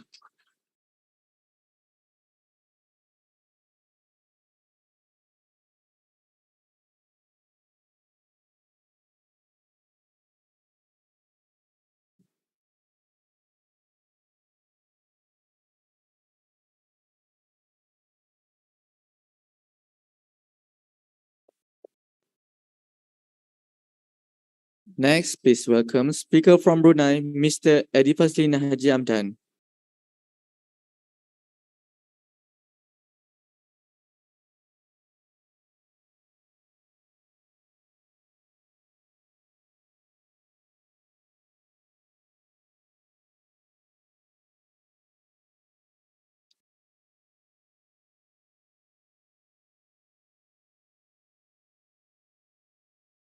Next, please welcome speaker from Cambodia, Her Excellency Neng Pala.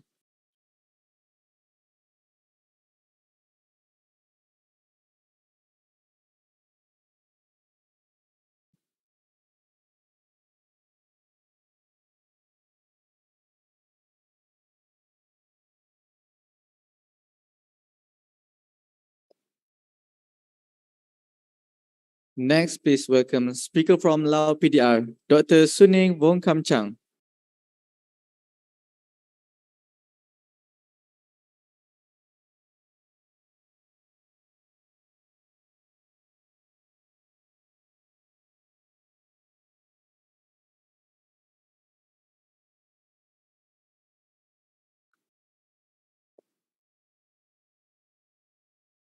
Next, please welcome speaker from Myanmar, Ms. Chu Chu Win.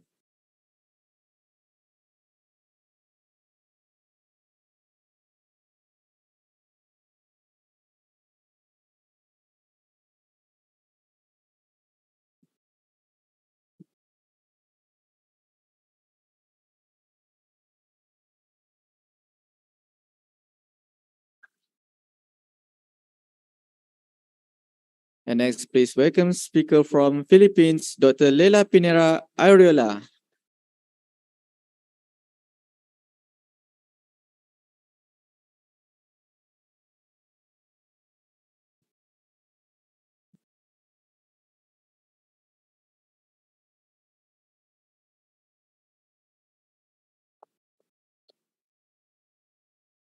And lastly, please welcome speaker from Vietnam, Dr. Nguyen Kim Hoa.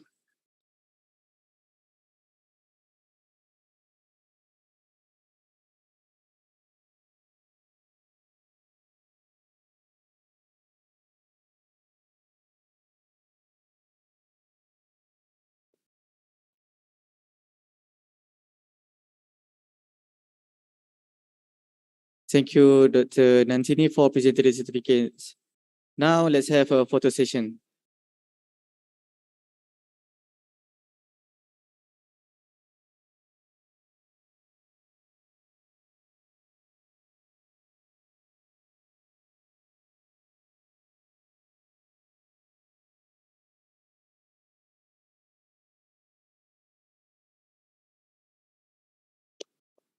Thank you very much once again to Dr. Nantini, Madam Salma, Dr. Leila, Dr. Hanani, and to all distinguished guest speakers. We have come to an end. Please be reminded that the link to the evaluation form is now shared in the chat box for you to fill up, and you have approximately 2 hours from now to do so. And for any updates on SEAMEO SEN activities, you can follow us through social media sites on Facebook, Instagram, YouTube, and Twitter, as on the screen display for more updates on our upcoming program. And I would love to give a short update on today's evening agenda. To all governing board members and observers, please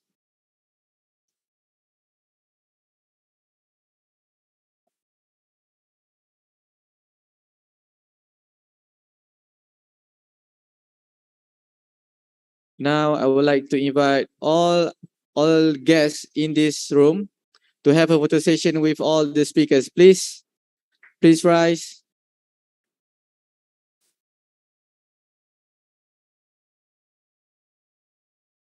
All the guests, please come to the front for the photo session.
Okay, in my count. 1, 2, 3. All right. Okay. Another one.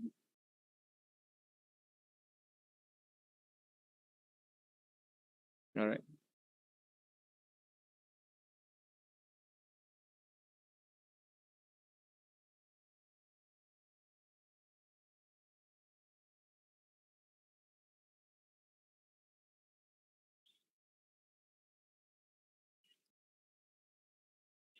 All right. Thank you, everyone. Okay, I would love to give a short update on today's evening agenda. To all governing board members and observers, please be informed that we will have an educational visit to SEAMEO SEN at 3:30 p.m. and casual dinner at 7 p.m. For tomorrow's agenda, we will begin our first agenda with the adoption of the proceeding at 8:30 a.m. and closing formalities at 11 a.m. Then we will proceed with an educational visit at 2:30 p.m. Respectfully, ladies and gentlemen, I'd like to express our heartfelt gratitude and appreciation to everyone who attend and support today's meeting. And don't forget to share today's forum activity on social media and tag SEAMEO SEN. And lastly, I love to invite all respectful guests to enjoy the lunch. Lunch is served at the Hotel Coffee House at the lobby. Please welcome. And now it's time for me to close the session. I am Faris signing off as your MC today. Assalamualaikum. Thank you and see you tomorrow.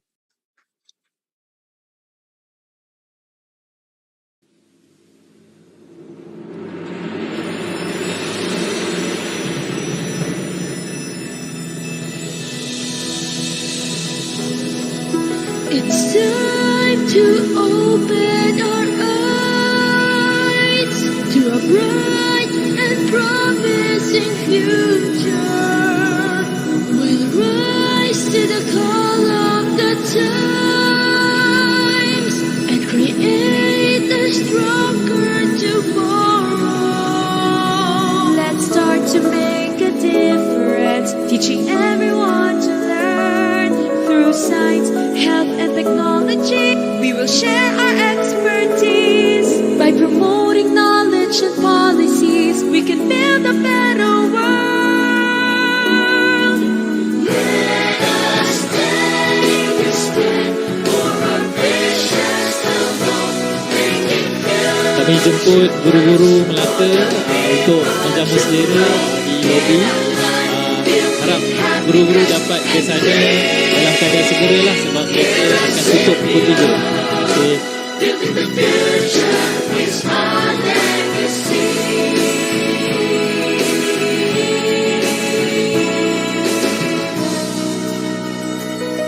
We'll achieve our goals through partnership, creating opportunity.